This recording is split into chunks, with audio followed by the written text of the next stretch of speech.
This story starts in a school, where we find a girl lost in thought about her brother. Her moment of contemplation is suddenly interrupted when another girl bursts into the classroom, frantically calling for everyone's attention. She excitedly announces that she's just seen the cutest guy in the office. Apparently, he's a new transfer student and a third year. As soon as the girl from before hears this, she realizes it must be her brother.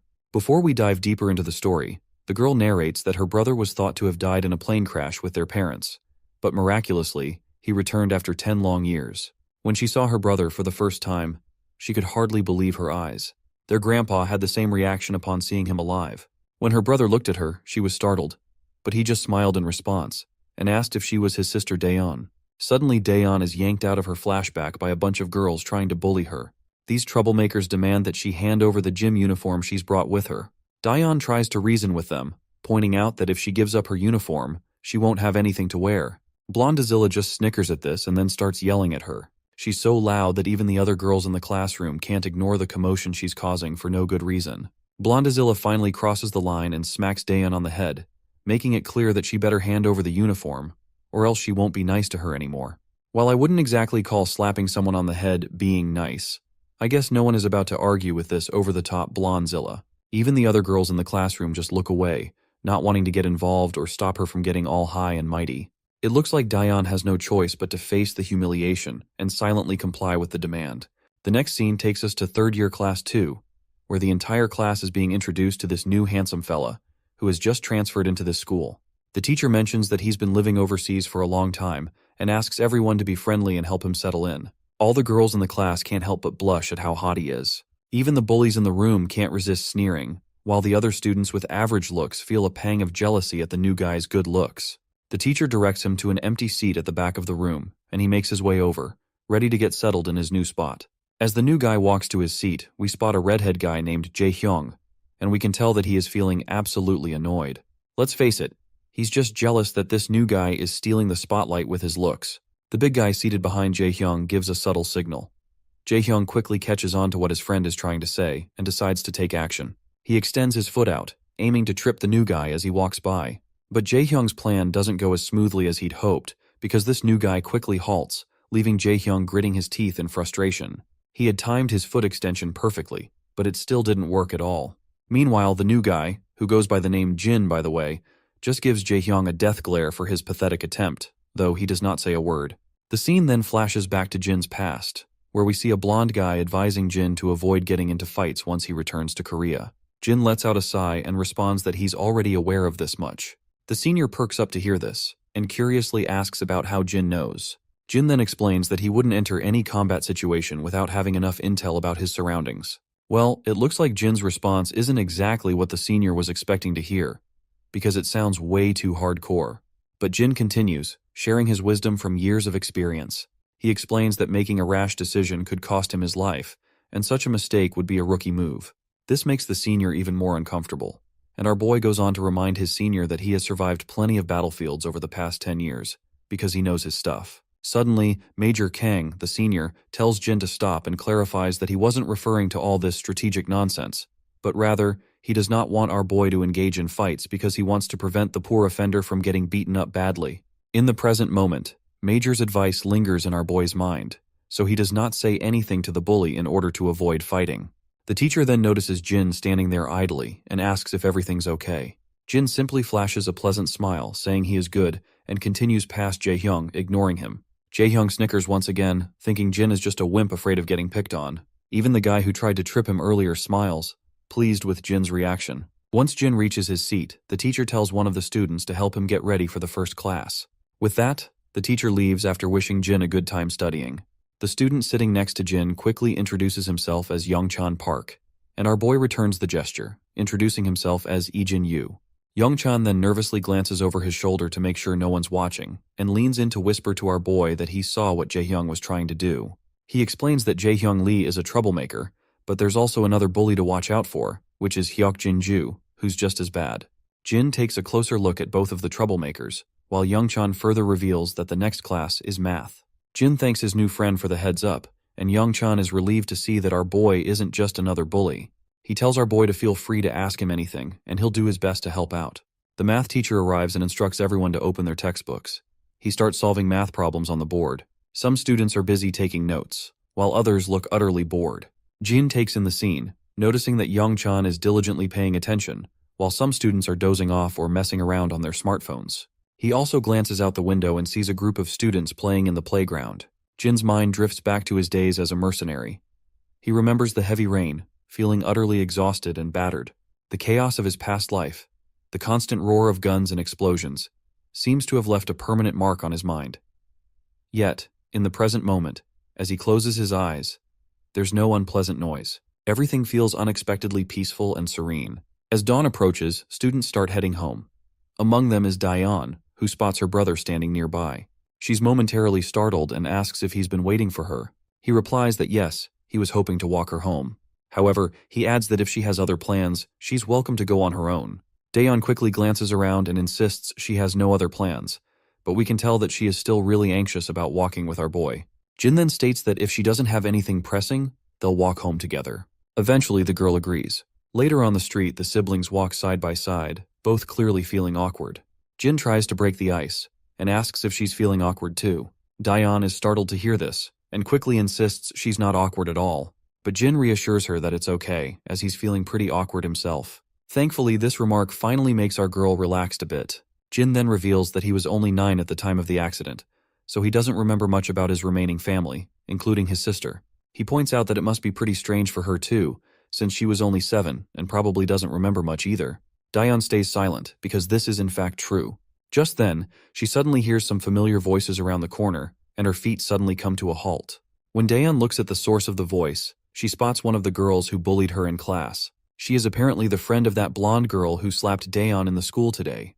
The bully girl immediately notices Dayan and calls her out. Dayan breaks into a sweat, feeling uncertain about how she is going to handle the situation. One of the guys sitting with the bully girl asks who Dayan is.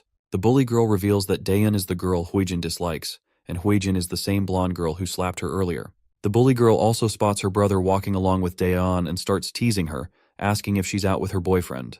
She adds some colorful remarks, saying she didn't know bitches could date as well. Our girl quickly gets timid and frantically tries to reassure her that Jin is just her brother.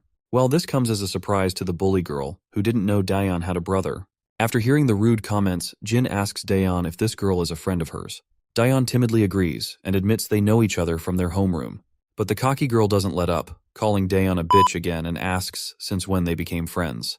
Dayan trembles as the bully continues her rant. Jin then gives the girl a cold stare, one that's enough to freeze the hell itself. The guy sitting next to the bully girl doesn't appreciate Jin's sharp glare. He gets annoyed and warns Jin to watch himself if he doesn't want to get his ass yanked. Jin continues to glare, which only annoys the fatty more. The bully girl starts egging him on and provokes him to pick a fight with Jin. Eventually, the fatty's patience wears thin and he strides over to our boy, and Jin quickly shoves Dayan back and gets face to face with this stupid head. The fatty demands to know if Jin is trying to act tough in front of his sister. Jin notices how defenseless the fatty is, standing so close that all his vital points are wide open for attack. What's even more amusing is that the fatty isn't carrying any weapons. All he has is this giant ass of his. Jin can't help but feel that this guy is being rash and leaving himself wide open. But then, Major Kang's words echo in his mind once again, which reminds him to not pick fights with anyone. Jin lets out a sigh, averts his gaze, and decides to walk away quietly.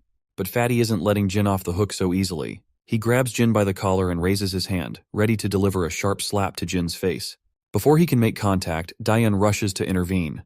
She quickly bows down her head and explains to the bully that Jin has been living overseas for most of his life and isn't used to the way things work in Korea. On the other hand, the bully girl snickers to see her begging, while Dayan continues to tremble with fear. The fatty, however, snaps at Dayan, saying he doesn't care if Jin was living overseas or not. Seeing his sister so terrified and shaking in fear boils Jin's blood. Fueled by anger, he grabs Fatty's wrist and yanks it. Fatty squirms in pain, even though Jin hasn't done anything particularly aggressive. Jin throws his bag down and takes off his school coat. Calmly, he tells his sister to wait for him and covers her face with the coat, assuring her it won't take more than a minute. Just then, the rowdy thug charges at him from behind. Jin effortlessly twirls around and delivers a solid slap to the thug's face. The single slap sends the thug staggering, blood spilling from his mouth as he stumbles backward and crashes to the ground like a sack of potatoes. The cocky girl and the other goon feel a chill run down their spines, and I can tell they are about to crap their pants if our boy continues like this. Meanwhile, Jin lets out a sigh of disappointment, knowing he's broken his promise to Major Kang. But I guess this is not his fault entirely, as this fatty bastard had this coming. The other goon is so terrified that he has started to reconsider making any move against our boy. The next scene takes us to the countryside, where military soldiers are training tirelessly. Among them is Major Kang, overseeing the rigorous exercises.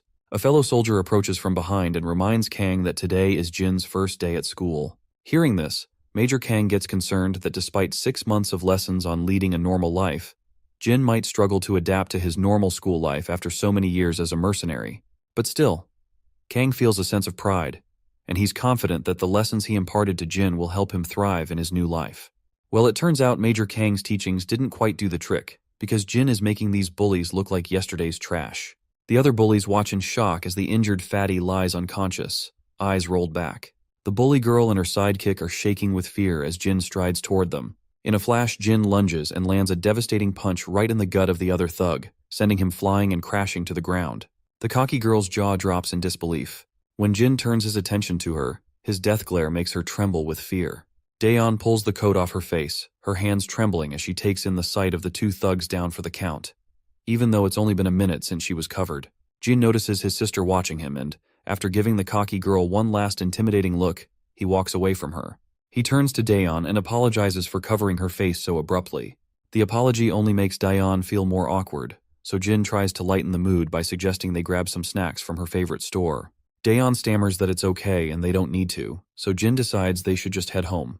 As Daeon and Jin cozy up, the bully girl is left terrified to see this. She's completely blown away by how this guy who was so terrifying with just a glare is now acting like a sweet, caring brother. As the siblings walk off together, Daeon gives her one last friendly wave before they head out, leaving the bully girl standing there, face frozen in terror. As they walk home, Daeon asks Jin if he was the one who knocked out those 2 guys earlier. Jin confirms it, and this only makes her curious about her brother, since he doesn't seem like the type to pick fights. She then explains that in Korea, staring at people like he did can be considered rude and might lead to uncomfortable situations.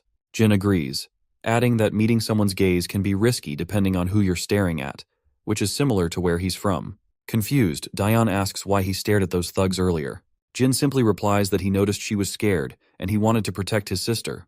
Daeon is startled by these unexpected responses, and she simply bows her head down while blushing. An awkward silence falls between them as they continue walking. It looks like Daeon will need to get used to having a caring brother around to look out for her. When they get back to the apartment, we see Grandpa is a bundle of nerves. He frantically tells Jin to just chill and enjoy some fruit, but our boy insists on taking care of the dishes himself. Grandpa's not sure how to handle this, so he eventually lets Jin take over. As Jin washes up the dishes with a steady hand, Grandpa asks if the dinner was okay, admitting he's not exactly a master chef. Jin, keeping it casual, tells Grandpa not to sweat it. He says the food has been great and he's loved every meal. The old man looks visibly relieved to hear that Jin enjoyed the food. You can even see the glimmer of satisfaction on his face. Grandpa then turns to Daeon, asking if she liked the food as well. She nods and agrees. Next, Grandpa shifts gears and asks Jin about his first day of school, and he is curious to know if anything interesting happened. Jin hesitates for a moment, looking a bit anxious about answering. Daeon also feels a bit uneasy, reflecting on how eventful the day has been. But after a moment of pause, Jin admits that it was a good day. Grandpa's face lights up with genuine pleasure at hearing this, clearly relieved and happy. Once everyone hits the bed for the night, we find our guy still wide awake. His mind flashes back to when his grandpa first saw him, and he can almost feel how grateful his old man was to have him around. Jin's cold heart has slowly started to warm up after living with his grandpa and sister for a while. Then, his thoughts drift to the time he was stuck on that airplane before it crashed. Passengers were in a panic, and the emergency oxygen masks had popped out of the compartments. As everyone scrambled to put on their masks, Jin's parents focused on making sure their son could breathe safely. It was a terrifying day for him. Just as the plane began its downward plunge, Jin jolts awake in the present, leaping out of bed in shock and breathing heavily from this nightmare. His heart is racing, and he finally realizes it was just a dream. He glances at his clock and sees that morning has arrived. As he sits there alone, he hears rattling noises coming from the living room. He stands up and goes out, only to find his sister preparing breakfast for the day. He looks around and asks where Grandpa went. She tells him that Grandpa left for work at dawn. She explains that Grandpa took time off to be home when Jin arrived, but now his paid holidays are over, so he's back to work. She also puts on her uniform, and once she's done, she decides to leave for the day. She tells Jin that breakfast is laid out on the table and reminds him to make sure he eats. With that, she heads out, and Jin glances back at the spread of food left for him. Back at school, we see the same bully girl and the blonde girl, Huijin. It turns out Huijin has discovered that the transfer student from yesterday is Daeyeon's brother. The bully girl anxiously confirms this. Her mind flashes back to their previous encounter with Jin, and she feels devastated remembering how he knocked out 2 of her friends with just 1 punch.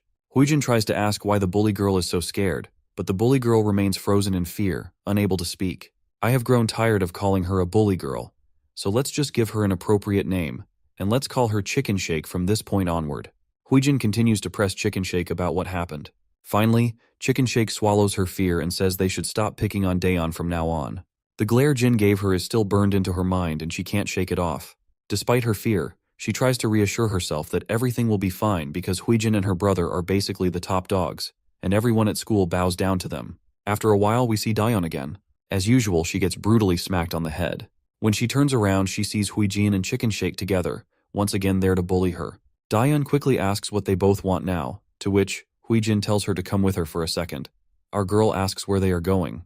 The cocky blonde is clearly ticked off and snaps at Daeyeon, telling her not to get too big for her boots and to follow orders if she doesn't want to get beaten down. She adds that having a brother isn't going to change a thing. A little while later, we find ourselves at the school's recycling station, where Daeyeon is getting absolutely pummeled by the cocky blonde. After a few solid kicks, the blonde tells Daeyeon to keep her head down.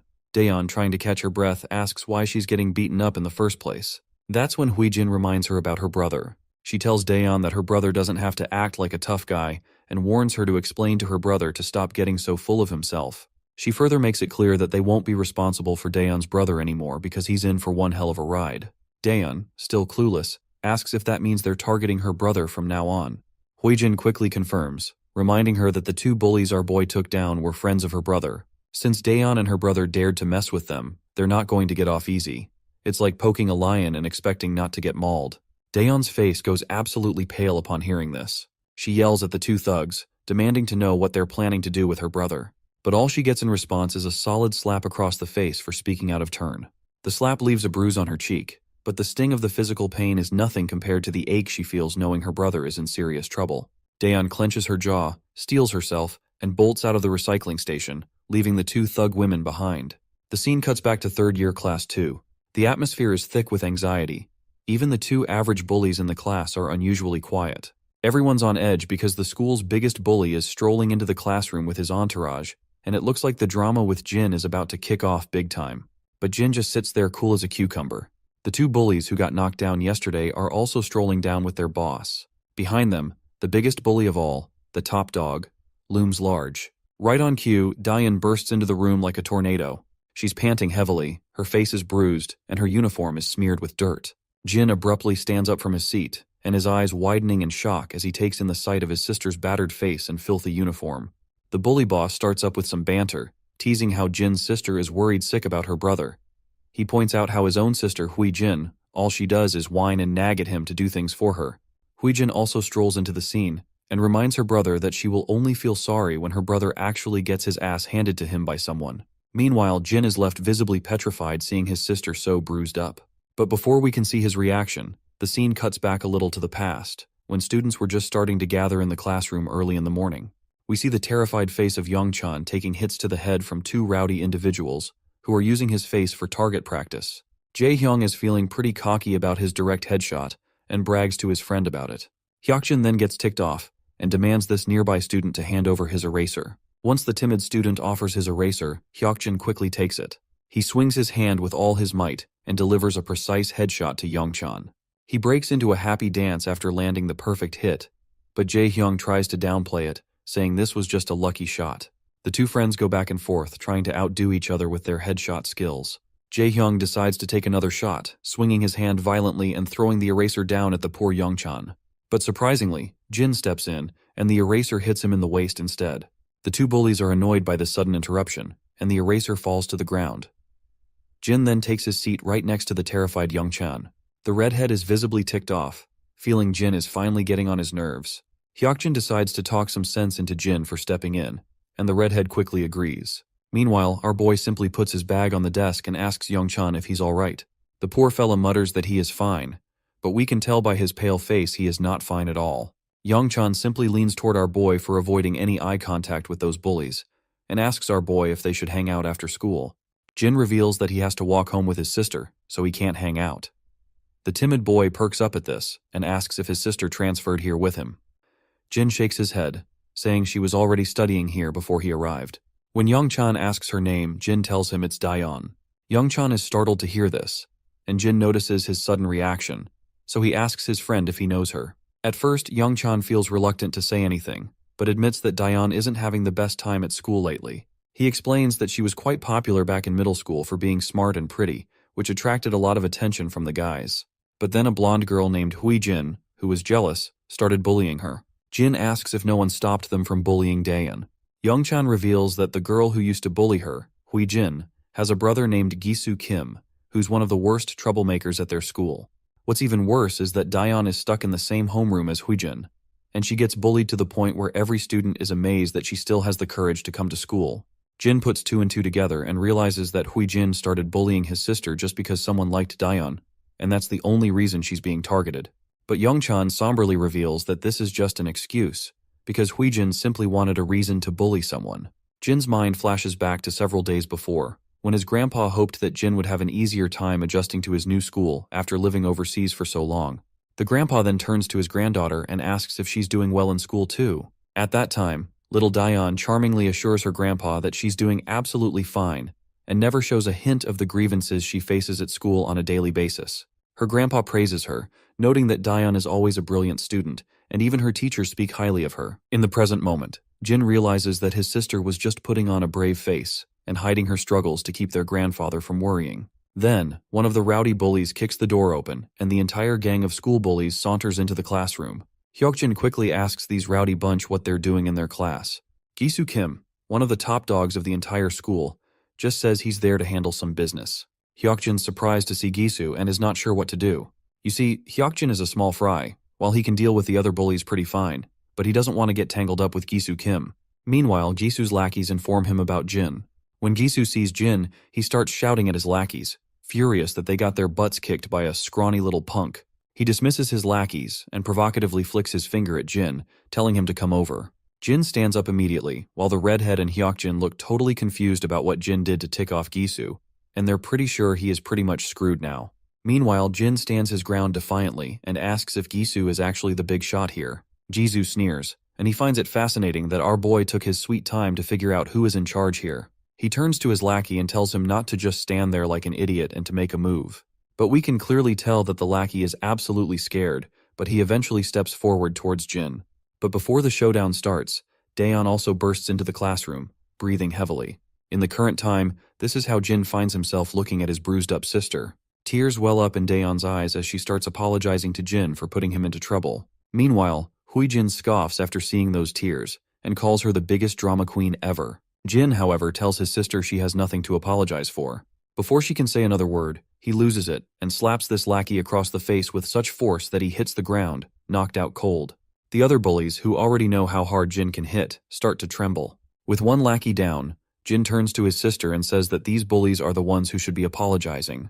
The fatty charges at Jin with a clenched fist, but Jin effortlessly pushes his hand away.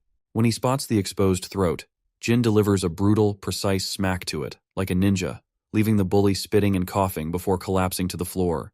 The other lackey, shaking with fear, tries to land a hit on Jin. Jin responds with a crushing blow to his ribs, and with lightning-fast reflexes, sends the lackey tumbling to the ground. Meanwhile, Gisu's confidence has finally started to fade away, as he sees our boy effortlessly taking down his bullies like they're nothing. The local lackeys of this class, who are still in their beta stage, stand there wide-eyed and expressionless. Even Huijin and Chicken Shake are freaking out, completely losing their composure. After taking down the last two bullies, Jin turns to Gisu and makes it clear that his sister has been suffering because of these thugs, and he's not about to stand for it. Gisu finally decides to speak, sneering as he admits that Jin is not a pushover after all. With a smirk, Gisu swings his leg with lightning speed toward Jin's face.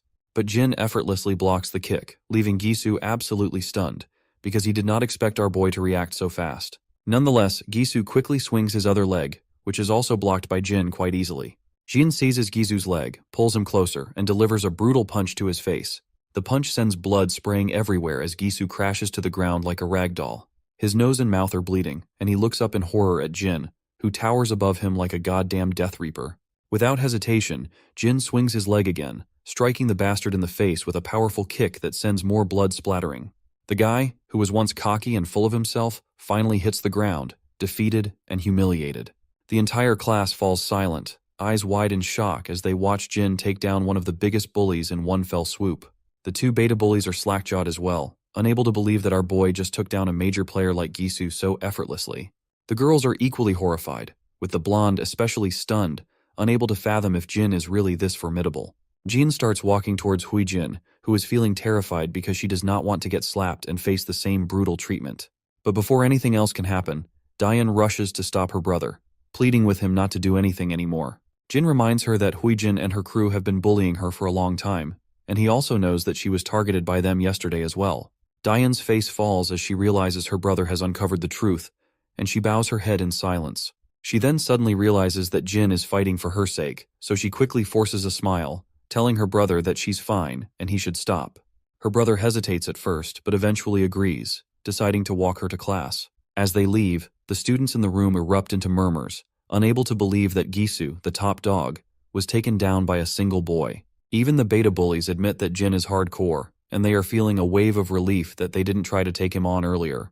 As the chatter continues, the blonde girl trembles in a mix of fear and humiliation, unable to process her defeat. Meanwhile, as Jin and Diane walk together, she expresses her shock at how good her brother is at fighting, but then starts apologizing again. Confused, Jin asks what she's apologizing for. Daeon explains that it was her fault he got dragged into this mess. She feels responsible for the fights he had to endure, both yesterday and today. Jin gives Diane a reassuring smile, telling her she doesn't need to apologize for anything, because this is what families are for, to protect each other. He then begins to explain that back where he used to live, everyone only looked out for themselves. They didn't care what happened to others as long as they weren't the ones suffering.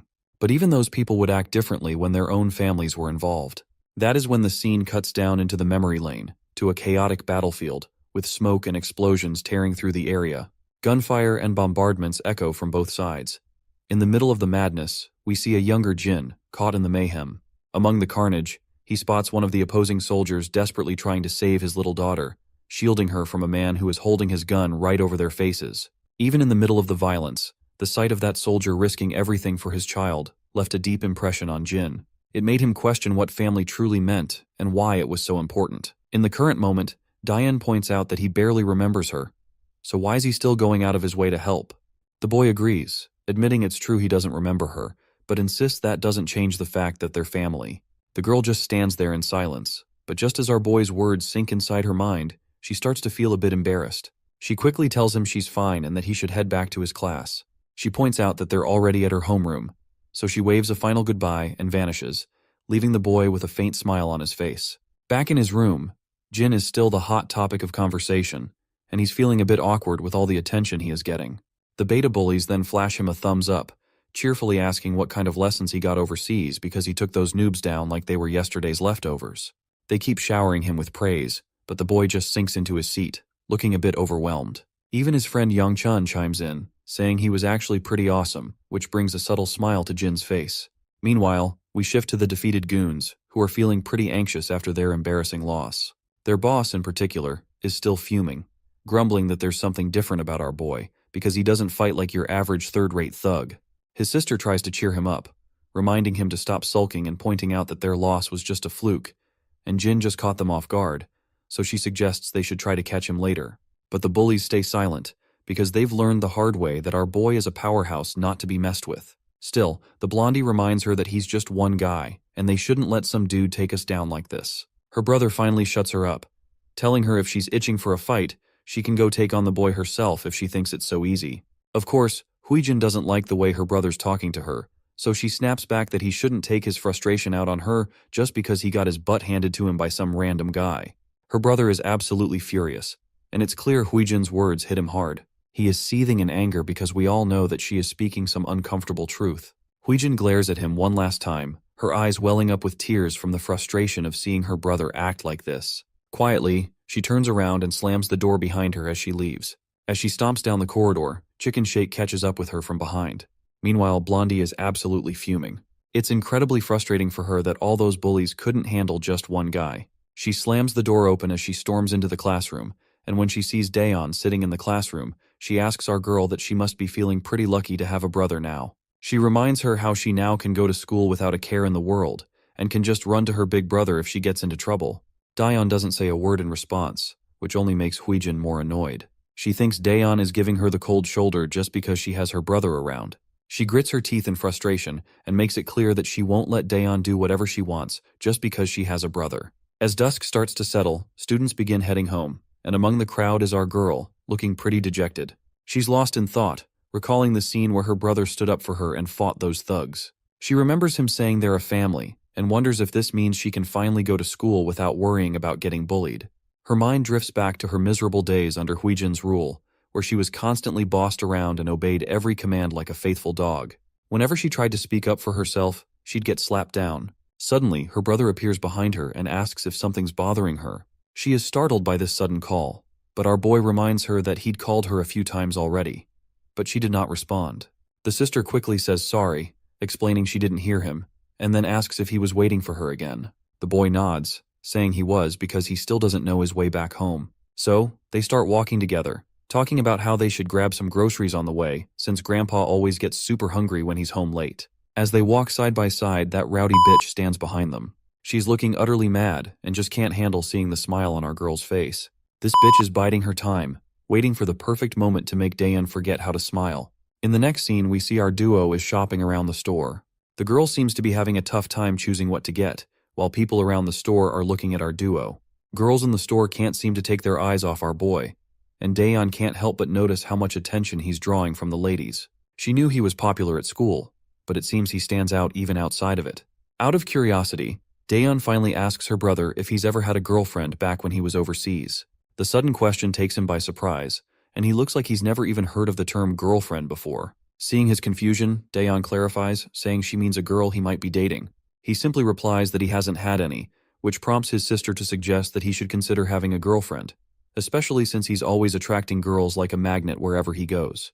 The boy stays silent for a moment before saying that he's always been too busy to have time for a girlfriend.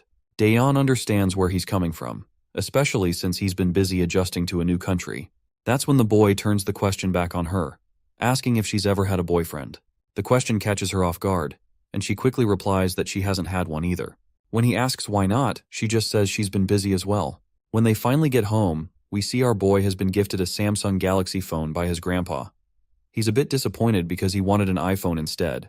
Grandpa quickly educates his grandson that iPhones have lousy battery life, so it's better to use a Samsung instead, especially since all the kids nowadays have iPhones. It's kind of a funny jab, suggesting that having a Samsung might actually make him stand out.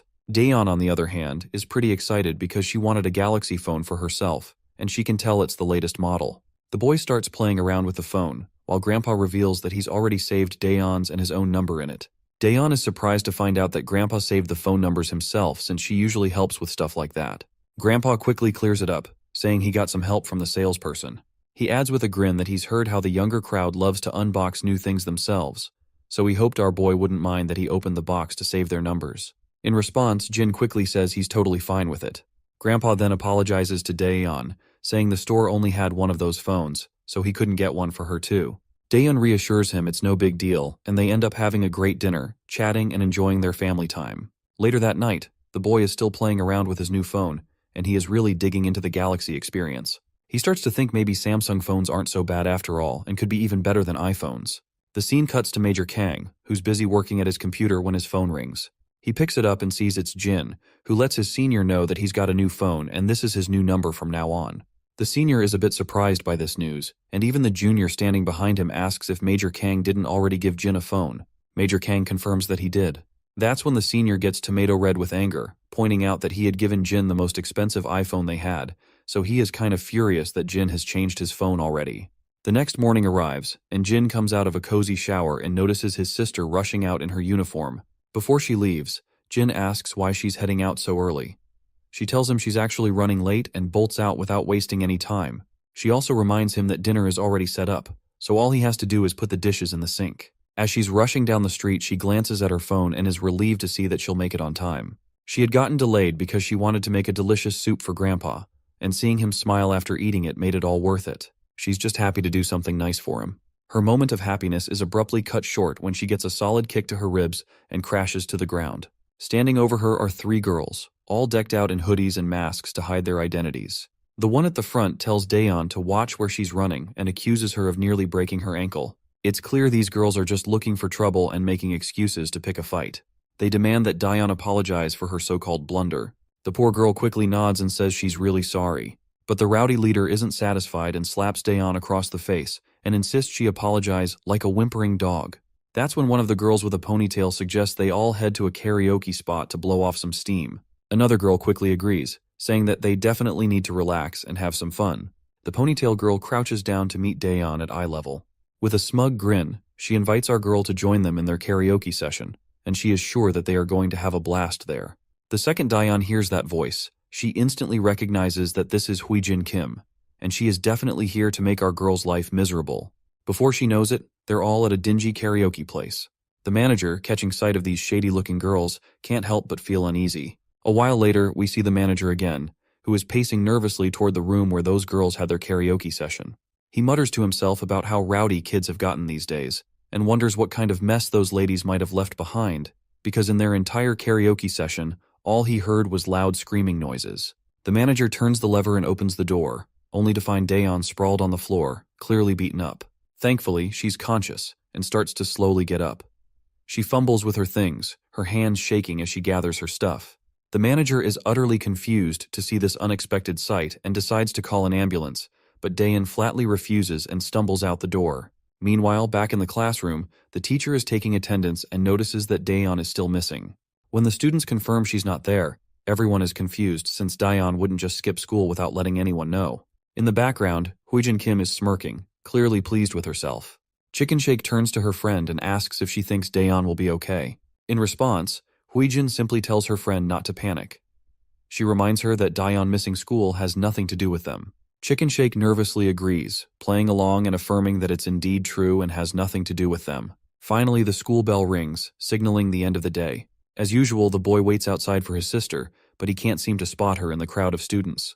The crowd begins to thin out, and soon there's hardly anyone around, but his sister is still nowhere in sight. He waits for a bit, then pulls out his phone and tries calling her, wondering if she might have gone home already. Meanwhile, she's already back home, and her phone rings endlessly as her brother keeps calling, but she doesn't bother to answer and lets it ring. Eventually, the boy heads back home. His eyes immediately spot the sneakers she wears sitting over the doorstep. He pulls off his bag from over his shoulder and goes to her door, giving it a gentle knock and asking if she's inside. The girl quickly responds, and the brother feels a wave of relief knowing she's indeed there. Daeon quickly asks if Jin waited outside the school today too. Jin no Diaz and mentions that he even tried calling her, but she didn't answer. The girl apologizes heartily, saying she must have been asleep. Jin picks up on the odd tone in her voice and asks if he can come in for a second. Daeon quickly comes up with an excuse, saying she's in bed because she's not feeling well. Worried, Jin asks if it's something serious. She reassures him that it's just a slight fever and that she'll be fine after some rest. Jin tells her to call him if she needs anything and decides to head out, planning to grab some medicine for her. But Jin suddenly stops at the door and notices that her sneakers are stained with blood. It doesn't take him long to realize something serious must have happened, since blood on her shoes isn't something you see every day. Once he pieces it together, he grabs the first aid kit and heads into her room to tend to her injuries. She winces as he applies bandages to her bruised face. It seems Jin still doesn't know the full story.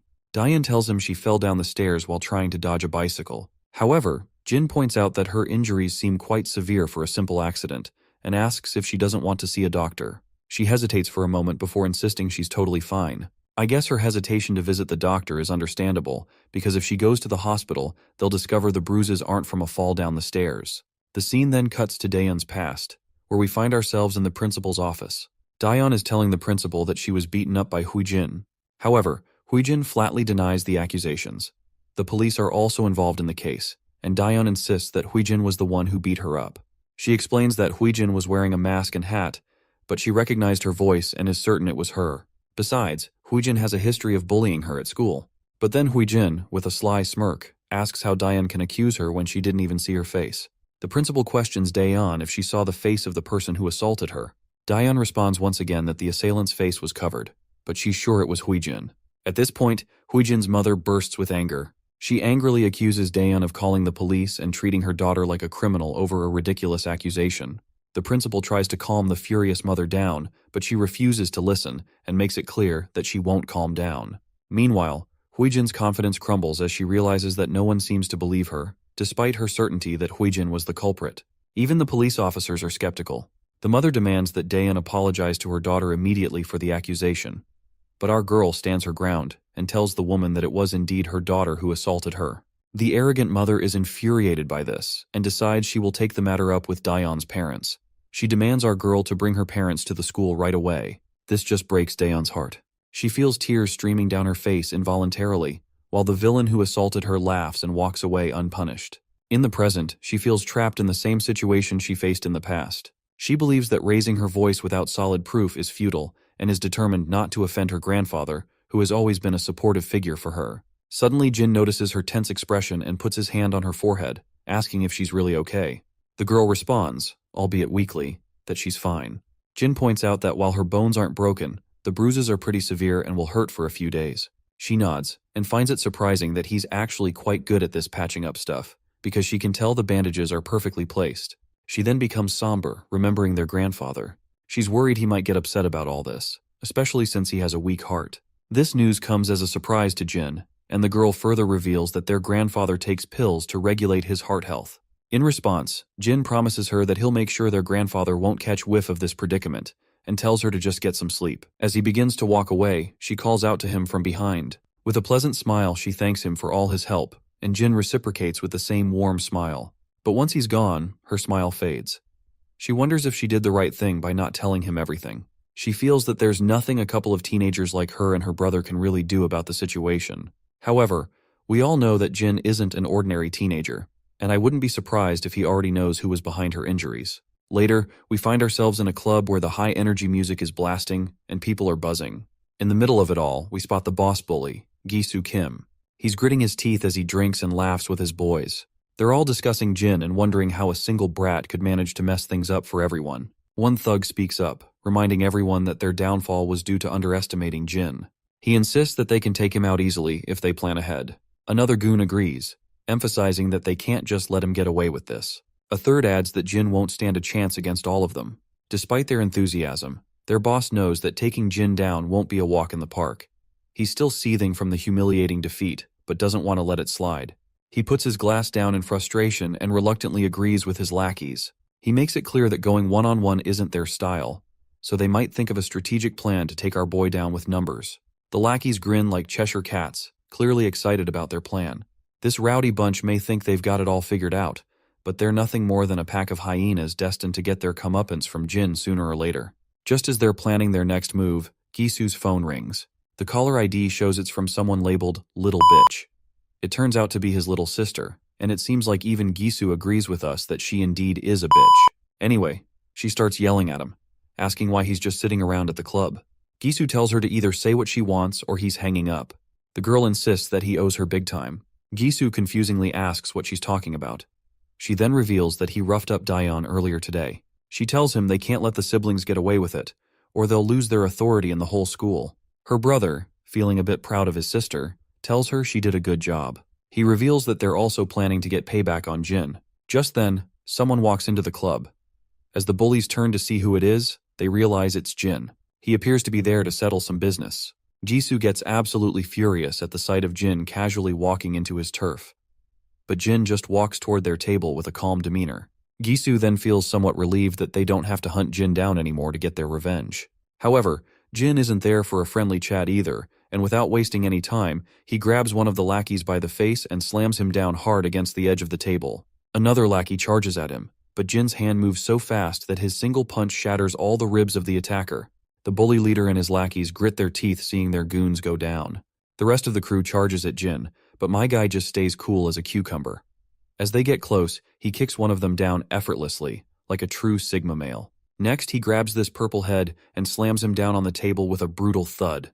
While this purple head is cowering for his life, Jin doesn't stop there and slams this dude against the wall like a rag doll. Then he balls up his fist and delivers a devastating blow to the fatty's face. One of the thugs grabs a glass bottle and swings it at Jin, but my guy casually knocks the bottle from his hand and follows up with a brutal whack to his face. which leaves the thug bleeding his mouth out. Another bully charges from behind, but Jin ducks down, grabs his hand, twists it painfully, and then delivers a hard slap across his face. Jin throws the thug aside and then grabs another lackey by the face. He smashes the guy's ugly mug right into his knee, breaking the thug's nose with a sickening crunch. With all the thugs down for the count, Gisu is left speechless, unable to process what's happening. Meanwhile, his sister is still on the line, and she quickly asks what's going on, because she has been hearing the loud commotion and chaos. Jin turns to Gisu with a chill in his voice, making Gisu shiver. He asks if he needs to repeat himself, because as far as Jin remembers, he's already told Gisu to stay away from his sister. Gisu is absolutely boggled out of his mind to see how the tables have turned. It's kind of ironic that they tried to gang up on Jin, only to end up getting their own gang banged. Jin fought like a pro, and wiped the floor with everyone in just a few seconds. Meanwhile, Jin continues to question Gisu, asking what his sister ever did to him. Gisu plays dumb, pretending he knows nothing, while secretly reaching for a glass on the table. He throws the glass at Jin with lightning speed, but Jin just steps back casually, letting the glass shatter against the wall. As he stands there nonchalantly, Gisu grabs a bottle and swings it at him. Our boy steps back once again, avoiding the hit, but when Gisu swings the bottle once more, Jin knocks it out of his hand and counters with a punch, sending the contents of the bottle splattering everywhere. Gisu tries to swing his fist this time, but my guy responds with another brutal smack to the bastard's face, leaving his nose bleeding like crazy. Gisu stumbles backward, gasping for air after the hit, while Jin remains cool and composed, not even breaking a sweat. Jin then asks this bastard what twisted pleasure he gets from harassing a helpless girl. In a desperate move, Gisu grabs a bottle, shatters it, and aims the sharp pieces at Jin's chest. But our boy shows no fear, and he quickly slaps Gisu's hand hard, making the bottle drop. Then he grabs Gisu by the throat and squeezes, causing him to struggle for breath. Gisu's feet trip over themselves as he struggles helplessly, and Jin forcefully drives him to the ground. The bastard writhes and squirms, desperately trying to break free from Jin's iron grip, but my guy doesn't let up. His hand pressed firmly on Gisu's throat, ensuring the once cocky bully knows exactly who's in control now. Jin then leans in and asks Gisu what he should do with him. Gisu, barely clinging to consciousness after the brutal beating, can't muster a response. Jin delivers his final warning, making it clear this is the last time he'll spare him. He warns him to stay away from his sister and to keep Huijin, who is Gisu's sister, in check as well. He emphasizes that if he hears even a rumor about Gisu or Huijin bothering his sister again, he'll be back to finish what he started. To drive his point home, Jin tightens his grip on the bastard's throat even further, pushing him to the brink of unconsciousness. The bully is now desperate and on the edge, starts squirming and apologizing profusely. After that, Jin finally releases his grip, leaving Gisu gasping for air and coughing violently as Jin walks away. As Jin walks out of the club, the staff inside exchange nervous glances, unsure of what just went down. Meanwhile, Huijin and her friend Chicken Shake are strolling down the street. Huijin has got a bad vibe and starts worrying that her brother might be in trouble. When they reach the club, they hear footsteps coming up the stairs, and it's Jin, casually making his exit. Huijin is caught off guard and isn't sure what to do. She shouts for Jin to stop, thinking she can still play it cool because no one can pin the blame of what she did to Daeon. But Jin doesn't even slow down.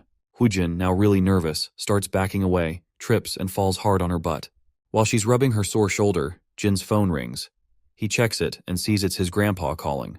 After a quick chat, he simply turns around and just heads home quietly, leaving them curious about what he is even thinking. When Huijin enters the clubroom, the scene is a mess. Her brother and his lackeys are all battered and bruised. She immediately starts shouting at him, demanding to know how he got whooped by Jin again. But her brother, too exhausted to argue, cuts her off and tells her to stay the hell away from Daeon from now on. Huijin, not grasping the seriousness of the situation, keeps pushing back, asking what the hell he's talking about. Her brother, visibly frustrated, finally loses it. He grits his teeth and yells at her to leave our boy's sister the fuck alone. But Huijin doesn't back down and keeps shouting, questioning why he's so afraid of that bastard. That's the breaking point, and her brother snaps with his eyes blazing with anger. He makes it crystal clear that if she doesn't steer clear of Daeon, he'll make sure to mess her up himself. Yikes, these siblings have a seriously twisted way of dealing with each other. It's wild how casually they talk about screwing each other over. Huijin is shaken by her brother's outburst, and she begins to tear up. We're back with our boy, who spots the grandfather once again. They sit down on a bench in the park. First off, Grandpa apologizes for pulling our boy away while he was having fun with his friends, but our boy says it's all good. The old man then gets a bit sad, mentioning that Daeon got injured, and our boy was the one who treated his injuries. Our boy confirms it, and the old man explains that her injuries are pretty serious, but she refuses to go to the hospital. He shares how tough it's been raising Dayan on his own. He never really knew how to raise a young girl and was always working hard to put food on the table, and he is just grateful she's come this far on her own. Grandpa reflects on all those years and says that looking back, Dayan has given him so much more than he's ever been able to give her. He lost everything in that accident, and Dayan was the only thing that kept him going after the plane crash took everything away from him.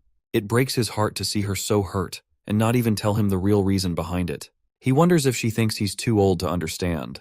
He mentions a saying about how kids become distant from their parents as they grow older, so it must be even harder for her to reach out to an old grandpa. But our boy quickly reassures the old man that he's just overthinking. He points out that it's clear how much Grandpa loves Dayan, and he's sure Dayan loves him just as much. He tells Grandpa to stop worrying so much and promises that he'll look out for her at school. Hearing this, the old man is finally a bit relieved and genuinely happy that Dayan has a brother-like figure in her life. The next scene shifts to Omnia Medical Examination Center. Inside, we see Gisu with his injuries finally patched up. He's getting an earful from his father, who's clearly disappointed in him. His dad doesn't hold back, making it clear that Gisu deserves every one of those injuries because, as he puts it, if you're going to play stupid games, you're going to win stupid prizes. The arrogant mother starts yelling at her husband, clearly outraged. She reminds him that their son is in the hospital, and this is all he has to say? She tells him to go find the brute who did this and yell at him instead. She also points out that the same brute busted Huijin's arm too. Honestly, it's a real mess. Huijin is a bitch to the point that she even pinned the blame of her own mishap on our boy. We all know that she tripped and banged up her shoulder, but instead of taking responsibility, she's blaming him for everything. The angry father finally calms down and lets out a deep sigh. The concerned mother tells her son to just focus on resting and recovering. As they start to leave, the mother grumbles about making the kid who hurt their son pay if she ever gets her hands on him. Once they're gone, Gisu finally asks his sister why she had to tell their parents everything. He explains that by doing so, she's just made things worse for him. He feels humiliated that people will think he ran to their parents like a whining brat after getting beaten up. His sister then asks how she was supposed to hide the fact that her brother was in the hospital and that her arm was broken. Gisu gets pretty ticked off and demands to know if Jin was the one who did this to her arm. She remembers how she tripped and fell, but she doesn't mention that to him. Instead, she just says that Jin was responsible. It's messed up how she's shifting the blame so shamelessly. She then quickly stands up and tells him to just stay here and get better. She says she'll make sure they realize once and for all who they're dealing with. Jisoo sits there, unsure if they should mess with our boy again. Meanwhile, we're back with their parents. The woman reveals that she's just spoken to Mr. Cha, but her husband asks why she's complicating things and tells her to let the school handle it. The woman responds that it's Saturday already, and she doesn't want to sit back and twiddle her thumbs waiting for them. She starts yelling, pointing out that the school won't deliver real justice for what was done to their kids, and they'll likely only settle for a suspension or expulsion at best. The husband continues to argue, saying she has no business going to Mr. Cha to handle this personally. The woman reveals that she already knows Mr. Cha and that he's been handling his dirty work for years. Meanwhile, Huijin is eavesdropping and feeling pretty smug about her mother contacting Mr. Cha. She knows that Mr. Cha is the scary gangster who works for her father, and she's sure this will put an end to those troublemakers once and for all. The scene shifts to a rundown place where a man is fidgeting with his lighter, clearly on edge. Two goons walk by, looking pretty disappointed. They grumble about being ordered by their boss to handle some teenage drama, and none of them are thrilled about it. Even the boss himself isn't thrilled about dealing with this kid's squabble. But hey, a job's a job, even if it means wading through a mess of teenage nonsense. The scene flashes back to a time where a luxury Mercedes is zooming down the road. Inside the car, Mr. Cha, the mafia boss, takes a call from the woman. She fills him in on how her daughter's hand got fractured, and her son got beaten up by some teenager. She's insisting that he needs to handle it. Cutting back to the present, Mr. Cha is puffing out smoke from his cigarette, clearly fuming. He's beyond frustrated that he has to deal with this kind of nonsense as well. The scene transitions back to the quarters, where our boy is sitting before his computer, still lost in thought about his encounter with the Gisu. He's wondering if these guys are really going to let it go. Suddenly, the doorbell rings. He hears his grandpa arguing with someone at the door. It turns out that the people at their doorstep want to see Jin. The intimidating man outside claims they just want to talk to Jin for a bit. Grandpa, concerned about the late hour, questions what could be so urgent. Our boy steps out of his room, telling his grandpa that he'll be back soon after he hears what they want. Despite Grandpa's reluctance and even his sister's protests, Jin flashes a pleasant smile. He reassures them that he knows these guys and that it's just a quick chat, nothing to worry about. With that, our boy leaves his concerned grandpa behind.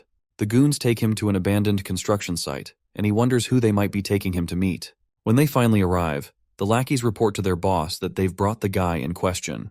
The boss remains silent, puffing on his cigarette. The bald lackey reveals that the kid caught on quickly, didn't make a fuss, and just came along. The boss, a bit surprised and pleased, decides to make it quick. He snaps his fingers, and the lackeys immediately grab their iron bats. One lackey tells his friend to hold our boy's arm, as he'll be the one to dish out the beating. Meanwhile, the boss sighs and decides to text the mother, letting her know that he's taken care of the job.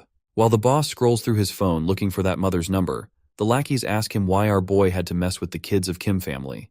As soon as our boy hears the mention of kids, he realizes this must be about Gisu Kim.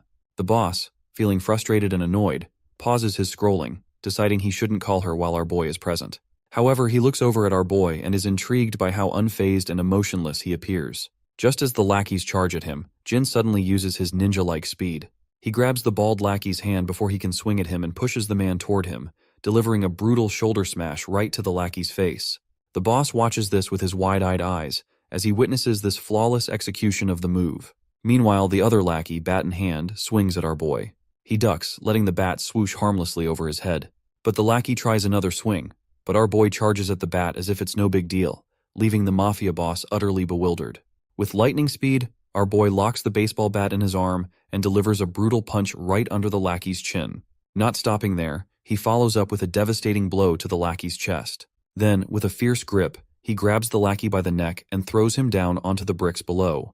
The boss watches in shock, clearly impressed and flabbergasted by the sheer skill and audacity of our boy's moves. The bald lackey grabs our boy from behind, threatening him with death. But our boy quickly jabs his shoulder into the lackey's ribs, and then delivers a solid shoulder smash to his face, sending him crashing to the ground. Mr. Cha realizes that this kid is no average teenager, because his combat skills are exceptional. He finally decides to step in himself. As he strolls forward, he scratches his head, snickering and commenting that he never thought he'd be fighting teenagers at his age. Meanwhile, our boy can tell that even though this man is a mafia boss, he still is a weak sauce, because my guy can clearly spot all of the weak spots of this man. As the boss swings a powerful fist at him, Jin effortlessly sidesteps it. The boss then starts a barrage of punches, but our boy dodges each one with ease, making it look like a walk in the park. As they continue their back and forth, our boy quickly sidesteps, but another punch comes straight at him. He blocks the hit, though the heavy force makes him skid backward. The mafia boss sneers, impressed that he managed to block that one as well. Meanwhile, Jin checks his wrist where he took the punch and his hand winces from the aching pain. He realizes that the mafia boss predicted his movements and delivered the punch with precision. On the other hand, the mafia boss's curiosity has finally peaked, and he asks Jin who he really is. Jin casually replies that he's just a high school student. The boss isn't buying it. In his mind, he figures this kid must have some serious skill and experience to fight like this. Jin takes his stance. With a grin, the boss says he's up for sparring further, and balls up his fist to deliver a blow to our boy. Our boy quickly deflects an incoming punch and tries to throw one of his own, but the mafia boss sidesteps it effortlessly. The boss then attempts to attack, but our boy grabs his hand and swings a punch towards his gut. The mafia boss reacts again, causing our boy to end up landing a hit right to his face instead. Mr. Cha is absolutely annoyed after taking that hit right over his face and tries to swing another punch at our boy. Once again, our boy deflects the attack and, locking eyes with his opponent, delivers a brutal blow to his face. He follows this up with a series of powerful punches, knocking Mr. Cha to the ground, leaving him feeling utterly humiliated by a teenager. It's surprising to see a mafia boss who relies more on his fists than on guns. Anyway, once Mr. Cha is defeated, he grins, noticing that our boy doesn't seem rattled at all by the fight. He doesn't know where this kid came from, but he's sure that the Kim family definitely messed with the wrong person. The scene transitions to this agency, known as National Assembly member In-bai Kim. Inside the building, 2 guards are stationed outside an office. Inside the office, we see Mrs. Kim and Mr. Kim. The woman asks her husband why Mr. Cha hasn't responded yet. She is growing impatient with every passing second, tells him to call Mr. Cha. Mr. Kim responds that she should just wait, as Mr. Cha will call back once he is done dealing with our boy. On the other hand, we also see their daughter, who lets out a sigh, and just then, the telephone begins to beep.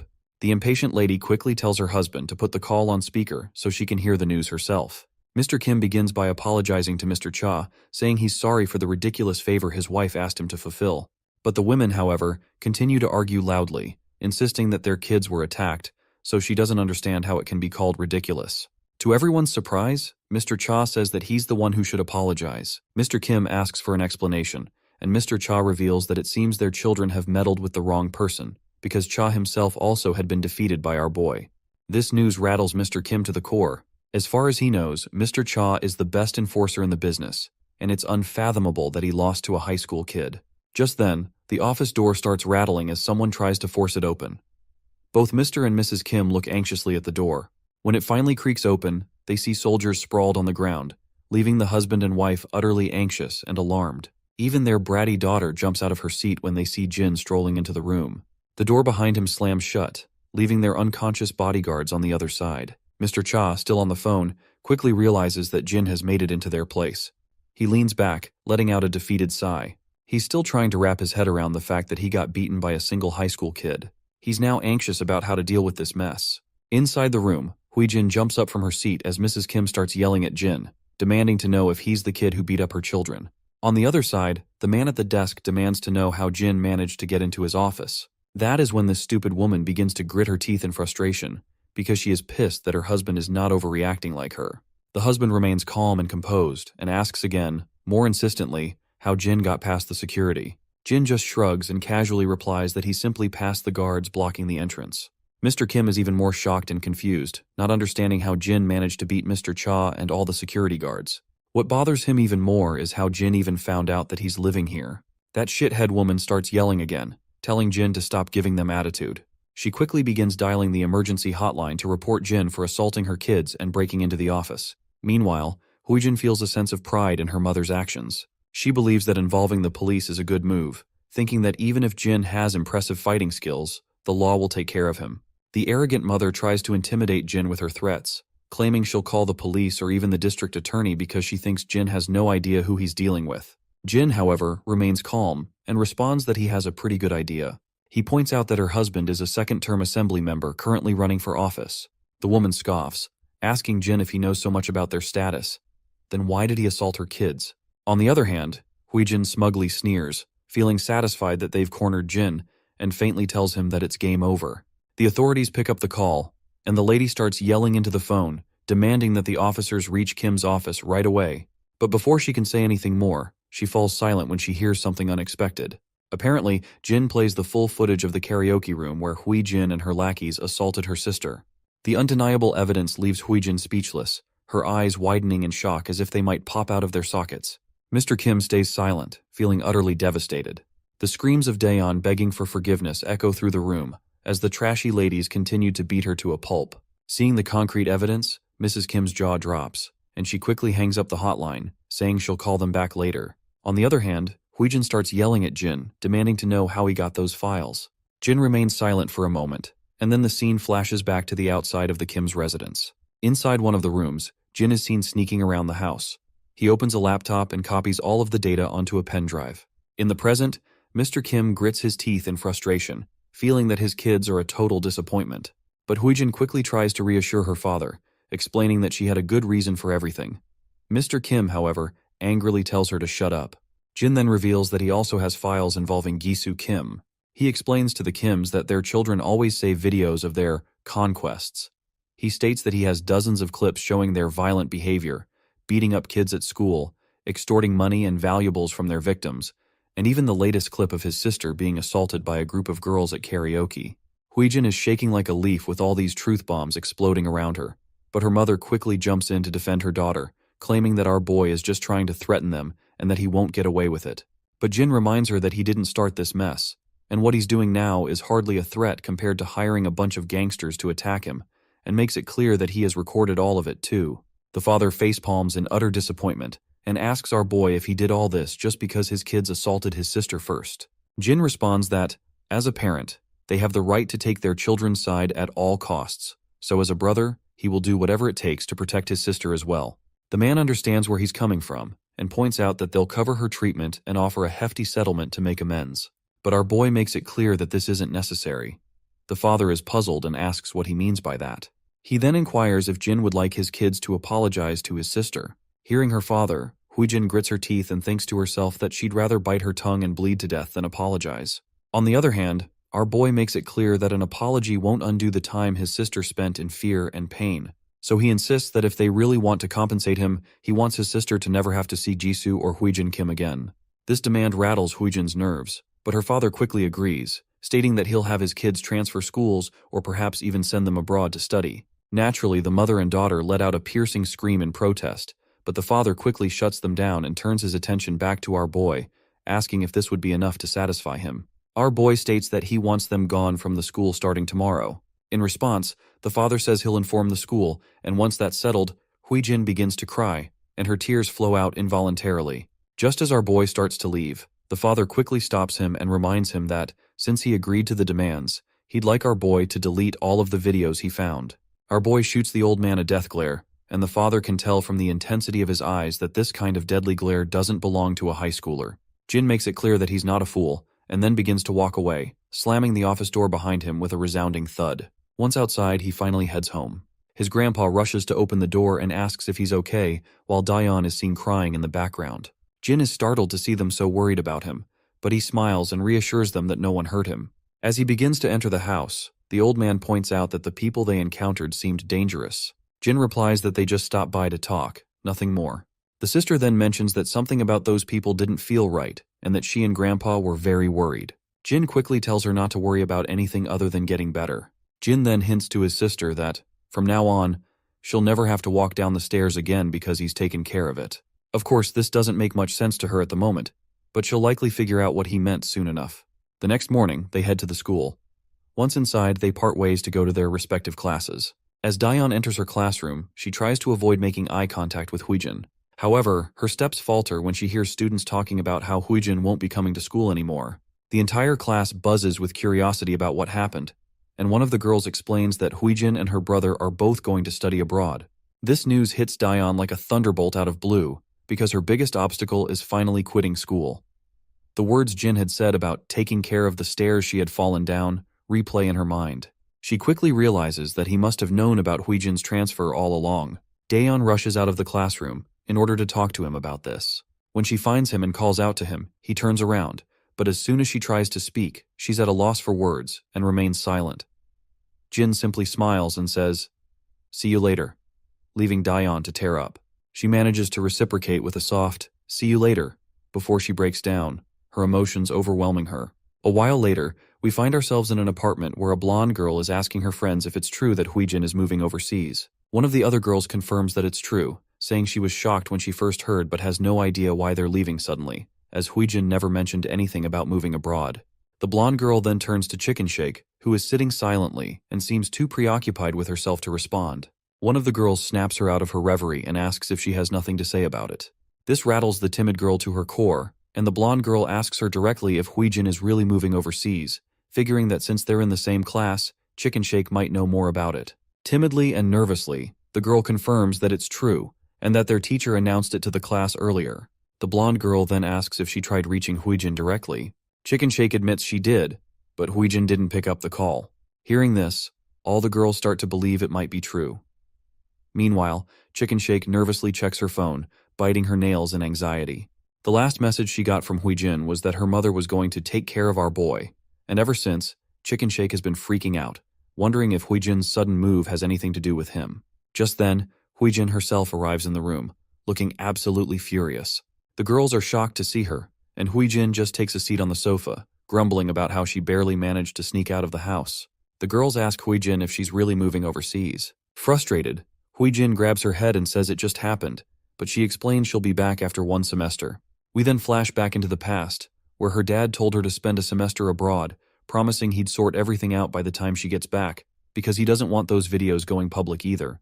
She keeps this part to herself though, and the other girls just laugh and tease her, saying she's going to enjoy her vacation. The blonde sneers, clearly annoyed by their attitude. Another girl asks why the sudden move and if Gisu is going too. Huijin simply says it's a family matter, and she doesn't need to go into details. The redhead girl then asks about Daeyeon and her brother, curious about how things went and if Gisu managed to beat our boy or not. Huijin tells them not to ask, insisting that Gisu probably has handled the situation already.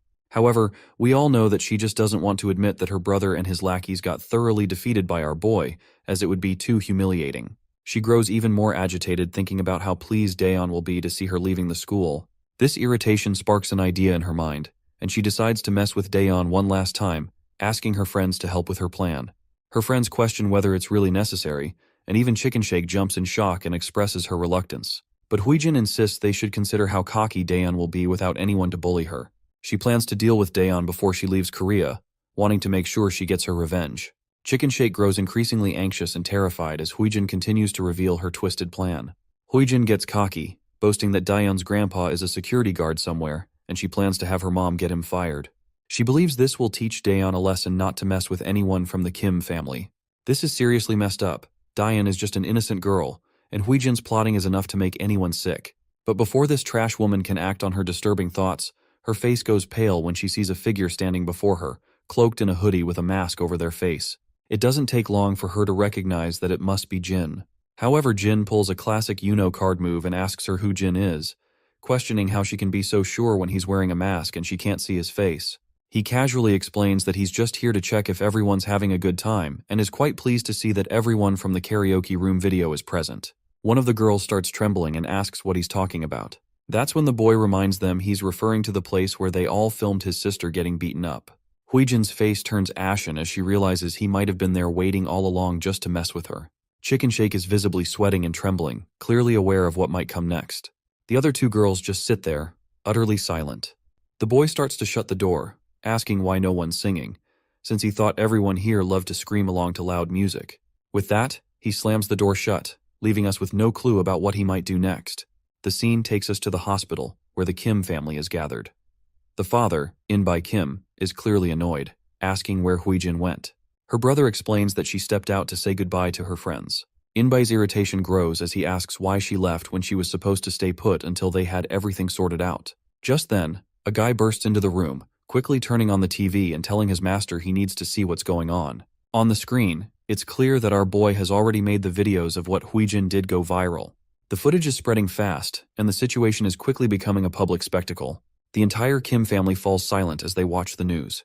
The reporter continues to drop bombshells, revealing that there are dozens of violent videos circulating, with many more incidents likely unrecorded. Civic groups and politicians are now proposing a special bill to bring the culprits to justice. Gisu starts to lose his composure, and the reporter adds that the nation is especially appalled by the revelation that the culprits are the children of candidate In-by Kim. It's clear that the father is in deep trouble, and it's all thanks to his outrageous wife who pushed everything to this point.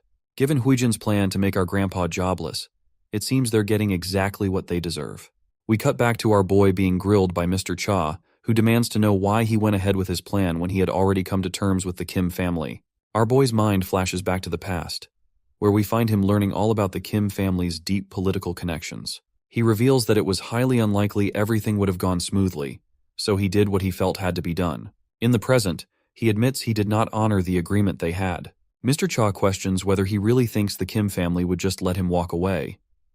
Our boy confidently asserts that he's probably the last thing on their minds right now. It seems our boy might be right. The reporter continues to drop more bombshells, revealing recent evidence of In-by Kim's involvement in money laundering, bribery, and election fraud.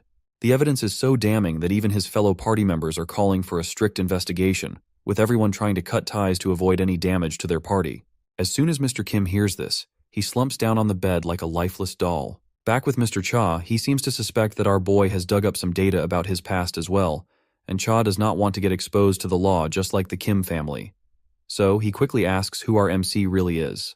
Our boy responds simply, saying he's just an average teenager. Mr. Cha smirks at this ridiculous remark, noting that nothing about Jin is average. The scene shifts to the classroom, where the girls are feeling anxious and blushing as they see Jin. They whisper among themselves, trying to muster the courage to approach him and ask him something, but everyone remains too shy to make a move. As Jin sits lost in thought, his phone rings. It's Daeon, letting him know that she can walk home by herself today and telling him to take a break and hang out with his friends. Jin is puzzled by the concept of hanging out and wonders how to go about it. Just then, one of his friends, Young-chan, pops up and greets him. As Young-chan sits down, he asks if he is busy today. Our boy remains silent, which prompts Young-chan to remember that Jin always walks his little sister home, so he must be busy after school. But not surprisingly, Jin tells his friend that he's actually free today. Young-chan's face lights up with happiness, and they plan to hang out after school. However, Young-chan's enthusiasm quickly fades when he hears an unpleasant voice. As the scene zooms out, we see these two beta bullies of the class step forward. They both reveal that they've heard the news and know that Jin is the reason Gisu Kim is moving abroad. Youngchan is totally shocked by the news, and the other students lounging around are equally caught off guard. The bullies spill the beans that even though Gisu and his sister were all set to move abroad, they're stuck now because their whole family's in hot water after the info leak. Our boy jumps in to set things straight, telling the bullies they've got it all wrong. But Jaehyung chimes in, saying there's no need for modesty because everyone knows our boy trashed Gisu and his crew at their hideout a couple of days ago. Hyokjin backs him up, explaining that Jin took them all out by himself, and now everyone's saying Gisu is too embarrassed to show his face at school. He's itching to hear just how badly our boy must have beaten Gisu to make him leave the country altogether. Youngchan is finally convinced that Jin is actually a skilled fighter and that his performance that day wasn't just luck. Hyokjin leans in and says, now that they won't have to deal with that jerk anymore, he's itching to throw a party, so he invites our boy to celebrate after school today. Jaehyung agrees, adding that they've been in the class for days without really spending time together, and he suggests they show our boy around the area. But our guy flatly turns them down, saying he already has plans for today. Naturally, the bullies are puzzled and ask what he's up to.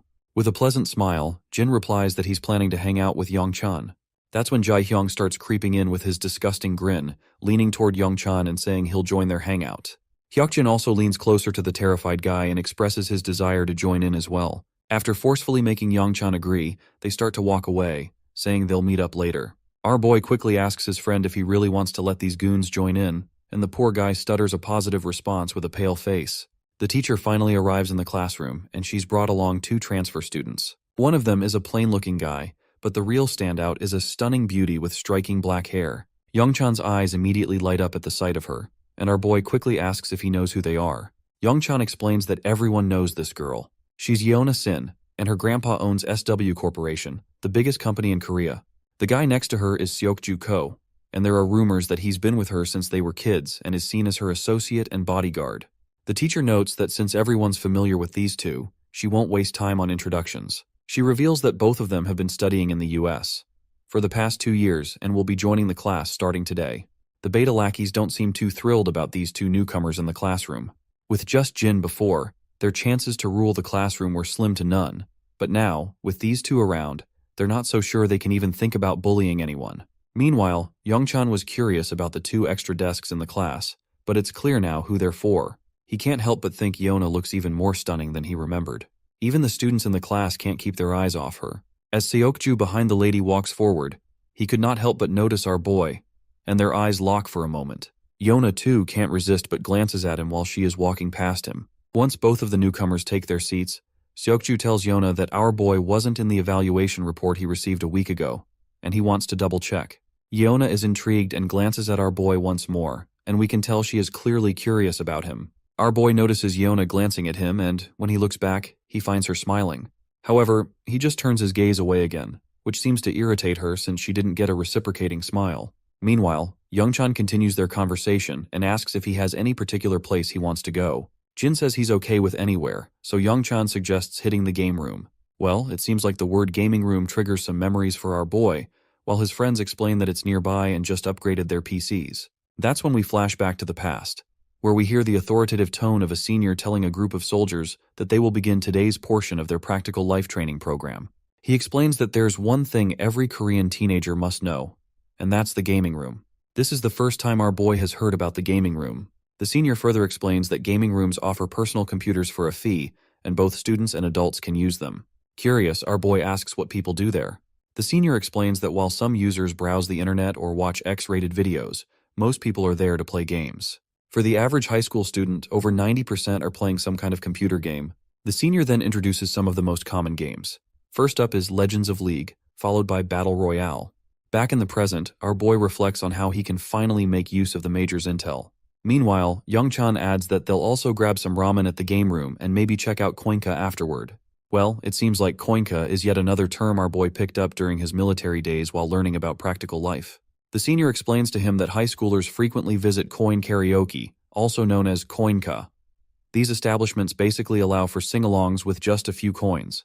Major Kang tells our boy that he should prepare a few songs to sing in case he ends up going to one, and promises to send him a list of popular songs for kids his age to learn. As our guy starts brainstorming ideas and trying to remember some songs, his friend sits nervously nearby, wondering why Jin suddenly looks so serious. Once the bell rings, the students head out for the day, and that's when we see this hottie once again. And as usual, she is with her lackey. Apparently, they're discussing our boy, and discover that he transferred just a few days ago, is 18 years old, and happens to be Daeon Yu's older brother. Yona is surprised to learn that Daeon has a brother because she thought her only family was her grandpa. Seokju-ko agrees and explains that Daeon has been living with her paternal grandfather since her parents and brother died in a plane crash. Yona then asks how she still has a brother. Seokju-ko replies that it's hard to believe, but apparently, her deceased brother has suddenly come back to life just before they transferred to school. He suggests they should dig a little deeper into our boy's past. Meanwhile, it's gotten pretty late already, and we find our boy strolling alone. His phone keeps ringing with notifications from his friends, showing they had a blast at the gaming center. We flash back to the gaming club, where we see Hyokjin, our boy, Jae-hyung, and Young-chan all hanging out. Everyone is amazed by how Young-chan carried them through the game. Jae-hyung even asks about his rank, guessing it must be Diamond or Master. Their jaws drop when Young-chan timidly reveals that he's actually at Challenger rank. From that moment, their attitude toward Young-chan shifts completely. In the present moment, even our boy finds this sudden change odd as they keep chatting excitedly about Young-chan's impressive rank. As he's looking at his phone, his sister arrives. He quickly asks her what she's doing here. She explains that they ran out of garbage bags at home, so she went to get some, and she also picked up a few snacks. Our boy offers to carry the bags, but his sweet sister insists it's not necessary. She then asks if he was hanging out with his friends, and he confirms that he was. She feels a warm sense of relief, glad to see that he's made friends and that people aren't avoiding him because of the fight. When she asks where he went, he bluntly replies that he went to the game room. Well, it seems like this isn't exactly what she expected to hear, as she thought he might have developed different interests after living overseas for so long. Curious about her own experiences at school, he asks how things have been for her. She pauses for a moment before responding that school hasn't been this fun in years. She then asks if he also had something to eat. He nods, saying they had a blast at the game room, where every kind of snack was available. He then asks her about her plans, and she mentions that she's waiting for Grandpa to come home so they can eat together. Our boy then asks if he can join them, which confuses her since she thought he'd already eaten. He awkwardly admits that he's still a bit hungry. We already know that our boy just wants to have some quality family time. When they get home, there's a spread of delicious food laid out on the table, and they all seem to be having a great time eating together. It does seem odd that Grandpa only works a security job, yet they have such a variety of food every day. It's a bit of a mystery how they manage that. As they're having a good time eating together, our boy's thoughts drift back to his mercenary days. After a moment, he shakes off the nostalgia and is back to smiling. Just then his phone rings. It's Major Kang calling. The Major reminds him that he should just call him bro instead of using his rank. The Major asks how things are going, and our boy says he's doing well. But when the Major probes about his school life, there's an awkward silence on the line in response. Getting a bit anxious, the Major quickly asks if our boy has killed someone. Jin quickly says no, but admits he did run into some trouble that was quickly sorted out. The Senior lets out a sigh of relief, and our boy reassures him that everything is fine now, and there's nothing to worry about. Kang is relieved and reminds our boy that they're always there for him. In response, Jin promises he won't forget that. The next day at school, we see the trio in class, but our boy is noticeably missing, and Young-chan seems a bit awkward among the two bullies. Jae-hyung starts asking odd questions. Curiously, he asks who they think would win in a fight between Jin and Seokju-ko. Hyokjin points out that while Jin is good, he probably couldn't beat Seokju-ko, who's been training in combat since he was a kid. To him, our boy seems like an amateur in comparison. Jae-hyung agrees, adding that Seokju-ko is one tough motherfudger. Young-chan then asks if it's true that Seokju-ko fought against 20 dudes and won. Blonde quickly corrects him, saying it was actually 30 guys. The number leaves Young-chan momentarily stunned. He even forget to breathe for a second. Brownhead explains that when a group of street thugs was harassing Yona Sin, Seokju-ko took them all out. He says it started with 10 guys, but they kept coming. By the time 30 guys showed up, Seokju was still going strong. He walked off without a scratch while the 30 thugs were left unconscious on the street, like discarded toys. The timid boy then asks about the rumors he heard, about Seokju catching the kidnappers who took Yona. He's heard that the people behind it were all retired soldiers. The blonde quickly confirms that the story about Seokju-ko catching the kidnappers is probably true as well. He insists that Jin doesn't stand a chance against Seokju because he is on a whole other level. It's sometimes hilarious to think that teenagers in these Korean manhwa are taking down entire gangs single-handedly, making the government and all those intelligence and law enforcement departments look like they're just wasting taxpayer money. In the meantime, our boy suddenly stops in the corridor when he comes face to face with Seokju. Without wasting any time, Seokju asks him straightforwardly what he's doing here. Confused, our boy makes it clear that he doesn't understand what he is getting at. Seokju simplifies his approach and asks why he is lying about his identity. He mentions that he's heard our boy had a hand in Gisu and Huijin Kim moving away. Jin clarifies that he did have some beef with Gisu, but he had nothing to do with their departure. That is when Seokju points out that he checked with the school our boy supposedly attended overseas, and they've never heard of him. Things seem to be heating up, but before we get our boy's response to Seokju, the scene shifts to Daeyeon. She's approached by Yeona, the stunning girl from earlier. After a while, the two ladies are catching up, and Daeyeon mentions she didn't know Yeona was back in Korea. Yeona explains that she just started school the day before and is actually in her brother's homeroom class. Daeyeon perks up in surprise. Yeona then points out that she doesn't remember Daeyeon mentioning having a brother before. Daeyeon explains that everyone thought her brother had died in the crash with her parents 10 years ago, but he survived. They only found out about his survival about 6 months ago. The scene flashes back to the past again. Daeyeon has just returned home and finds her grandfather frozen in place while holding the telephone receiver. Tears are streaming down his face as he reveals the shocking news that Jin is alive. This revelation leaves Daeyeon stunned, and it's how she learns about her brother's survival. Back in the present, Yeona asks why no one didn't know about her brother all these years if he was alive but didn't reach out. Daeyeon explains that Jin lost his memory in the crash, and it was only recently that he started to regain some of it, and someone helped them locate and reconnect with him. Yeona, clearly skeptical, finds it hard to believe.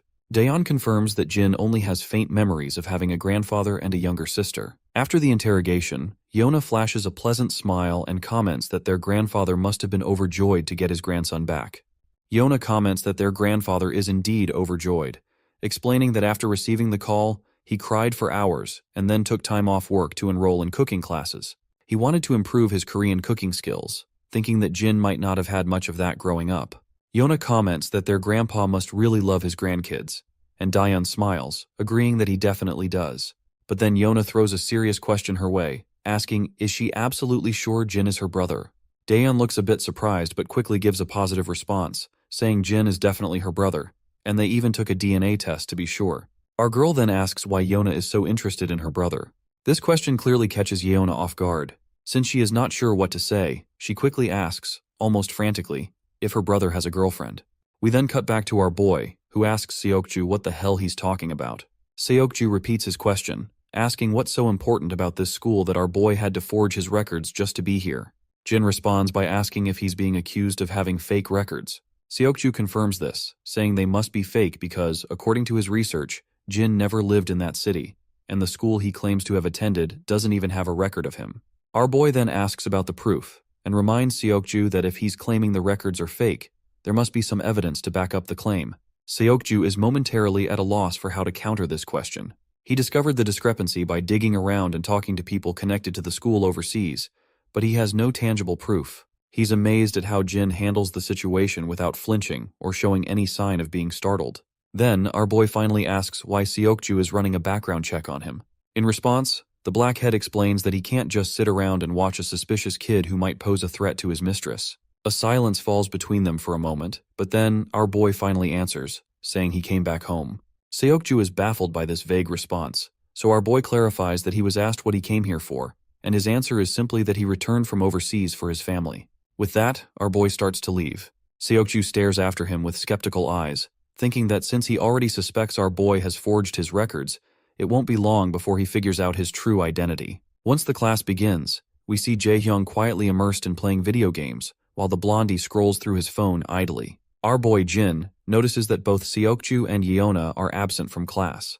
He's intrigued by how quickly these two, having just transferred yesterday, managed to gather so much information about him in less than a day. When the bell rings, the beta bullies approach Youngchan, inviting him to play games and push ranks. They also invite Jin, but he declines, mentioning it's his grandpa's birthday today. The bullies decide to hang out themselves, and Youngchan is on board with that plan. Meanwhile, we're back with the Black Beauty, where Seokju is filling her in on the situation. He's convinced that Jin has definitely forged all his records and even questions the authenticity of the DNA test. Seokju further mentions that his research dug up some pretty rough stuff about his sister, Daeyeon. Apparently, she's been getting seriously bullied by Gisu Kim and his sister for the past 2 years.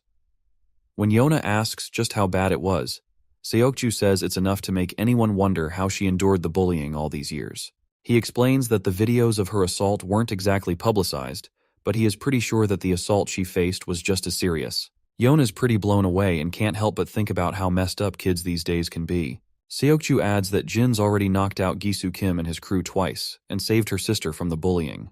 Yona chuckles to herself, thinking it's kinda sweet that her long-lost brother comes back from the dead and takes out her bullies, while Yona's own siblings only ever seem to want to get rid of her. Yona's curiosity gets the best of her as she starts piecing things together. She points out that if Jin had really come to school with the intent to target her, it doesn't make sense that he'd be so upfront about it. A smart person would have stayed under the radar. Seokju agrees, noting that someone with a real plan would have kept a low profile. Yona's mind starts racing once again, and she asks if Jin might have some kind of ulterior motive related to Daeyeon's family. She brings up the insurance money from the plane crash. Seokju then reveals that the grandpa received it but hasn't used it, making it grow over the years. Furthermore, Grandpa returned the share of money which he got for Jin's death, since he was alive. But there's still a substantial amount left, so there is still a possibility that he might be after the money. Yona connects the dots and highlights that if Jin might actually be after the money, then it could mean Daeyeon is in danger from her own brother. The scene shifts back to the grocery store where our duo can be seen shopping, and as usual, Jin is drawing a lot of attention from the girls around. While they browse for items, Daeyeon takes a deep breath and admits she hesitates to ask. But her curiosity is overwhelming, so she desperately wants to know what his life was like after the crash. Our boy remains quiet for a moment, and the girl starts apologizing frantically, saying he doesn't have to answer if it's uncomfortable. But he just smiles and reassures her that it's okay. He begins his story, explaining that he was deeply traumatized and could barely think straight. He did whatever he could to survive in a place where he didn't even speak the language, staying constantly busy just to get by. The girl falls silent, absorbing this heavy revelation. Then she starts to chuckle and asks if he was too busy to have a girlfriend during that time. He nods, agreeing with a laugh. She then reveals that she was surprised to learn he's in the same homeroom as Yeona, something Yeona herself had mentioned to her. Jin is surprised to hear this and quickly asks her if she knows her. Daeyeon explains that Yeona was really nice to her before she moved to the US, and she had missed her a lot. So, when she saw her again today, it was a happy reunion. Then, with a playful grin, Daeyeon reveals that Yeona even asked her if he has a girlfriend.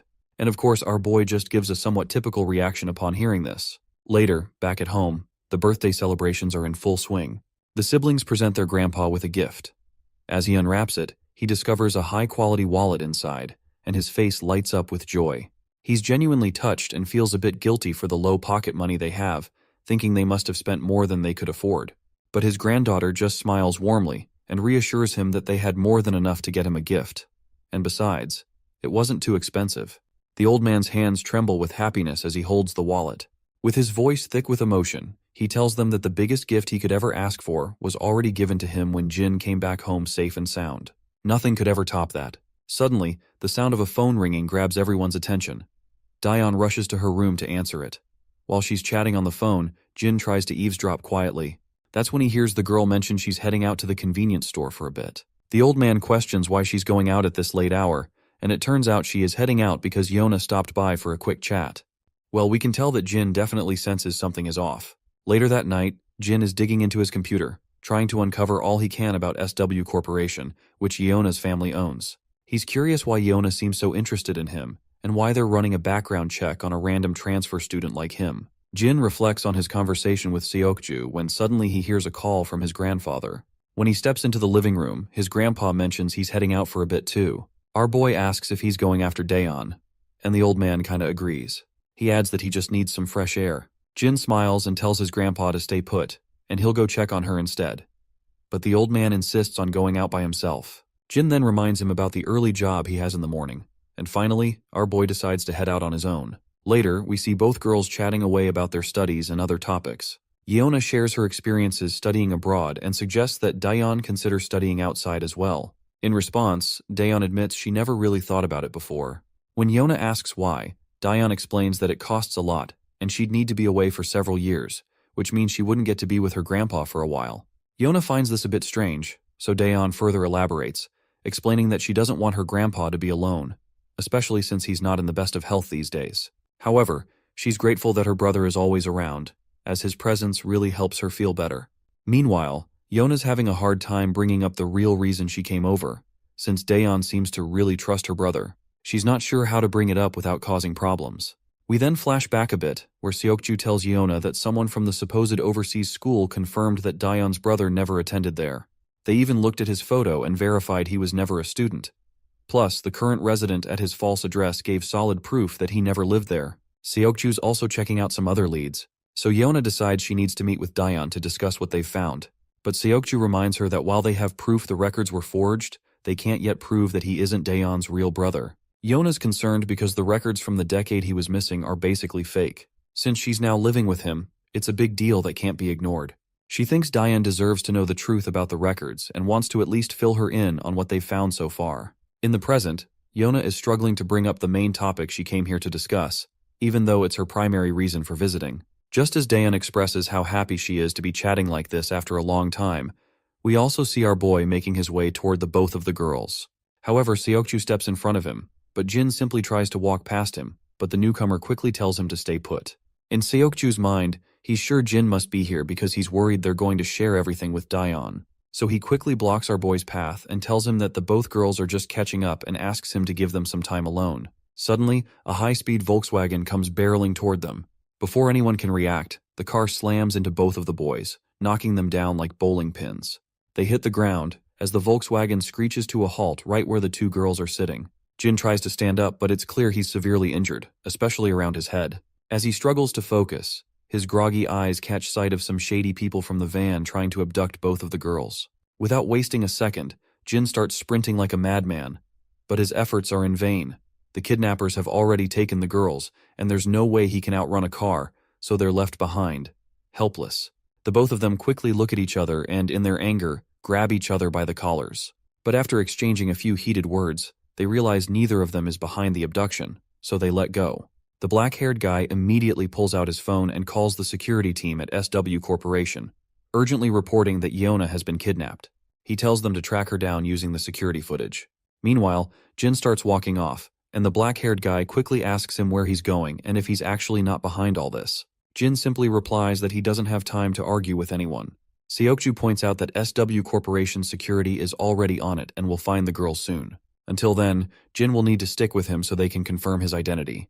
But our boy makes it clear that he's going to find his sister, and if Seokju wants to follow him, he can gladly do so. Seokju starts to get the sense that Jin might not be involved after all. But then our boy suddenly stops and humorously asks Seokju if he brought his car with him. The scene shifts to the bustling heart of the city's entertainment district. Inside one of the pubs, Mr. Cha is sitting back, puffing on a cigarette and enjoying his laid-back time. Just then, his lackey informs him that someone is here to see him. When Mr. Cha turns around, he sees Jin standing there. The scene then shifts to Saw Corporation, where we see a regal-looking lady sitting in her chair. I can tell she's definitely Yeona's sister because she looks just as gorgeous, with her flowing black hair. Suddenly, an assistant bursts into the room. The woman looks a bit annoyed at this sudden intrusion, and wants to know why he didn't bother to ask for permission before barging in. The assistant quickly reports that Yona has been kidnapped.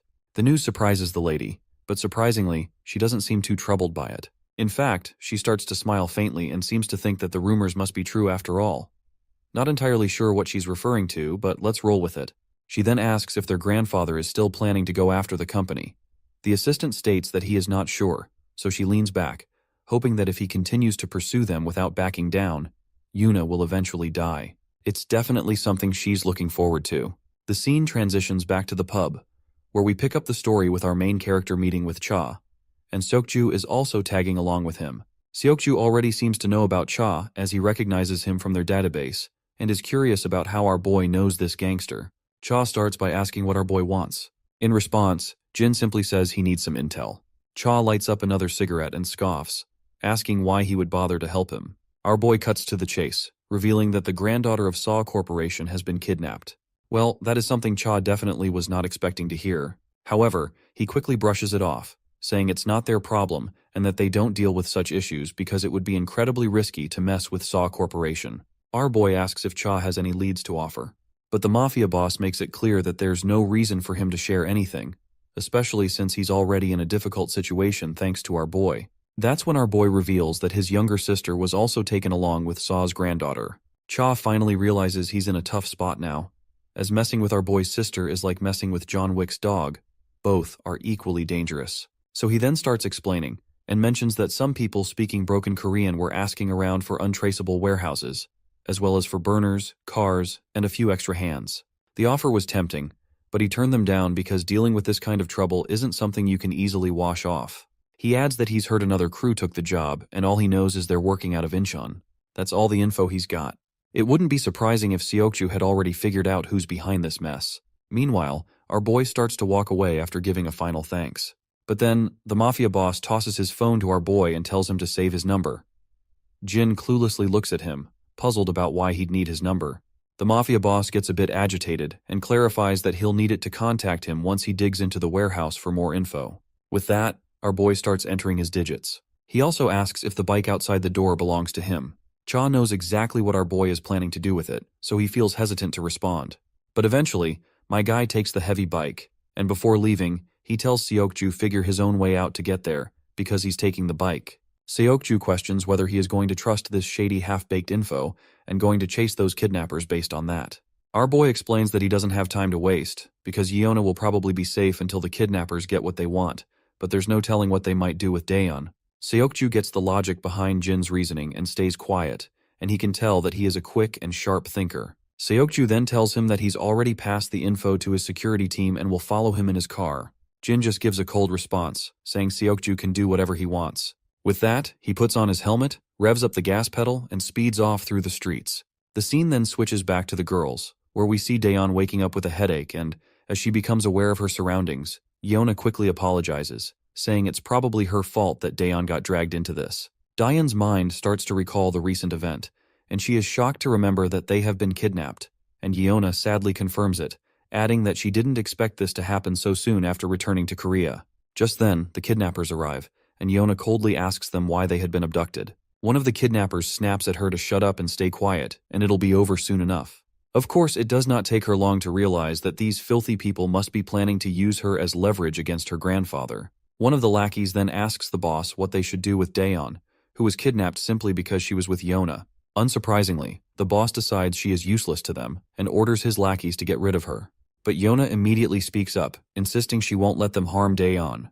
The boss asks what she can possibly do, and Yeona threatens that she'll bite her tongue and bleed to death, making it impossible for them to use her as a bargaining chip.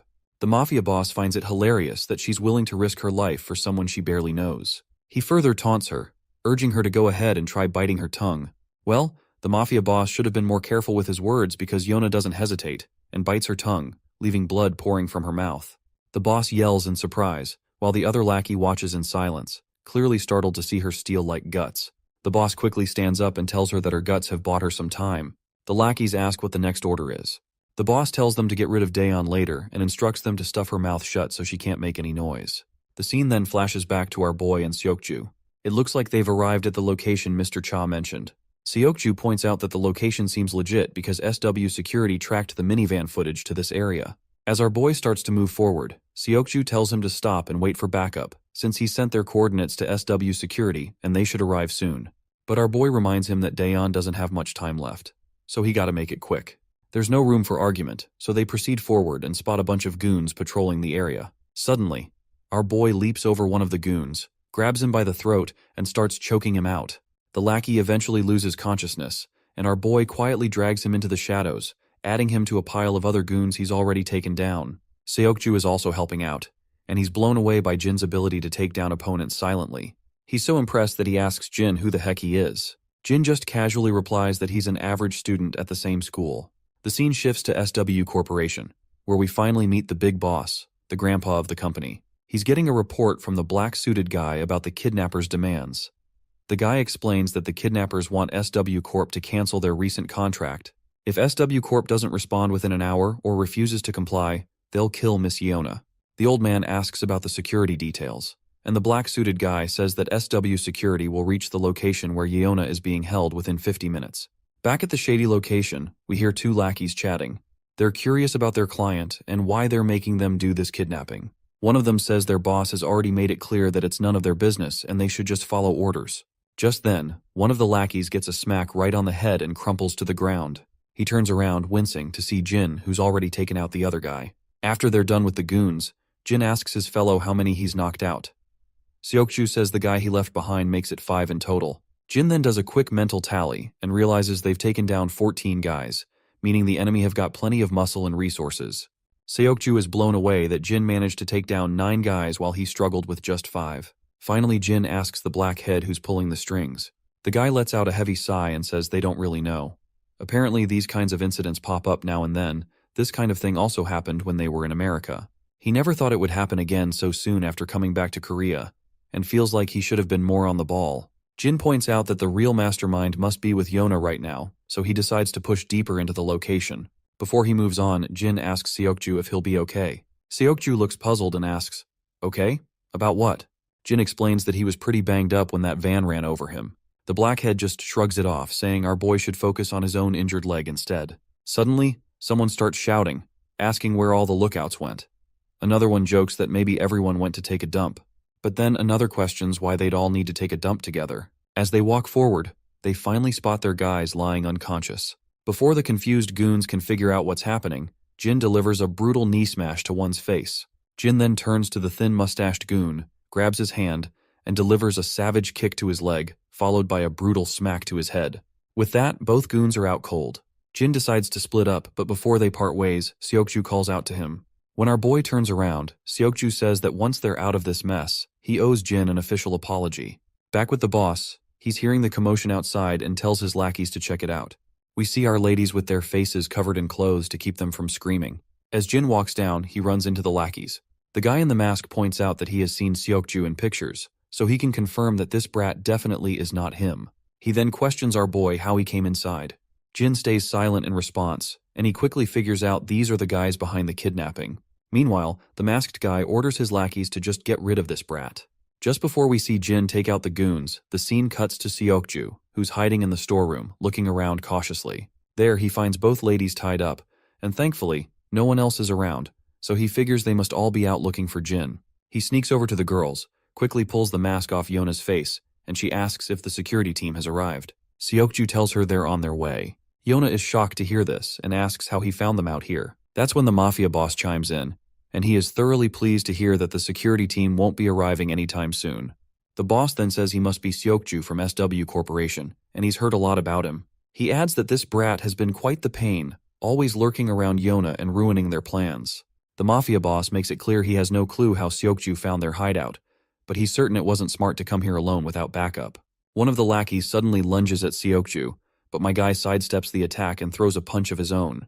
However, this lackey isn't a pushover. He dodges the punch and quickly retaliates. Seokju realizes this guy is tougher than the goons they took down outside, and he's having a hard time keeping up.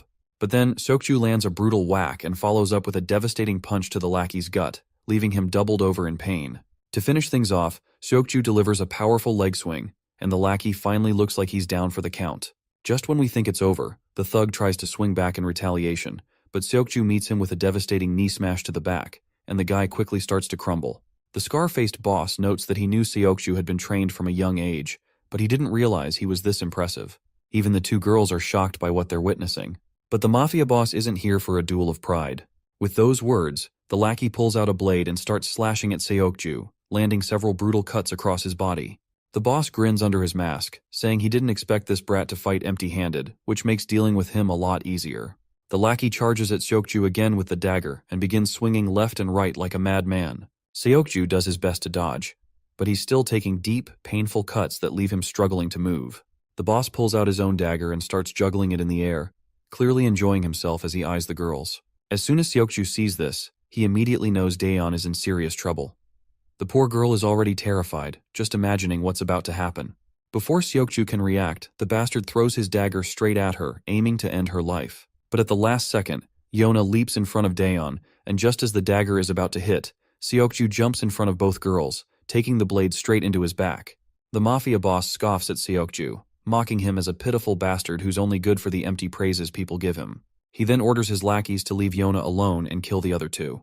The lackeys quickly agree, and begin to walk forward to carry out the order. Suddenly, everyone hears the door creak open, and all eyes turn to see Jin making a badass entrance after taking down the goons and leaving them sprawled on the ground. Back at the club, Gangster Cha is there with his lackeys. They fill him in with the latest info, reporting that the Goshung cartel is behind the abduction. Cha is stunned by the ridiculous mistake the Goshung cartel made by getting involved with both Jin and SW Corporation. It was bound to backfire, considering how the cartel never digs into their clients before taking a job. One of the lackeys then asks Cha why he helped Jin. He further points out that Jin is the one who put them in a tight spot, and he's the one who exposed all the dirt on the Kim family they'd been keeping under wraps for years. Cha lets out a big sigh, saying he had no choice. He points out that he's just an old man who couldn't possibly take on a kid like Jin, and they can't just take revenge on him, especially since it was the Kim family who messed with him first. The lackeys then remarks that they don't have to help Jin either. Cha falls silent for a moment, then chuckles to himself, and further states that he had no choice but to help him since his sister was kidnapped. Back at the hideout, Jin makes his grand entrance. The lackey leader asks who this guy is, while Yona is stunned to see him. Diane is also shocked to see her brother, and when she mentions this out loud, the mafia boss overhears and realizes Jin is her brother. The boss bursts into laughter, nearly losing his breath. He finds it hilarious that he kidnapped a girl, and now her adorable brother is here trying to save her. He finds the whole situation quite amusing. Meanwhile, Jin turns to his sister and asks if she's okay. Daeon starts to cry, her tears streaming down as she begs her brother to just get out of here. Meanwhile, Yona is heartbroken seeing these two siblings dragged into this mess because of her. She shouts at the lackey leader and offers to cooperate and tells them to let everyone else go in exchange for her cooperation. The mafia boss snaps back, asking why he should do her any favors. Yona falls silent, realizing she doesn't have much leverage. Seokju, battered and bruised on the ground, watches Jin with a mix of admiration and amazement.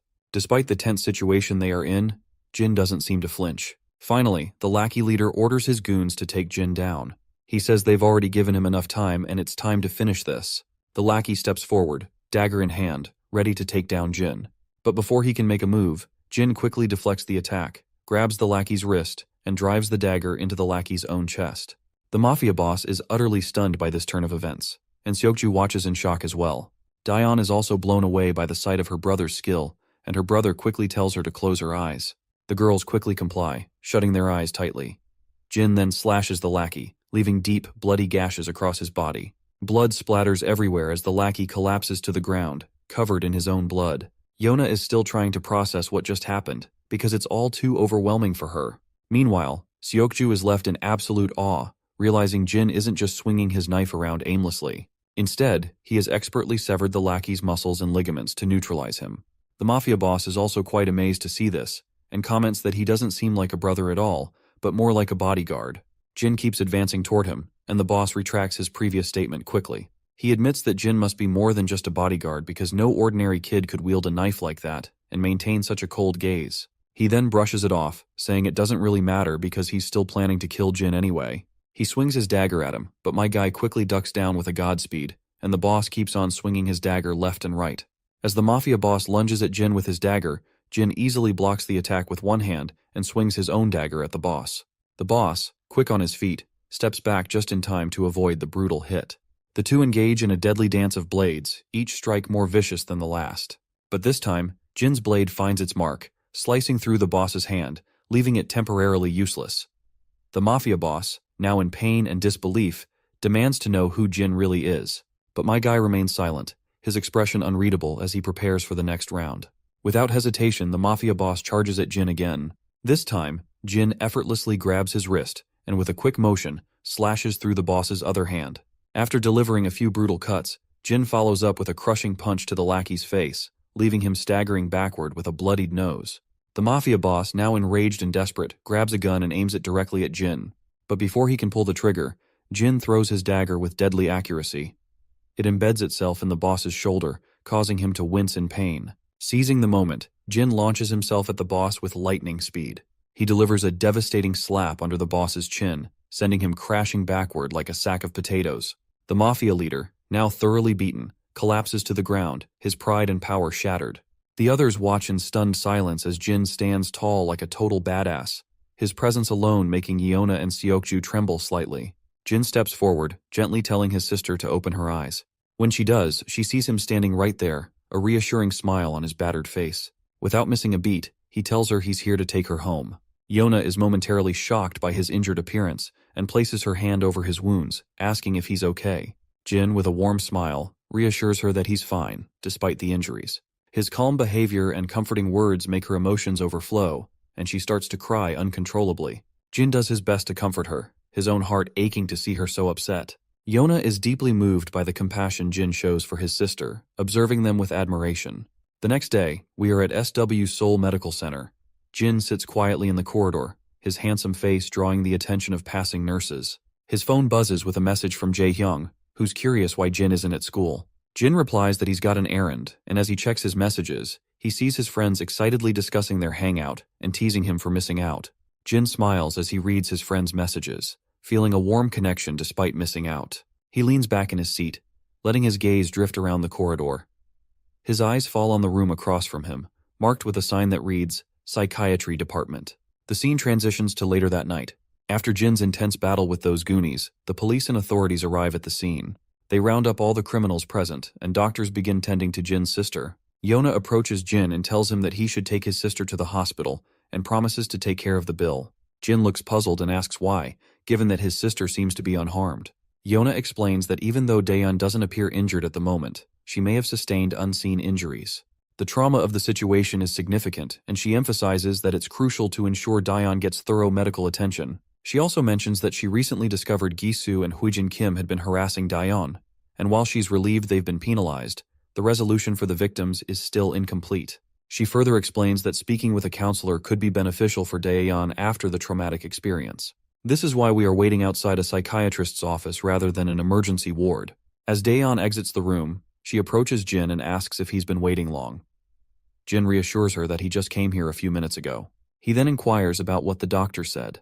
In response, she explains that there's nothing serious to worry about. She will need to attend sessions once a week for a while, but overall, she's fine. Jin also shares that his own injuries are minor, just a few light bruises. The girl also let out a sigh of relief. She is relieved that he's okay. Jin's mind drifts back to how she was so emotional after being bullied, a tough reminder of everything she went through. She calls out to him, and he flashes her a smile, asking what's up. She just smiles back and says she forgot for a moment what she was going to ask. But inside her head, we can tell she's hesitant to bring up her question. The scene shifts back to earlier when the doctor was checking on her well-being. In the background, she overhears soldiers talking, completely amazed that a kid took down most of the kidnappers on his own. It just doesn't make sense to them. At that moment, Daeyeon is just as stunned by what the soldiers are saying. She's curious about how Jin can fight so well and what his life was like before coming back to Korea, but she can't make herself ask her any of these questions. As they walk down the corridor, they run into Yeona. The moment Daeyeon spots her, she lights up with happiness. Upon seeing each other, Yeona quickly asks her about how the therapy went. Daeyeon says it went well and mentions she heard Yeona covered the bill for her treatment, so she tells her she really didn't have to do that. Yeona waves it off, saying it's no big deal, and reminds her friend that she's the one who got her into this mess. She then apologizes to her sincerely. Daeyeon laughs it off, saying she's already apologized plenty. Besides, Yeona herself was a victim too. That's when Jin notices a massive bodyguard standing behind Yeona with a seriously intimidating look on his face. Despite the intense stare he is giving our boy, Jin remains totally unfazed. Yeona then turns to Jin and asks if he's had his checkup. Our boy quickly says yes, and Daeyeon chimes in, saying she had to drag him there. He only agreed to go after she threatened not to go to the hospital herself if he didn't. Daeyeon then asks about Seokju, and Yeona confirms he's in the same hospital. Daeyeon appears really eager to see him, and decides they should stop by before leaving. Even though she is excited about the visit, we can tell Jin's feelings are less clear. Still, they end up visiting Seokju, and Daeyeon makes sure to thank him for saving her from the blade. Seokju is a bit startled by her sudden gratitude and stutters, saying it's no big deal. She then asks Seokju if he's feeling better, and he replies that he's indeed feeling much better now. Meanwhile, Jin isn't too happy seeing his sister getting cozy with Seokju. He just stands there in silence, clearly uncomfortable. Even Yeona and her bodyguard notice that Jin seems to be troubled. Daeyeon then hopes Seokju recovers quickly. With that, they decide to leave. Yeona waves them goodbye, and they walk away through the main door. Once they're gone, the bodyguard is deep in thought, remarking how hard it is to believe that someone like this seemingly scrawny kid could take down a bunch of people at once. It's just unbelievable. Yeona chuckles and admits she's pretty amazed herself, but she isn't sure if it's something that would even surprise a pro like the bodyguard.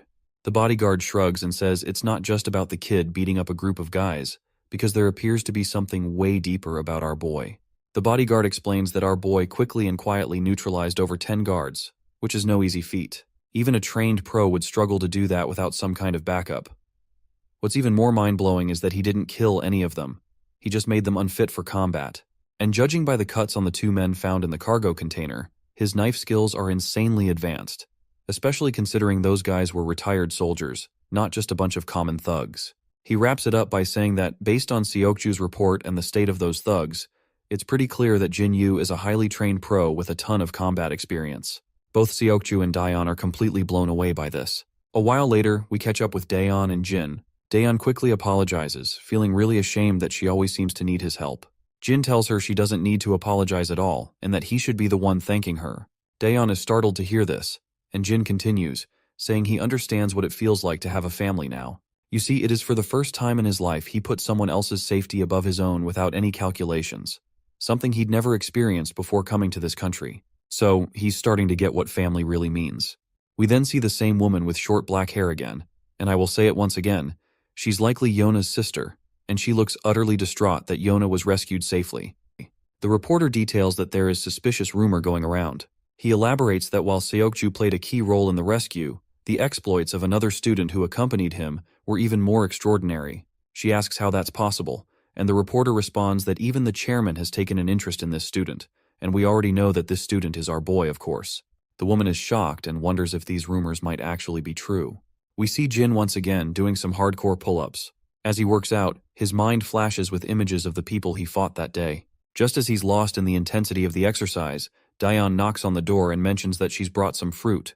While Daeon munches on the delicious fruit, Jin arrives and quickly asks his sister how she's feeling. She responds that she's already answered that question 1,000 times, and she's fine. Once Jin sits down, he notices something on Daeon's mind, so he asks her what's up. That is when she assures him that she does not hate him just because she saw him fighting and beating those guys brutally. She claims that it doesn't change how she views him. After all, he did all this just to save her, and she won't ask him about his past either. Daeon then gets somber, saying she was never able to tell Grandpa about any of the bad things that happened at school. She just wasn't ready to share it with him. But now, she feels more relaxed, as if she can open up about anything. Suddenly her phone rings. It's Yona on the call, so she grabs the phone and heads to her room while still on the call. A while later, we see Yona sitting in front of Jin, who quickly tells him to take a seat as well.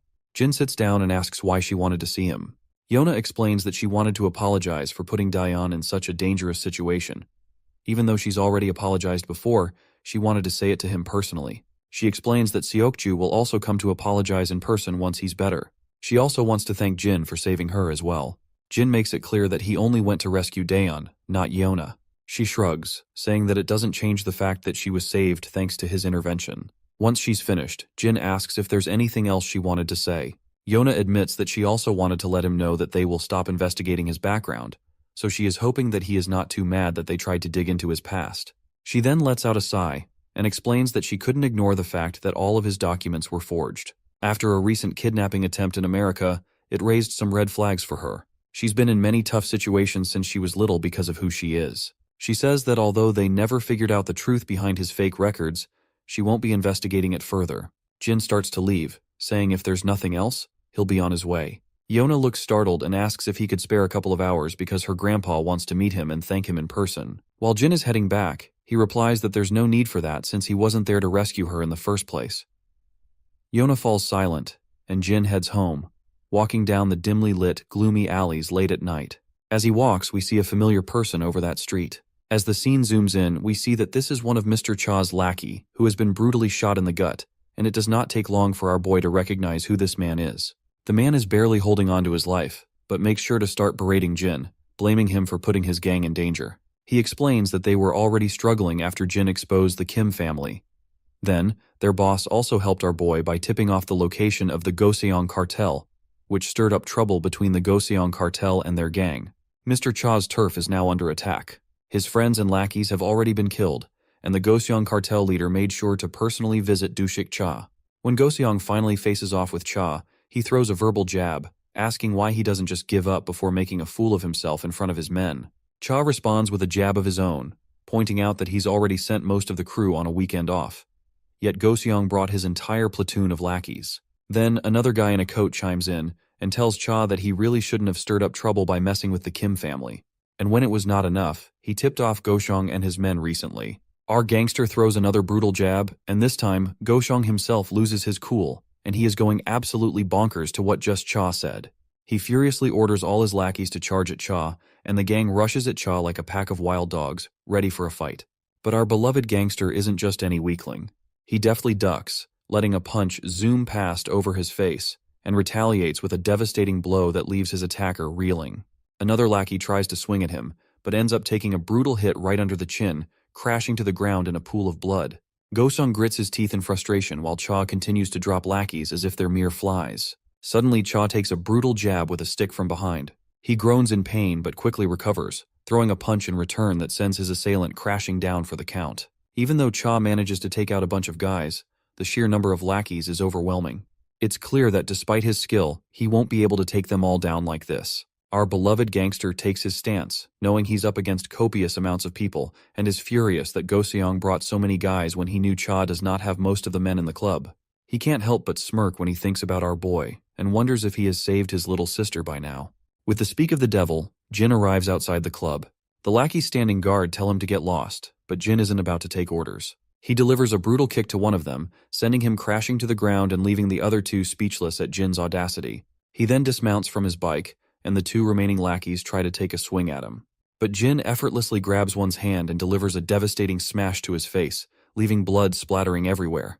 The remaining lackey tenses up at the sight and ends up taking a heavy kick to his gut. With both goons taken care of, he moves further into the club, only to find a brutal scene of dead bodies. As he advances, a group of arrogant thugs orders him to leave.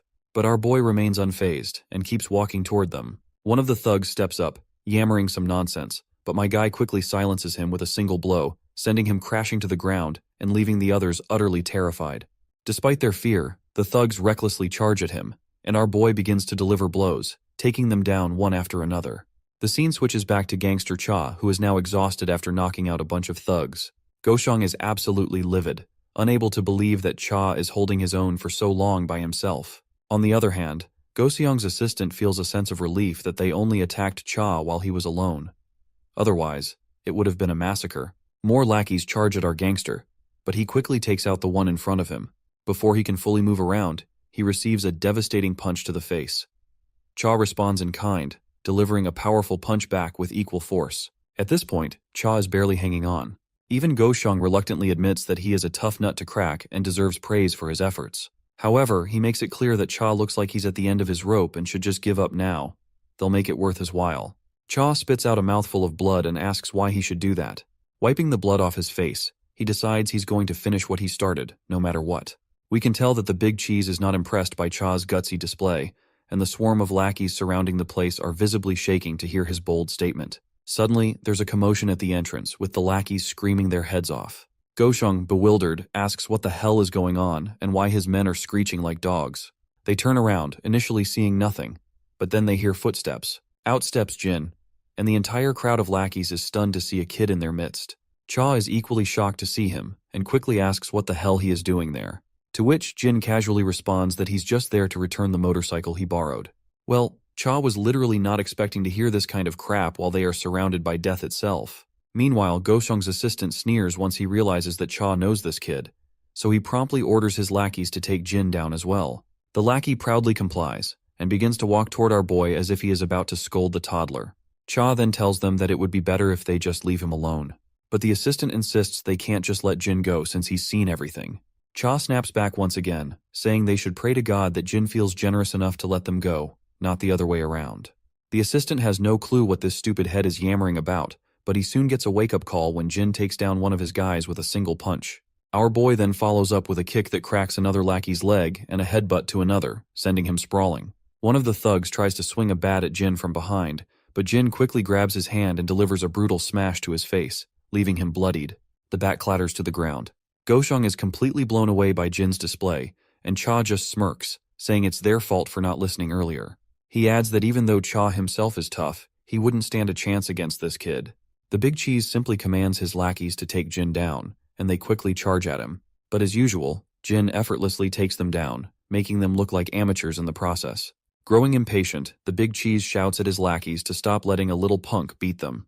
But just as he's about to make another command, he suddenly falls silent when he sees Cha charging at him. At this point, Goshong is pretty sure things are about to get even messier for him. Shortly after, the big cheese and his lackeys are all on the ground, looking like they've kissed the dirt, while Cha slumps back, utterly exhausted. Jin strides over to him, and when Cha looks up, he sees the wreckage of the fight. People scattered around like discarded wrappers, with Jin standing triumphantly. Jin starts heading out, casually saying that Cha has now paid his dues. Cha is shocked and still trying to wrap his head around how this kid is so fixated on the same bullcrap after all this. He then asks if Jin saved his sister. Jin calmly replies that he did, and it's all thanks to Cha. The next scene shifts to a hospital room where one of Cha's lackeys suddenly jolts awake. As he looks around, he spots Cha on the other side of the room, all patched up, but clearly still in rough shape. The lackey is stunned to see his boss there, and Cha quickly tells him to stop calling him boss while they're in the hospital. Confused, the junior asks how his boss ended up here. Cha casually mentions he got roughed up and just took a cab to get treated. The lackey then inquires about Go-seong and the rest of the lackeys. Cha, with a nonchalant shrug, says he took care of them all. The junior simply can't believe it and calls this BS, prompting the senior to get a bit annoyed and asks why his junior thinks he'd lie. The lackey suggests it's probably because he is too embarrassed to admit he got beaten by Go-seong. Cha then asks if he happened to have met Jin yesterday. The junior perks up and confirms that he did indeed meet him. He further explains that he got ambushed by the enemy team while he was heading out of the club, and after getting brutally wounded, he found our boy and yelled at him. He charged at Jin out of anger, but after receiving the first hit, he fainted and doesn't remember anything else. The boss explains that Jin probably knocked him out to get him to the hospital. Cha then continues, saying that inside the club, he was overwhelmed by the sheer number of enemies. That's when Jin showed up, took them all out in seconds, and then told him he'd paid his dues before simply walking out. The lackey finds this absolutely admirable and thinks it's really badass, to say the least. The senior agrees, acknowledging that Jin is indeed quite impressive. The lackey then asks his boss if he has any clue who this kid really is. The senior points out that Jin claims to be just an average teenager, so he figures they'll have to take his word for it. In the next scene, we see a football heading straight toward Jin, and he catches it effortlessly.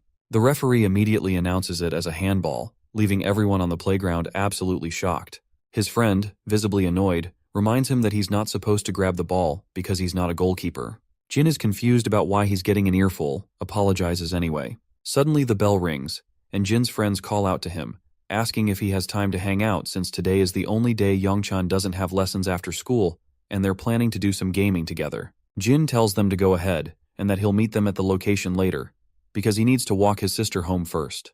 His friends are a bit bewildered and ask if he's started to babysit his sister again. Jin explains that she's not feeling well lately. Blondie decides to save a spot for Jin, and meanwhile, Daeon is preparing to leave her class. She's thinking about making kimchi stew for Jin because he loved it the last time. However, she's unsure if he can handle spicy food, so she's considering making a milder soybean paste stew instead. Suddenly, she hears a buzz of excitement from the other girls in her class.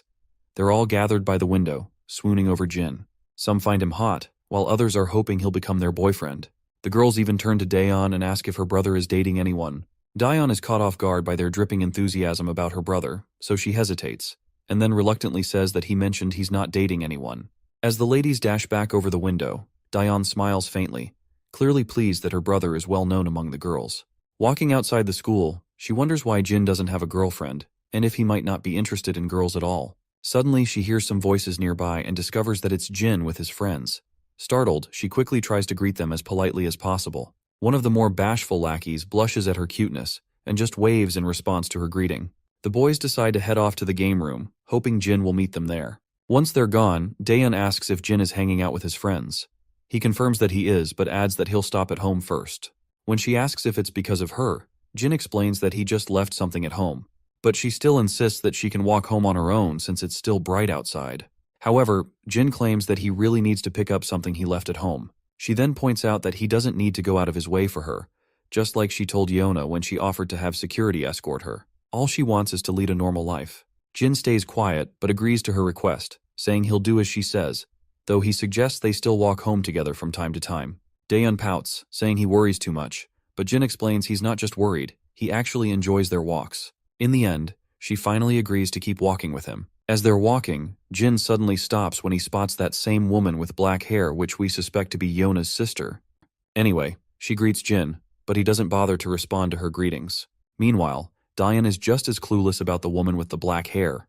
The woman then pretends to notice Daeon for the first time, puts on an exaggeratedly concerned look and says she must be the one who went through so much because of Yeona's abduction.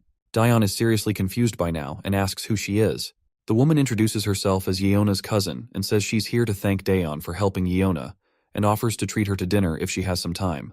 Jin flatly refuses, explaining that Yeona already thanked him personally, so there's no need for this stranger to go out of her way.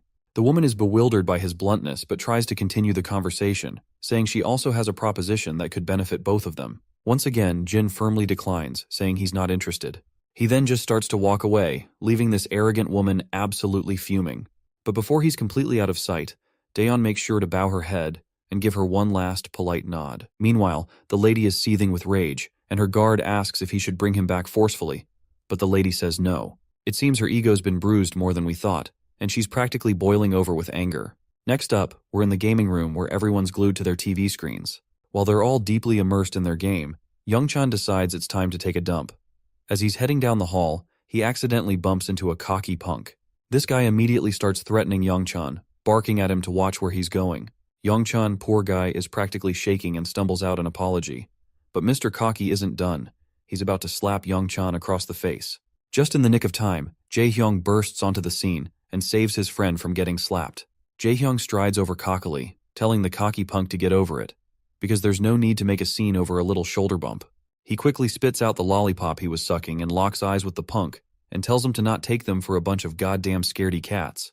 The punk's nerves are clearly rattled by Jae-hyung's deadly glare, and my guy continues to stare him down and demands this crazy punk why the hell he is staring. Once the punk is thoroughly intimidated, he finally walks off with whatever pride he has left. Jae-hyung lets out a puff of air through his nostrils, looking pretty pleased with himself. On the other hand, Youngchan still appears to be in shock, watching his friend and reflecting on the turn of events. It's a bit of a shock to him, considering Jae-hyung used to be the one bullying him, and now he's the one coming to his rescue. Orangehead tells them they'd better hurry, or Hyokjin will start giving them grief for being late. So, they head toward the toilet, while Youngchan still can't believe his eyes that this dude saved him. When they finally return, Hyokjin asks why taking a dump took so long. Orangehead explains there was some idiot trying to mess with Youngchan. Hyokjin's interest peaks, and he quickly asks who it was. Orangehead says the guy was wearing a Gosok Tech uniform. Blondie then turns to Youngchan, checking if he's okay. The timid fella simply replies that he's fine, because nothing had happened since Jae-hyung interrupted just in time. Orangehead decides it's time to just dive into the game. But then, a bunch of rowdy people burst into the gaming room. It's the same guy Jae-hyung bumped into earlier, and he's brought his lackeys to get revenge for the humiliation. Hyokjin is completely absorbed in his game, and doesn't notice the people standing over his left shoulder. When he finally looks up, he sees a bunch of goons towering over him, and the leader of the gang quickly tells him to step outside. Both Hyokjin and Jae-hyung realize that shit is about to get real, and Youngchan is shaking, terrified just thinking about what's coming next. Once they head outside, Youngchan is trembling with fear, feeling utterly terrified because they've gotten into this mess because of him. The cocky guy from before starts bragging about how Orangehead was all talk and no action, claiming it'll be easy to take down him and his other friend. But our Orangehead doesn't back down. He mocks the cocky guy, pointing out how he was scared and walked off quietly earlier, only to come back with his lackeys. The cocky guy doesn't appreciate the jab and gets furious. He tries to land a punch on Orangehead, but Jae-hyung quickly ducks and delivers a brutal punch to the cocky guy's face, showing him who's boss.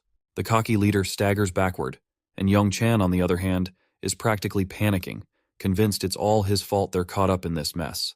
That's when Jae-hyung speaks up, telling his terrified friend that he doesn't need to feel guilty about anything, because these bastards are the ones who should be sorry. Those words absolutely melt Youngchan's heart, because seeing his friend looking so badass while saying that is almost overwhelming. But then, Hyokjin chimes in, pointing out that it's the exact same line Jin used a while back, and even the way Jae-hyung said it had the same energy. He jokes that he basically copied Jin, and now he feels like he needs to bleach his eyes after seeing his copycat friend in action. Orangehead starts blushing, feeling totally embarrassed, and admits that Jin looked so cool when he said those words that they stuck in his head, and he couldn't help but repeat them.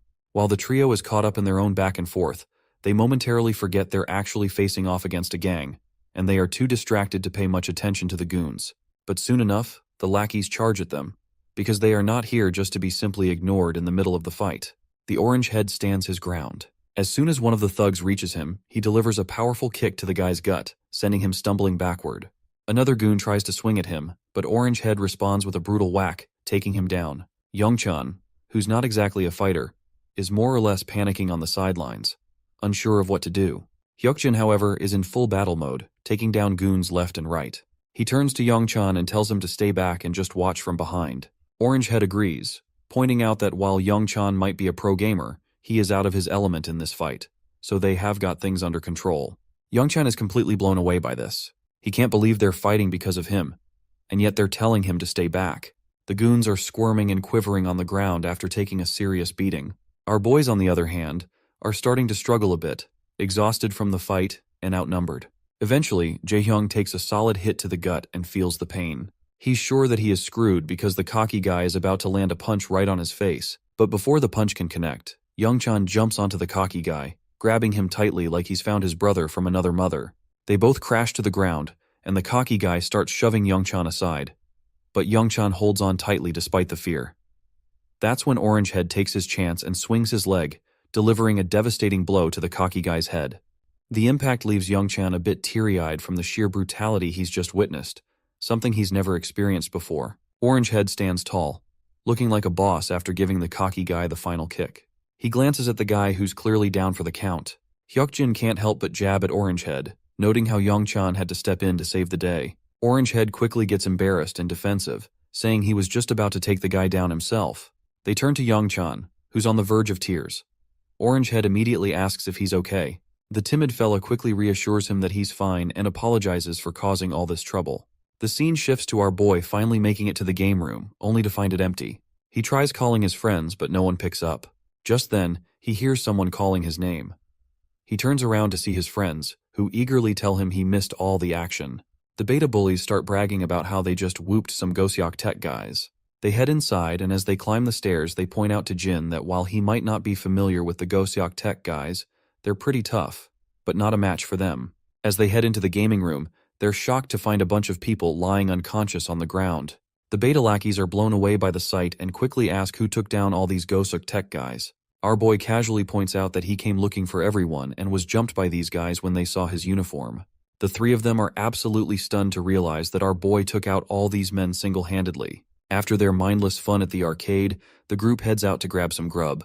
The beta bullies have brought the same delicious food Youngchan usually eats, but Orangehead forgets to grab drinks and decides to go get some as soon as possible. Youngchan decides to go with him, but Orangehead opts to go himself. As they start eating, Hyukjin feels proud and laughs about how they took down the Goseok Tech goons. Orangehead agrees, saying the goons came in trying to act tough but ended up getting beaten like dogs. Meanwhile, our boy looks at the tuna mayo food with no clue how to proceed. He watches as Jaehyung tears off the seal and pops the snack out of its wrapper. He mimics Jaehyung and starts to take a bite. While eating, he asks his friends who started the fight. Jaehyung explains that one of the goons was messing with Youngchan outside the game room, which triggered the whole scene. Our boy checks in on his timid friend, asking if he's alright. The friend says he's good, because Jaehyung showed up to rescue him just in time. Orangehead then shares some advice, telling Youngchan that in situations like this, he should never back down. Youngchan looks a bit confused to hear this, so Orangehead explains that you shouldn't flinch in front of a bully. You need to make it clear you're ready for anything, or they'll just take advantage if they think you're scared.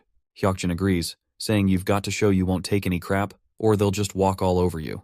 Youngchan asks what if they end up hitting him. Orangehead just shrugs and says they're going to try to hit him even if he's scared, but Youngchan worries they might hit him harder. Orangehead agrees, but he points out that if you don't stand up for yourself, you'll just be seen as a pushover, and that's worse than getting beaten up. Hyukjin also adds his 2 cents, saying he's seen this trick work before because no one wants to deal with trouble. Bullies usually pick on the quiet ones who never speak up. Youngchan stays quiet, probably realizing that he's always been picked on because he didn't stand up for himself. As they chat, our boy keeps munching on his delicious food. The scene then drifts to his past, where instead of fancy food, he was stuck with some mediocre curry and a piece of dry bread. At that time, he had no choice but to eat it.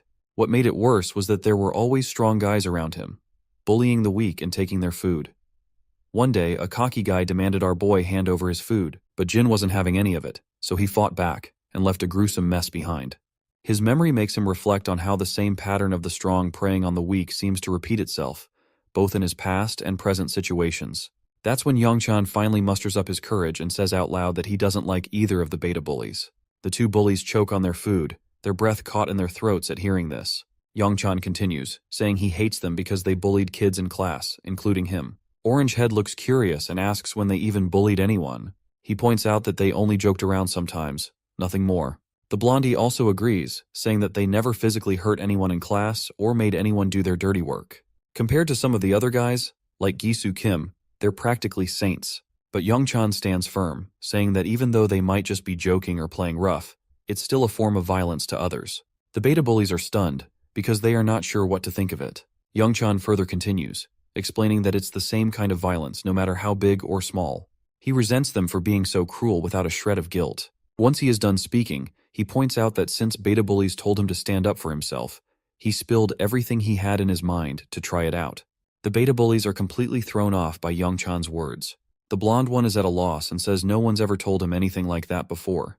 He didn't realize people could see their actions that way and thought they were just joking around. The other bully also agrees, saying they figured it was okay since they weren't as bad as some of the others. Youngchan, still feeling nervous, explains that he was surprised by how nice the beta bullies seemed when he hung out with them. He guessed they didn't realize that what they were doing was a form of bullying. Feeling guilty, Orangehead quickly apologizes. The blonde also says sorry, admitting they're not sure how to fix things but at least want to offer an apology. On the other hand, our boy is still messing with his food. When he takes off the shell of his rice ball, it drops to the ground, and he's totally bummed out to see his meal ruined. His friends don't really know how to react, and they end up yelling at him when he tries to eat the rice ball after picking it up. In the bustling heart of the city, we find ourselves back at SW Corporation. There, we see that same woman who claimed to be Yona's cousin is sitting at her desk. Suddenly, Yona storms into the room, clearly fuming, and she yells this woman's name, Jie. The sassy lady looks up and smiles at Yona, but before she can say much, Yona cuts her off with a sharp tone, demanding to know if she met Jin recently. Jie tries to play it cool and reminds Yona that it was actually Yona who was tracking Jin's background because she was suspicious of him. Yona frustratingly admits that she did investigate Jin, but had promised him she wouldn't pursue it further. Now she is also telling Jie to stop nagging our boy as well. Jie raises an eyebrow and reminds her that she shouldn't forget the kind of world they live in, especially given the recent kidnapping event. So, she makes it clear that they are not taking any chances, and our boy's background is a major concern. Yona insists that Jin wasn't involved in any of the recent trouble, but Jie quickly interrupts, saying that just because Jin helped with a rescue doesn't make him trustworthy. Jie's manager also chimes in, pointing out that Jin's identity is a significant issue for the school. They emphasize that a school affiliated with SW Corporation shouldn't have accepted a student with fake records, and they make it clear that they won't overlook this matter. Yona frustratingly grits her teeth, while Jie just smiles with a hint of satisfaction. She explains that they might receive some good news soon. Curious, Yona asks what kind of news she is talking about. Jie's manager explains that Jin's records were restricted, so they had to consult higher-ups in their network to obtain more information. Jie looks at Yona with a challenging smile, asking if she's not curious about Jin's true identity. Yona firmly states that she doesn't care, emphasizing that Jin saved her, which is more than enough for her. Just then, the telephone rings, grabbing everyone's attention. Jie's smirk widens as she says it's time for them to hear the news together. She answers the call, and the caller announces that they have news to deliver. As Yona waits anxiously, Jie expresses hope that the caller will reveal information about Jin's identity. The caller responds that the higher-ups have decided that SW Corporation should refrain from any further inquiries into Jin's background. The announcement leaves Jie visibly pale, and the guard stunned as well. Her frustration boils over, and she starts yelling at the caller, demanding to know how they can simply let the matter slide. The caller makes it clear that, given the enduring relationship between SW Corporation and the government, they have decided to overlook the matter. The caller explains that Jin is estranged from his family due to an unfortunate plane crash and is essentially a young man who has found his way back home. They emphasize that it would be best to let him live his life without further scrutiny. The next day at school, Yona walks in with her escort, catching everyone's attention, including our boys who are curious to see them back after such a long time. Yona suddenly starts looking at them with a direct gaze, which makes Youngchan feel uneasy. She approaches him and simply asks if Jin isn't in school today. Youngchan, looking around for Jin, explains that he was just here, but Jaehyung explains that he just got called to the office a few minutes ago. As Yona and her escort, Seokju, settle into their seats, her escort reveals that the chairman is at the school right now. Yona is surprised to hear that her grandfather is at the school, and wonders why he didn't inform her of his visit, and if Jin might have gone to meet him in the office. In the office, we finally meet the old man we've been hearing so much about. He's thrilled to finally meet our boy in person, especially since our boy had previously turned down a meeting, so he came by himself to thank him for saving Yona. Our boy responds that there's no need for thanks. He was just trying to rescue his sister, and Yona happened to be there too. The old man acknowledges that he knows, but he still wanted to express his gratitude for saving his granddaughter and apologize for involving his sister. Our boy clears things up again, letting the old man know that he doesn't need to worry about that since Yona has already apologized. The old man stays silent after hearing this, and our boy starts to head into the classroom. That's when Grandpa finally asks if he will become Yona's bodyguard. Not surprisingly, he flatly refuses and makes it clear that this isn't something an average teenager like him can handle. The old man reminds our boy that an average teenager couldn't really handle a unit of kidnappers made up of former Special Forces soldiers either. Jin then points out that Yona already has an internal security team guarding her 24/7. The old man agrees but says that a security team can't be with her at school, and besides, she wouldn't be able to live normally with a team trailing her all the time.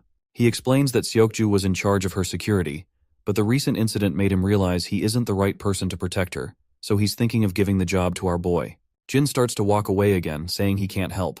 The old man goes quiet for a moment, and then says he wasn't just here to thank him for saving Yona. He also wanted to thank him for what he did 3 years ago. As soon as our boy hears this, he freezes and quickly turns back toward the old man. The old man keeps going with his thanks, saying he's wanted to express his gratitude for a long time, because without our boy's efforts, he wouldn't have had the chance to see his son before he passed away. It's clear that Jin remembers what the old man is talking about, but he stays nonchalant, saying it was just another job.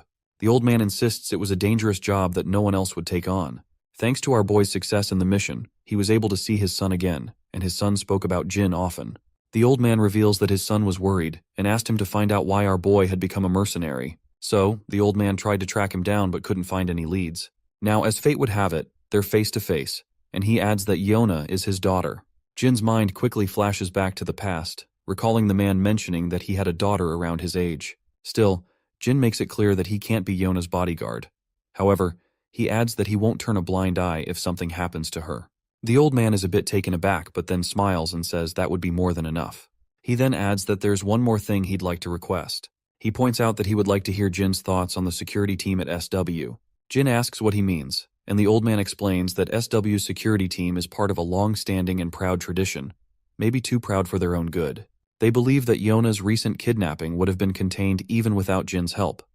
However, as SW continues to expand, the threats are growing, and their security division is lacking in innovation.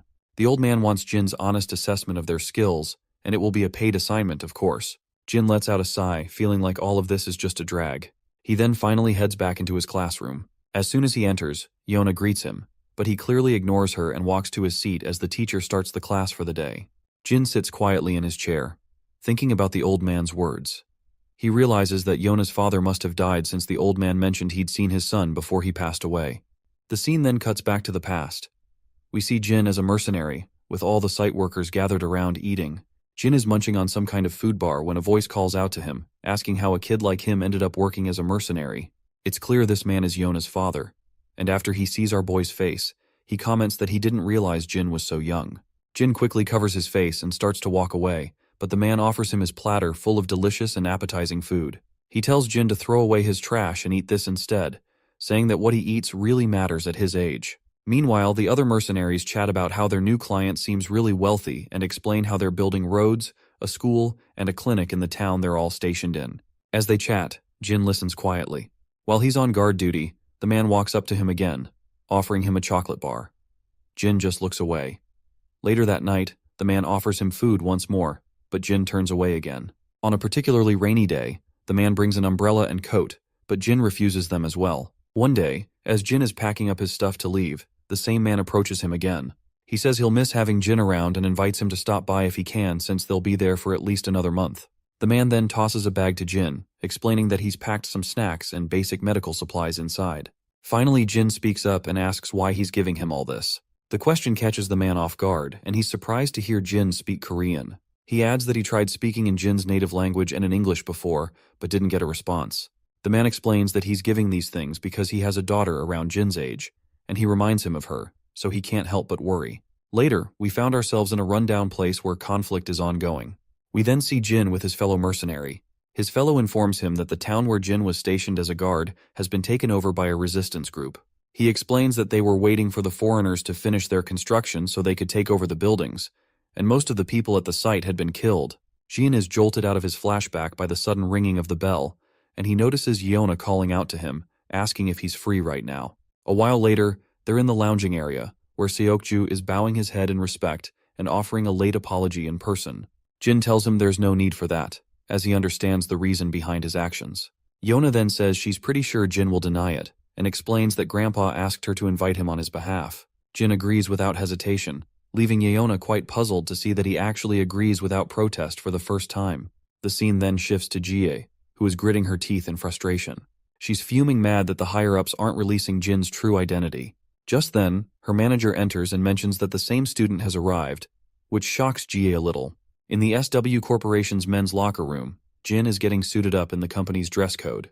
Seokju asks how Jin ended up landing a job with SW Corporation. The scene transitions to the past, where Jin is reviewing the records of all the security personnel working for SW Corporation. The old man had told him to spend a few days with the team and share his thoughts since arrangements had been made to accommodate him. It should be fairly easy for Jin to get a sense of the program. Back in the present, Jin tells Seokju that he simply wanted to experience what being in the security team is like, so ended up here with a job. Seokju wonders if that means Jin wants to be a bodyguard. Jin then asks if Seokju isn't joining the training. In response, Seokju explains that today's session is for Team 2, and he is part of Team 3. He adds that Team 3 escorts Yeona exclusively, while Team 2 escorts Ms. Jie and her parents. The scene transitions to a training hall where all the personnel are sitting on the ground. One of the instructors introduces Jin to everyone, explaining that Jin will be joining them for the next few days. He's in the same class as Seokju, and the chairman has allowed him to participate in their program to learn about their field. One of the men raises his hand and asks if Jin is the one who handled the kidnapping situation with Seokju. The senior confirms that he is indeed the same person. Jin introduces himself and thanks everyone for letting him participate. As the students begin their training, we see Yeona standing above, observing our boy. Seokju reveals to her that our boy is here because he wanted to experience what it's like to be a bodyguard, or at least that is what Jin told him. Meanwhile, the guards are running down the halls, engaged in their training. As Yeona watches our boy, she also notices someone else in the hall, and it's Jie along with her guard. Yeona curiously wonders what she is doing there. Meanwhile, Jin is running across the hall with the other soldiers. The senior leading the pack takes a quick look back and sees that Jin is keeping up well, so he decides to pick up the pace, running even more intensely. After several rounds, all the soldiers are completely out of breath, and the senior looks utterly exhausted, as if he might faint any moment. Jin, however, looks as if nothing has happened, taking just a simple, casual breath. The senior reveals to us that they've run enough to make anyone faint, but Jin kept up the whole time and even looks like he could handle 20 more laps. They move on to other intense exercises, and Jin excels at those as well. From the sidelines, Yeona is absolutely blown away by how Jin outperforms everyone, leaving them struggling to keep up. Meanwhile, Jie just sneers, saying it's just basic training, and still Team 2 is falling way behind this kid.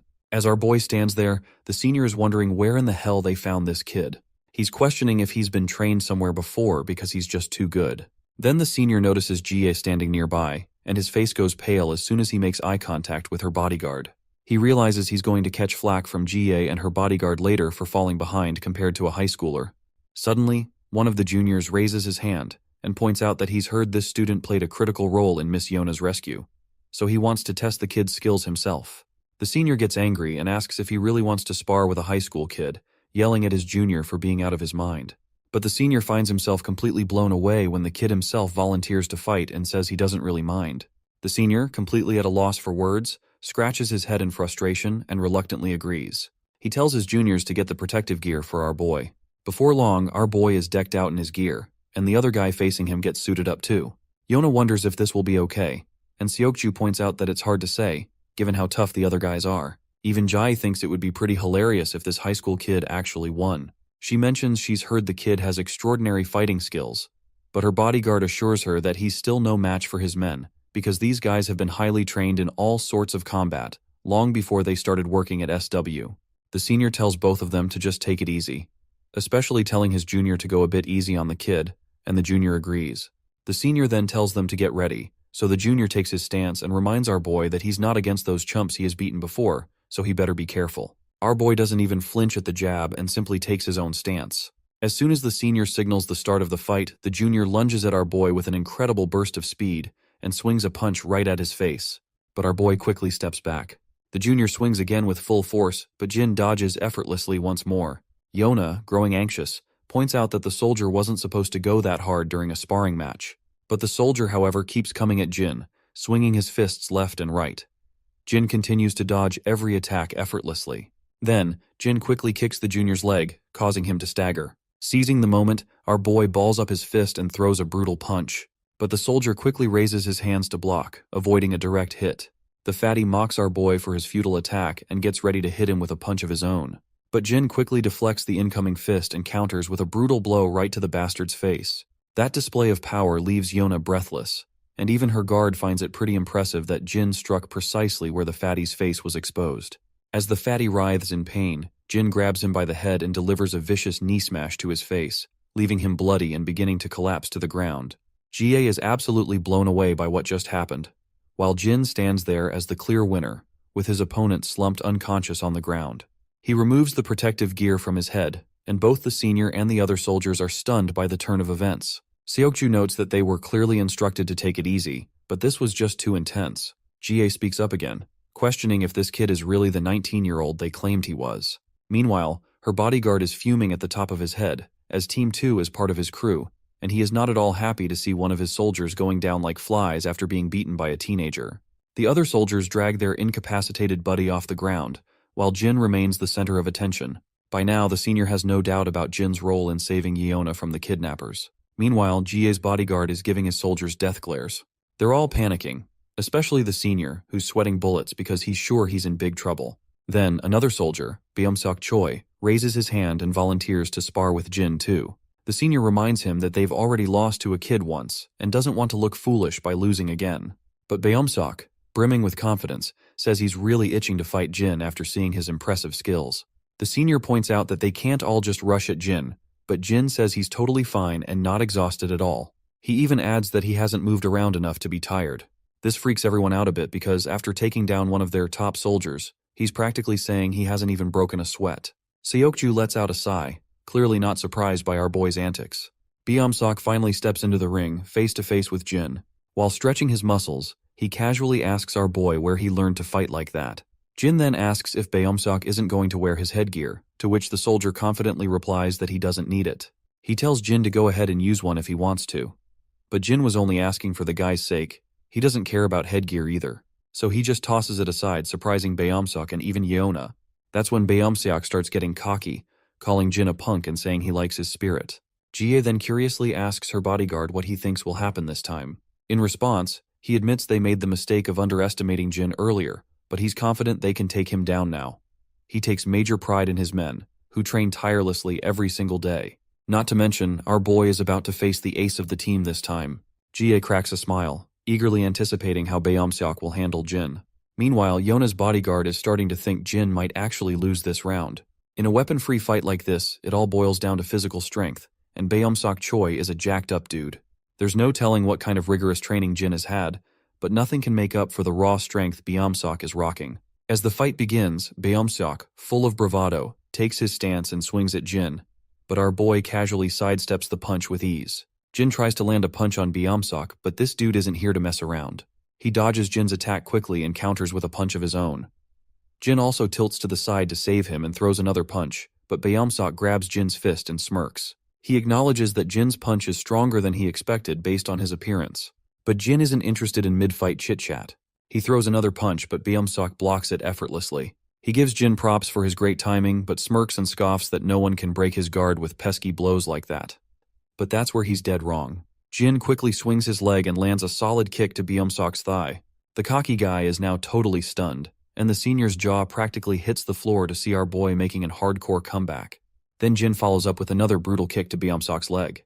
By now, Beomseok is absolutely fuming and throws a punch in a fit of frustration, but Jin calmly takes his stance and lands a nasty whack to Beomseok's chin, followed by a few more blows that leave the cocky guy clenching his teeth in frustration. Beomseok tries to swing at Jin again, but our boy deflects it with some slick ninja-like moves.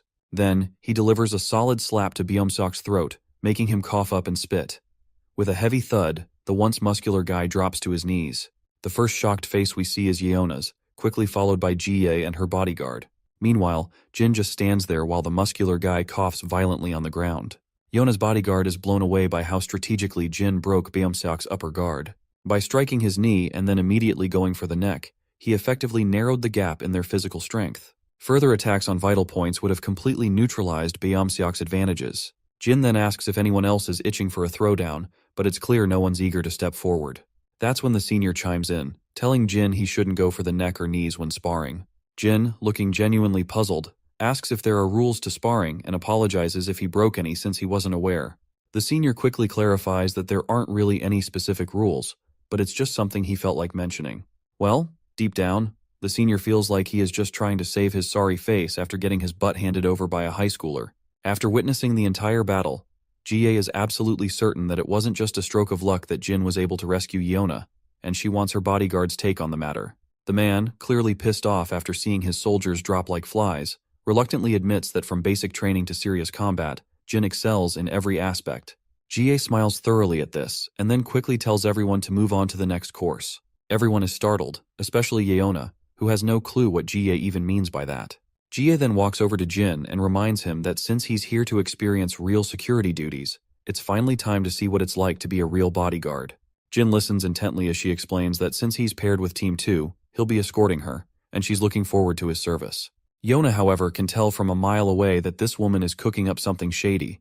The next scene takes us into one of the offices inside SW Corp, where we meet the grandpa, who's with a suited guy. This suited guy is amazed that Jin is in the same class as Yona. He explains that he learned about Jin's background during their research, but it's still a shock to see that codename Jin is actually this young kid. The suited guy adds that Jin's name only came to light a few years ago, which means he was even younger when he first gained recognition. He just can't wrap his head around how this kid could be the same ruthless individual he's heard about. The scene then shifts back to the locker room, where Jin is finally suited up in a real bodyguard outfit, and he looks seriously badass. Evening has arrived, and we find Diane and her grandpa together. The old man asks her if Jin is still out with friends. In response, she explains that Jin had to take care of something and said he'd be a little late. The grandpa is concerned, saying Jin shouldn't stay out too late. He's sure Jin will be fine, but if he runs into any trouble with hooligans late at night, it could be a problem. The next scene shows the two defeated soldiers who were getting pretty cocky before fighting Jin. They're now getting an earful from their superior, and everyone is feeling ashamed after getting their butts kicked by Jin. The senior is so livid his veins are practically bulging, and he makes it crystal clear that they're about to face training like they've never seen before. The soldiers' faces fall when they hear this, and the senior lets out a sigh of relief that they didn't get chewed out by their boss today. Meanwhile, Yona is absolutely blown away when she sees Jin stepping out in his bodyguard uniform, looking like he's about to hit the town for a date. Even GA is really pleased to see him, and those defeated soldiers can't help but feel a bit jealous of our boy. As we head outside the building, Jin and two other guards are escorting GA. There are several other guards as well, making sure she gets into her luxurious Bentley without any issues. Once she's inside, the guards follow, while Jin stands outside until the senior bodyguard tells him to just get in the car. With that command, Jin takes a seat in the back alongside Yona. Once inside, he notices how two guards are always at GA's side. Out of the blue, GA asks our boy if he's ever thought about singing or acting as a career. She explains that one of the SW subsidiaries she runs is an entertainment agency, which is where they're headed right now. Jin, however, simply states that he's not interested. She then asks him why he's interested in becoming a bodyguard. As soon as our guy hears this, he realizes these folks probably don't know the real reason behind his involvement, so he just goes with the flow and says he wanted to experience life as a bodyguard. She then gives him props, saying he's pretty good at this job. Judging by how well he did in training today and how easily he beat the guards in Team 2, she's impressed. But when his bodyguard hears about his Team 2's defeat, he's absolutely livid, turning red with anger. He's embarrassed to get reminded that his team got trounced by a high schooler. On the other hand, Jin points out that he only won because Team 2 let their guard down. They had to hold back because he's just an inexperienced kid, so he had a greater advantage from the start. If they had taken him seriously as a real opponent, he's pretty sure he would have lost both duels. The woman acknowledges the situation, but deep down, she thought Jin would be more boastful about beating working guards. Turns out he's not like that at all. Meanwhile, the bodyguard is blown away by how our boy has thought through everything so well. A while later, they finally reach their destination. In that other SW Corporation building, we see she's sitting in her office, while our boy and the senior bodyguard are standing outside. The senior is amazed that after standing there for an hour, our boy hasn't even flinched. So out of curiosity, he asks where he received such intense training.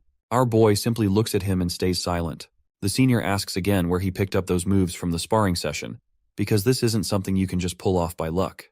In response, Jin just says he learned on the streets where he grew up. This vague answer really ruffles the senior bodyguard's feathers, who wasn't expecting such a brush-off. Well, his answer wasn't too far from the truth. The scene then transitions to his past, showing how he really did learn these skills on the streets. We see him running alongside his buddy, while a hail of bullets rains down from behind. He's climbing ropes to reach the treetops in harsh weather and facing off against highly trained soldiers and killers. But he never flinches. Once they head out again, their car zooms down the highway. Jie asks if he's feeling alright since it's been a long day. He says he's fine, and she finds it odd because it's his first day on the job for this line of work. But he confirms once again that this is indeed his first time. Meanwhile, the senior bodyguard reflects on how this is typical of our boy. He hasn't asked a single question since they started the route, and hasn't shown any signs of being affected, even when they deliberately skipped dinner to test him. It's as if he's fully aware that these things can happen in security work. He never budged from his position until he was instructed to do so. Suddenly, Jin notices something serious up ahead. There's a truck coming, and the driver inside looks either drunk or sleepy. It's hard to tell. What is clear is that the truck veers out of its lane and heads straight for the car Jin and Jie are in. The truck skids across the road and crashes into their car. Once the car comes to a stop, the bodyguards from the other car rushes over. The airbags have deployed, and the senior bodyguard quickly checks the back seat, asking if Jie is all right, and what he sees there blows his mind. Jin has managed to hold Jie close, saving her just in time to avoid the worst of the crash. The bodyguard is amazed that Jin could react so quickly and protect her in that split second before impact. But then Jie yanks herself away from Jin and creates some distance. The other bodyguard rushes to her, asking if she's okay. The other guards quickly gather around to discuss what just happened. One of them reports that the truck driver was definitely drunk. The junior guard adds that the driver appears unconscious, and they're currently pulling him out of the vehicle. The senior guard tells everyone to call an ambulance, secure the driver, and make sure to get to the bottom of this incident. Meanwhile, inside the car, Jie looks at Jin, who's sitting quietly. She's startled and asks if he's okay. Jin simply nods in affirmation. But Jie points out that he might have been hurt and suggests he should come with them to the hospital to get checked out. Instead of responding to this, Jin reminds her that she should always wear her seatbelt, even when sitting in the back seat. Seems like this is not what she was expecting to hear at such a critical moment, so she has no clue how to respond to this brutal truth bomb. Back at home, Daeon is busy preparing some delicious food, and Jin also walks into the living room and asks if she's making lunch. She responds that she's cooking for Grandpa and will save some for him to have later too. Jin reminds her that Grandpa is already at work. Daeon explains she plans to take it to his workplace, just like she used to visit him there often, but hasn't ever since our boy came back home. Jin decides to tag along with her and seals the deal with a warm smile. Later, in the bustling city, we find Grandpa happily chatting with his fellow officer. The officer is teasing him, asking if he won the lottery or something, since he looks so cheerful since returning from vacation. Grandpa looks puzzled and asks what he means. The officer points out that he just looks unusually happy lately. Grandpa is confused by the teasing, and his friend further reveals that apartment 703 just gave them some snacks to share. He's told to drop by to grab him after his shift. Grandpa replies that he'll come by after he finishes sorting out the recycling. As the old man starts shoving down the trash into the bins, he reflects that he might have let himself get too excited about Jin's return, to the point where others have started to notice his happiness. Suddenly, Grandpa hears some commotion. He sees a thug slam on the brakes in the middle of the road and get out of his car. Another person behind him tells him to move his car instead of blocking the road.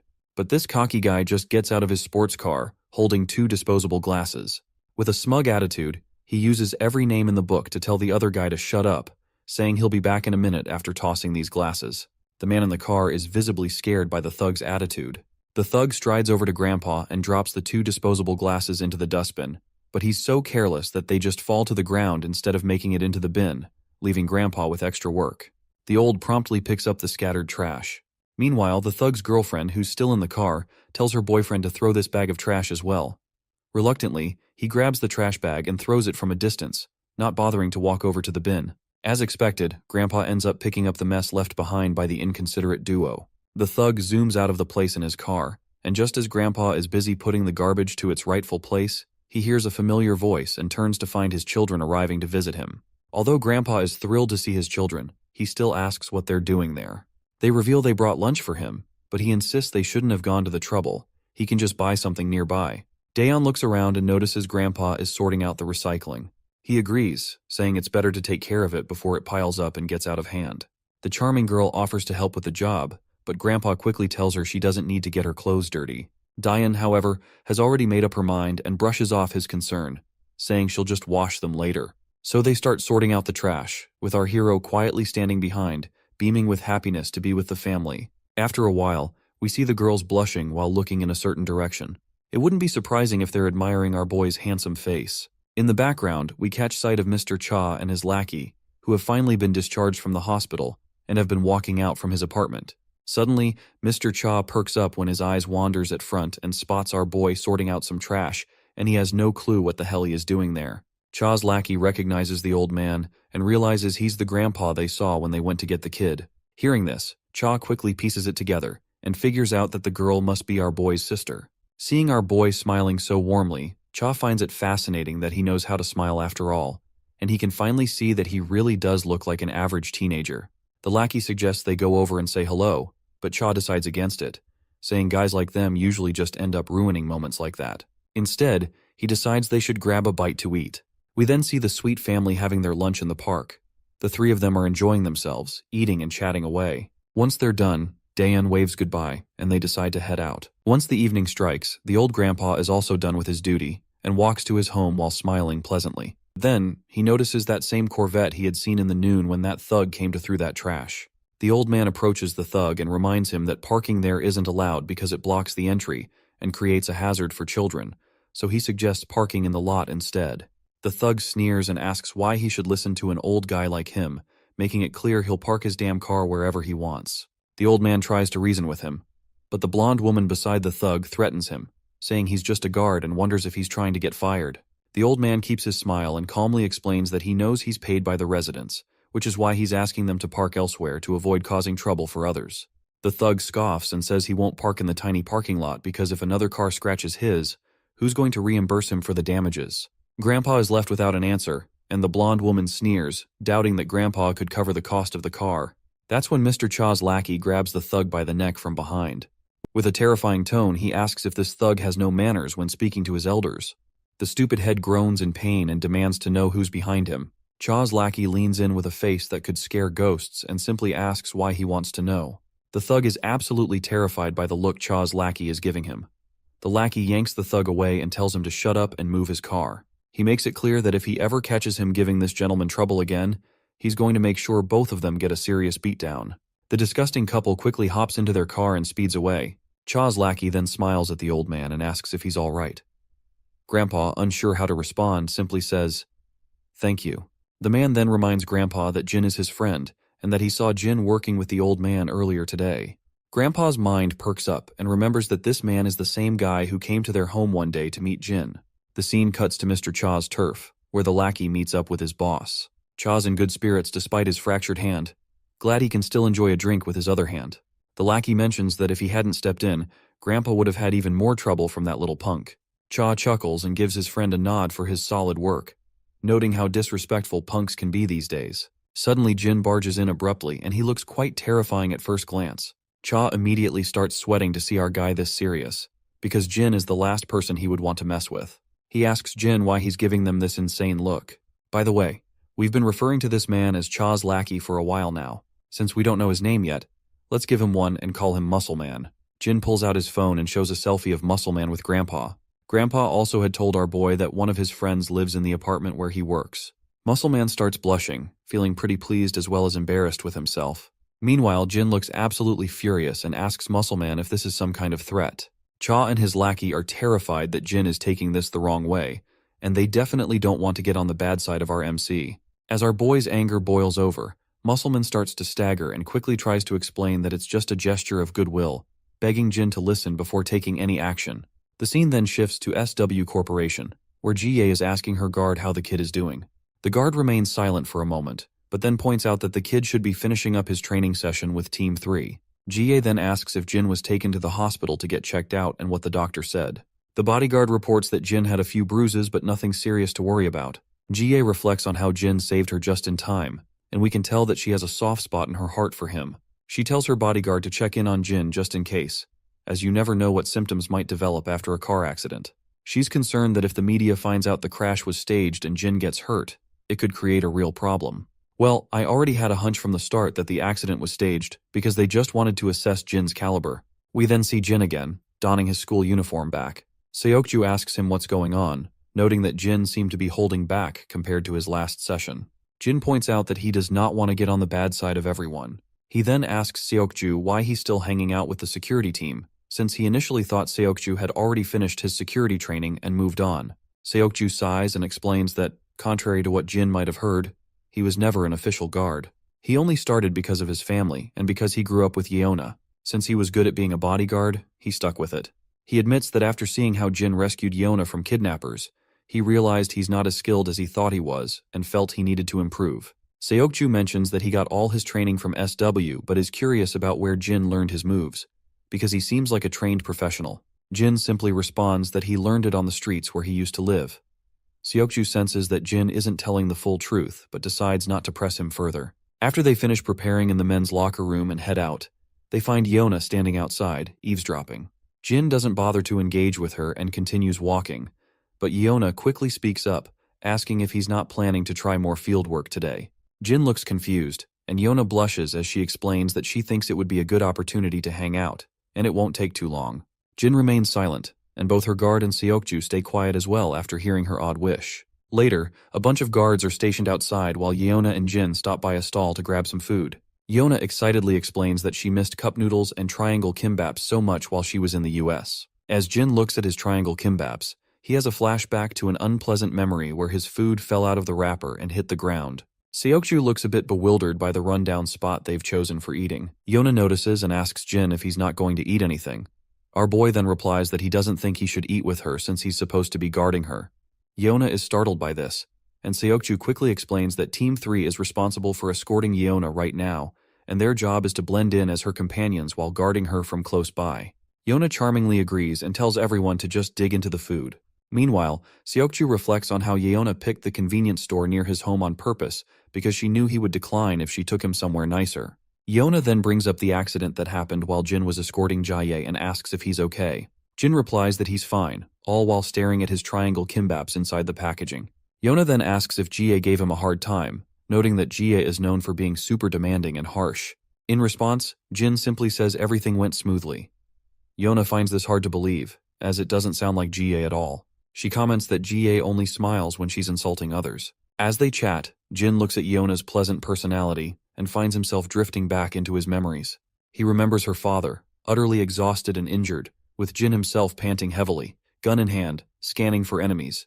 Her father tells him to leave him behind, saying that at least one of them should survive. He adds that he doesn't have much time left, and even if he's saved today, he won't live much longer. He reassures Jin not to feel bad about abandoning an injured man because he's just glad that Jin stayed to help when everyone else refused. The father's only regret is not being able to see his daughter's face one last time before he dies. Jin tells him to stop being sad about it and insists that since he is still alive, he should just stand up and go see his daughter. The father's face lights up at Jin's words, feeling a glimmer of hope even in this despairing situation. The story picks up right where we left off, and as the flashback fades, Jin turns to Yona and asks if they can talk alone for a moment. The girl is startled to hear this and repeats his question, asking if he means just the two of them. Jin responds positively, so Seokju decides to step away, saying he'll give them some space. Once Seokju is out of earshot, Yona asks what's going on and why Jin suddenly wants to talk privately. In response, Jin drops this name, Inguk-sin. Yona quickly catches on that Inguk-sin is her father's name, and she is now even more confused why Jin is bringing this up out of the blue. Jin then asks Yona what her father was like. Yona looks puzzled because she is not quite sure where Jin is going with this. She eventually sighs and explains that her father was a busy man who spent a lot of time working overseas. They weren't very close because they barely saw each other. She goes on to tell him that her father fell ill, and the doctors told him he didn't have much time left. Despite the bad news, he kept working and ended up falling sick while abroad. She still doesn't understand why someone would choose to spend their last days working instead of being with loved ones. She was on her way to see him because he couldn't manage the flight back home, but he passed away before she arrived. She further continues, explaining that her father worked himself to death without ever having one last moment with his daughter, and if she's being honest, she admits that she still resents him for that. She is still not sure why Jin is asking about her father, but she claims that she would not have opened up if our boy had not saved her from the kidnappers back then. Once again, Jin's mind flashes back to a construction site. There, her father is talking to him again. He says he's doing all this because he wants to help, and as a parent himself, he felt compelled to do something for these children because it was the only way he could face his daughter. He admits he hadn't been a good father, and if he had known sooner, he would have spent more time with her. To him, family is more important than anything else in the world. Back in the present, Jin reveals to Yona that she was the reason her father worked until the very end. This news shocks the girl, and she asks him what on earth he's talking about. Jin then explains that he's here to deliver the final request of his client. He reveals that her father wanted to tell her that he wanted to see her one last time before he died, and that he's sorry he couldn't make it happen. These are the words her father wanted Jin to deliver to her. We flash back once again into the past, where her father tells Jin that this is an official job, and he must carry it out no matter what. He further says that whether he lives or dies, Jin will be the one to deliver this message to her. Yona is stunned to hear that Jin met her father before he passed away. After dropping this bombshell, Jin simply grabs his bag and begins to walk away, leaving Yona wide-eyed. Tears start to well up in her eyes as she wonders if her father really did say those words. It seems like Jin is also going through his own development arc and has finally begun to understand something he didn't realize back then. He's starting to see the meaning behind the request he is signed to fulfill. You see, whenever Yona's father tried to offer anything to Jin, it wasn't about making himself feel better, but rather, it was simply because he wanted to protect Jin. The father simply made that request to get Jin away from the battlefield, because he was trying to do what he could to help him. The next scene takes us to Jin's apartment. The doorbell rings, and Jin quickly opens the door, only to find his senior, Major Kang, standing there. Later, they sit down in the living room at the dining table, and Jin's grandpa is thrilled to finally meet Major Kang in person after only talking on the phone before. Major Kang apologizes for not coming sooner to say hello. He explains that he returned to Korea with Jin, but wanted to give him some time to reconnect with his family first. Grandpa finds it surprising that Major was here in Korea all along, and states that he was eager to thank him in person. He remarks on how shocked he was to learn about all the things Major Kang had done for Jin. Earlier, the old man had thought Kang was just an embassy employee, not the very person who brought Jin home. Major Kang happily explains that they wouldn't have survived without Jin's help either. Well, it's actually true, and Kang reflects on how Jin essentially brought them back from hell, and he couldn't be more grateful about it. On the other hand, Grandpa nods in respect and says that Jin might never have made it back home if it weren't for Major Kang. He admits it's a bit late, but he thanks Kang again for everything he's done. Major Kang starts to sweat and looks a bit anxious, quickly waving off the thanks and saying there's no need for it. Nevertheless, Grandpa is curious and asks how a military officer ended up meeting Jin. Major Kang feels confused initially, as he is not sure what to say, but soon collects himself and explains that Jin was their guide when they were deployed overseas. He got them out of a tough spot, and Kang says they definitely wouldn't have made it out alive without Jin's help. Grandpa then invites Major Kang to stay for lunch, noting that it's almost noon. Major Kang happily agrees, and as he munches on some fruit, he turns to the little girl and asks if she's Jin's sister. The girl gets a bit frantic but quickly confirms with a yes, and Kang gives her a warm smile and tells her that being Jin's younger sister makes her like a younger sister to him as well. So he jokingly adds that now she's got two stylish bros to hang out with. How cool is that? The little girl feels a bit awkward, but musters up a polite response. After all, she's just a 17-year-old trying her best to be courteous, while a 36-year-old man is trying a little too hard to be hip. As noon arrives, the table is loaded with food, all thanks to Grandpa's high-paying job as a security guard. Major Kang dives into the food with enthusiasm, eating so fast that Grandpa feels bewildered and tells him there's no need to rush. Major Kang apologizes and explains that he's just too excited because he can't remember the last time he had a nice home-cooked meal like this. Grandpa then asks if Kang's mother is no longer with him. Kang replies that she's alive but not very good at cooking. He and his father prefer to eat out instead, which spares them the awkwardness of pretending to enjoy her food. Kang gets a bit emotional and adds that the mess hall was the best part of being in the military, and he knows that sounds a bit tragic. Both Grandpa and the girl give an awkward smile, while Jin quietly continues eating his food, being the good guy he is. In the next scene, Jin and Major Kang are hanging out outside. Kang expresses his happiness at seeing Jin and mentions that the other boys also fondly remember him. Jin's mind flashes back to all the pleasant memories of his fellow juniors being kind to him, and a genuine smile spreads across his face. He then asks his senior what brings him here all of a sudden. Kang explains that he was out on business and thought he'd stop by to see his junior since he had a few days off after finishing his assignment. He's really glad to see that Grandpa and Jin's little sister seem so nice. Jin smiles back to hear this, and Major Kang beams back at him with the same energy. As the senior stands up to leave, Jin asks if he's heading out already. Kang nods, saying it's already a bit late. Major Kang further states that he would love nothing more than to sit and catch up, but he has to go meet his fiancée. This news takes Jin by surprise, and he asks if his senior has gotten engaged already. Kang confirms this, and Jin is left staring, unsure how to respond. Seeing Jin's flat reaction, Kang gets a bit agitated and annoyingly asks if Jin is jealous of his senior finally finding someone. Jin quickly denies it, while Kang explains that it's a bit of an old-fashioned arrangement since their parents set them up. He admits he's kind of glad about it, especially since he's always too busy with assignments to date much. As Kang waves goodbye, he tells Jin to take care of himself. Just as he's about to leave, Kang suddenly stops and calls out to Jin. Our boy quickly responds to the senior's call, and Kang cryptically asks if he has found the answers he was looking for. To understand what Kang is referring to, the scene flashes back to a time when Jin asked his senior about what family is all about. At that moment, Kang found the question really hard to answer and remained silent. Back in the present, Jin confirms that he still doesn't fully understand what family is all about, but he's starting to get a sense of it. Kang is pleased to hear this and gives Jin a heartfelt goodbye. We then return to the SW Corp, where GA apologizes to her visitor for calling him at the last minute, explaining that she didn't have enough time to see him elsewhere.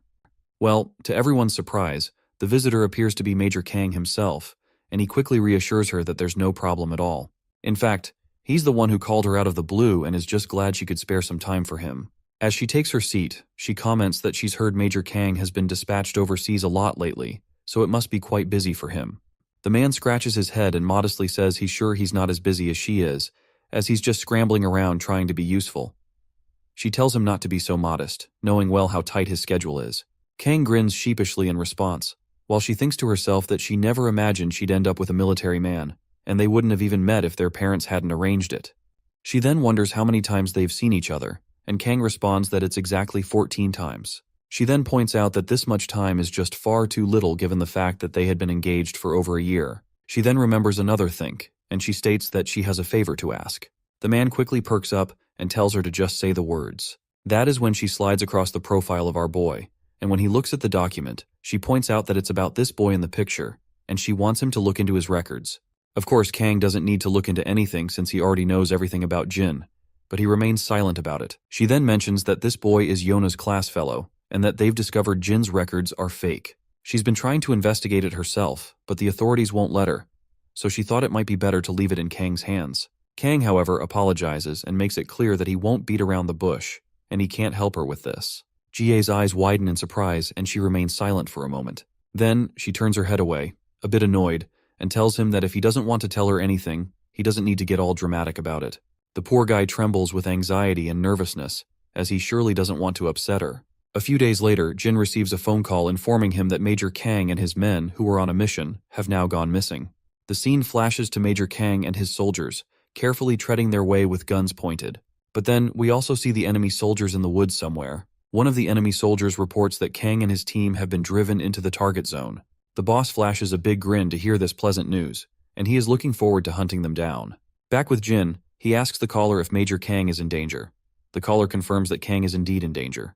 And by the way, the one who called our boy is Yeona's grandfather and SW Corporation's director. According to their sources, Major Kang and his men were ambushed by armed forces during their mission. They're being chased by the enemy and are forced to engage in combat. Meanwhile, the military is preparing to extricate Major Kang and his troops. The director further explains that he's sharing this information because he knows Jin has a close relationship with Major Kang. Jin quickly catches on and realizes that if the director felt the need to inform him, it likely means the chances of Kang's survival aren't very promising. The old man sadly agrees, saying he called Jin to prepare him for the worst. Jin remains silent, and the caller advises him not to jump to any rash conclusions and to leave the matter in the hands of the military. He reminds Jin to keep in mind that he has a family to think about now. At the end, our boy agrees and ends the call. As he stands there, his mind flashes back to memories with Major Kang. In the infirmary, Kang, with a big grin, reminds his fellow soldiers that he had already told them that Jin was Korean, and indeed, he is. The other injured soldiers happily chime in, and they all find it really hard to believe, and they wonder if Jin has actually gotten his memories back. Once Jin was sitting alone, Major Kang approached him and told him to take his time and not force himself to remember anything. He then asked Jin if Ijin Yu was his real name, which Jin confirmed right away. In another memory, Jin and his colleagues are in the game room, struggling to win a single game. The atmosphere is lighthearted and filled with despair as they continue to lose one game after another. In one particularly vivid memory, Major Kang comes rushing in with excitement and hastily reveals to Jin that they have found his family. He explains that they discovered Jin has a grandfather and a younger sister. Our boy remains quiet and seemingly unshocked, but his other friends are overjoyed. They smile and congratulate him warmly, and they are happy for him that he will be now able to lead a normal life once again. In the present moment, Jin feels a pang of sadness from the news about Major Kang. He's lost in his thoughts when Daeon calls him for dinner, and Grandpa reminds him to hurry before the food gets cold. Jin finally exits his room and stands silently. The others are puzzled to see his unusual behavior, and ask if he's not going to take his seat. Jin snaps out of his contemplation and eagerly sits down next to his sister. As they settle in, Grandpa shares that the other guards are envious that his grandkids come to eat with him. Daeun finds it odd that anyone would be jealous about that and assumes all kids visit their grandparents. But sadly, the old man shares that's not the case, and none of the other grandkids visit as often as she does. Daeun is pleasantly surprised and excitedly declares that she'll visit again soon with lunchboxes. Meanwhile, Jin isn't quite in sync with the current mood. He suddenly calls out to Grandpa, who asks what's on his mind. Jin asks how Grandpa feels about helping someone who once helped him. The old man thinks for a moment and replies that there's no simple answer. It depends on the nature of the help he received and how he can offer assistance in return. What is clear is that the person who helped you had a lot more to lose and didn't expect anything in return while helping. He further explains that the true value of a kind deed is not measurable, and eventually Jin will find that there will come a time when he needs to repay someone for their kindness. All in all, if you can't help someone entirely, you should at least try his best to return the favor. Grandpa starts feeling a bit embarrassed after his heartfelt words, and apologizes if he rambled too much, because he's not the best at putting perspectives into words. Jin simply responds that he understands everything very well, and is genuinely glad to have met someone like Grandpa. The old man looks unsure from where all this flattery is coming from, but he thanks his grandson, and states that hearing Jin's words means a lot to him. Suddenly Daeun notices her brother looking at her, and Jin also tells her that he's also glad to have a sister like her. Daeun goes silent for a moment, then blushes deeply, because she is not the type to handle this much flattery all at once. Later, once Jin gets into the room, he talks to his senior, and lets him know that he is going to help Major Kang, and he appeals to his senior to please make any arrangements if he can. Well, it seems like the director isn't too sure about sending our guy into the fight, but it looks like he doesn't really have a choice. The next scene cuts back to the woods, where we see Major Kang completely exhausted, taking deep breaths to catch his breath. He then instructs everyone to rest for a bit and tells one of the soldiers, Seokun, to scan the perimeter, while Jiseok and Sucheol are sent to check how close the enemy is. One of the soldiers speaks up, mentioning that everyone is pretty wiped out, and Gwangsik has lost a lot of blood, but the senior responds that they've got to reach the next checkpoint to wait for rescue. The soldier asks if they can even make it since they're almost out of rations. The senior feels agitated and begins gritting his teeth. The scene then cuts to the enemy base, where one of their soldiers reports to the boss Kang's party is close to giving up. The boss says he's impressed they've lasted this long, and he admits that he would have suffered greater losses if Kang's party would not be burdened with protecting civilians. Plus, Major Kang in his time is also unfamiliar to this land as well, which gives this eye patch bastard an edge in this fight. Suddenly the man's eye begins to throb under his eye patch, and he can't help but feel agitated as the image of our boy flashes through his mind. Looks like our guy is the one who took this bastard's eye. Later, we see a plane zooming through the skies, and inside, our boy sits in his soldier uniform, gun in hand. It's clear he's familiar with the land he's headed to. You see, this region is known as Grian, one of the places where Jin had operated as a mercenary before. Before he boarded the plane, the director's assistant explained that Major Kang and his men were deployed to extricate a group of researchers gathering data on the region's minerals. The rescue mission was successfully underway, but then the troops were ambushed by an unidentified armed force. The assistant also mentioned that they've prepared the list of items our boy requested, and the military forces of both nations have agreed to assist in securing his passage to the region. Lastly, the director himself asks our boy one final question, inquiring if he's absolutely sure about his decision, and Jin quickly replies that he is. With that, we're back in the plane, and the sirens start blaring as they reach the checkpoint. It's finally time for our boy to jump into action. The scene cuts to the school where the lecture is going as usual. Our beta bullies are slacking off, and not surprisingly, Young Chan is busy taking notes. Yona, on the other hand, is puzzled and wondering why Jin isn't in class and hasn't responded to her messages. We're back in the woods again. As our guy moves cautiously, he spots bullet cartridges scattered around. Scanning the area, he realizes that Major Kang hasn't made it to the second foothold. But after seeing the remnant of the battles here, he figures that the Major might have moved on to the third foothold from the second foothold already. Meanwhile, in the dense woods, soldiers are exchanging heavy fire. Major Kang is reloading his magazine while the enemy keeps up a relentless barrage. One of the enemy soldiers is even armed with an RPG. Seeing this, Kang is momentarily shocked, but he does not waste any time and quickly takes aim at the soldier with the RPG and fires, hitting him right in the head. The RPG also detonates for some reason after the soldier is shot in the head, creating a massive explosion and sending debris flying everywhere. Many enemy soldiers are down, and Major Kang and his squad continue their relentless barrage of bullets. Once all the current soldiers are dealt with, Those hiding behind hesitate to advance and eventually retreat. Kang quickly calls for a status report. The soldier reports that no one else has been injured, but their ammunition is running low. It's hard to say for sure, but they might not have enough for another skirmish. Kang then asks how far the next foothold is. The soldier replies it's about 8 kilometers southwest, with an estimated travel time of 3 hours and 20 minutes. Kang isn't thrilled to hear this, because covering that distance on foot with civilians and wounded men, especially in such a dense jungle, is far from easy. The soldier also notes that the enemy seems to be using a pattern of ambush and retreat instead of launching a full-on attack. Kang grits his teeth after realizing that the enemy is deliberately trying to wear him down from the start, and they are even ready to sacrifice as many men as it takes to achieve their objective. He reflects that these men aren't fighting like trained soldiers, but are being strategically deployed by someone skilled in tactics. The attack seemed random at first, but after a few skirmishes, Kang noticed a pattern. The enemy's pursuit forced him to retreat from the first foothold to the second, and now they're driving him back from the second foothold as well. Also, the enemy is chasing him down as if they are already familiar with the path. His best option now is to defend the third foothold and hope that the rescue party arrives in time. No matter what it takes, Kang is determined to get his men back home safely. Back at the enemy base camp, a soldier reports to his leader that the enemy is following the predicted course, and he has already positioned the troops to block their way.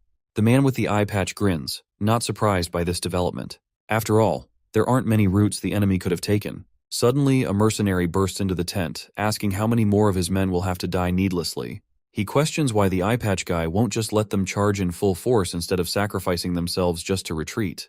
The eye patch then shoots this mercenary a deathly glare, causing him to tremble and fall silent immediately. The eye patch's aura becomes even more intimidating as he explains that they are up against a highly experienced special forces unit, and charging at them without a strategic maneuver would have already decimated all their troops, leaving them with no men to fight and no territory to call their own. But then, the eye patch man starts smiling again and returns to his normal behavior. He assures his mercenary friend that none of them will matter to him from this point onward. With those chilling words, someone shoots the poor man in the head, and he falls to the ground. I guess he really won't have to worry about anything from now on. The leader exits his tent, and we see that other members of the mercenary group have also been captured. He finally gives the green light to hunt down Major Kang and his party, but also orders his soldiers to dispose of these useless fools before they go. A while later, we see Kang's party, all looking exhausted. One of the soldiers comments that they've covered half the distance and will definitely reach the foothold on time if they keep this pace. Kang decides to stay on guard and slow their pace slightly. You see, the enemy knows this terrain well, but they don't, and they're aware of the exact path Kang's party is taking right now. Back with the eye patch man, he's practically brimming with joy. He's reveling in the hunt and eagerly anticipates the moment he'll capture his prey, just when they think they've escaped. He can barely contain his excitement, imagining how the fools will feel when they realize they've been screwed from the start. He's so thrilled that he orders his soldiers to inform the others that their prey will be arriving soon. Meanwhile, Kang and his party make their way through the terrain and come across the slaughtered bodies of the mercenaries scattered on the ground.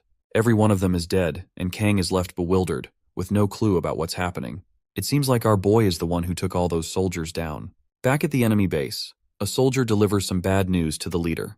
Apparently the Alpha unit was waiting for the ambush, but they've lost contact with them. The boss is jolted in shock, demanding to know how this could possibly be true. The soldier explains that they've tried multiple times to reach the Alpha unit but have been unsuccessful. The eye patch man grits his teeth in frustration and angrily asks about the Delta unit, demanding to know if they are right behind the Alpha unit. The soldier replies that the Delta unit is closing in on the target, with almost 2 kilometers left to go. The boss orders his men to get in touch with the Delta unit and ensure they catch the prey no matter what. But then, he decides to contact them himself. Once the transmission is set up, he tells the Delta unit to report back. The man from the Delta unit reports back promptly, saying they're under heavy fire. The big boss is absolutely stunned to hear this, and demands to know what the hell he's talking about. In response, the man explains that they were ambushed while en route to the target. The big boss then asks who they're fighting, and the reporter responds that they have no clue about their enemy, but before he can say anything more, there's a loud bang, and the transmission abruptly ends. The big cheese is left gritting his teeth in utter frustration, absolutely annoyed by the fact that they're the ones being hunted. Meanwhile, we see our boy, and it's clear he is the one causing havoc among the enemy ranks. The soldiers from the enemy team are unleashing a barrage of bullets, but Jin is dodging them with such finesse that it's almost unbelievable. Jin knows it will take Major Kang about 30 minutes to reach the third foothold, so he plans to keep the enemy soldiers engaged until then, ensuring his friend and the rest of the team can escape safely. He then slides across the ground, swiftly aiming his gun at the enemy. He locks onto his target and takes the shot, dropping one of them instantly. Without missing a beat, he aims at the second soldier and takes him down as well. The soldiers quickly realize where the sniper fire is coming from, but before they can react, Jin unleashes a barrage of bullets, blowing them away. More soldiers appear, and they immediately start bombarding Jin with a new wave of bullets. He ducks down to shield himself, with the bullets flying everywhere except hitting him. Jin begins running, confident that the enemy won't be able to track his route in this terrain. He plans to take advantage of this and strike from another direction. Meanwhile, Kang and his soldiers hear the heavy firing from a distance. The soldier reports that the gunfire is coming from the route they just passed. Kang is baffled because the mercenaries were already dead before he arrived, and now there's intense fire coming from the direction they came from. He shares his confusion with his friend, saying he can't make sense of it yet, but they'll wait at their current position until the rescue party arrives. As they wait, the senior begins to hear loud bangs once again, and enemy soldiers are dropping dead left and right, all thanks to our boy. The enemy retaliates with gunfire, but my guy quickly ducks behind some rocks. He reveals to us that the enemy has figured out he's the only one attacking them, and he's been outnumbered from the start. However, they're starting to panic because their numbers have dwindled to half. He spots 3 more soldiers who don't seem to know his exact location. With quick precision, he takes aim and shoots them down immediately. He then glances at his watch and sees that there are still 14 minutes left until the rescue team arrives. As the sun begins to rise, our soldiers keep a close watch on the enemy. One of them announces that the rescue unit will be landing soon. The civilians let out a sigh of relief at this news, but Kang quickly reminds his relieved soldiers to stay alert until they're safely out of this mess, especially given his bad feeling about how the gunfire suddenly stopped. Suddenly, their transmitter crackles to life. From the other side, they hear a man reporting that this is Jin, and he is only 3 minutes away. The soldier notes that the name sounds familiar, and it doesn't take Major Kang long to connect the dots and realize who was behind all that gunfire which abruptly stopped. When he looks ahead, he sees our boy walking toward them with his hands raised in the air. Major Kang peers through his sniper rifle scope and confirms that it's indeed Jin.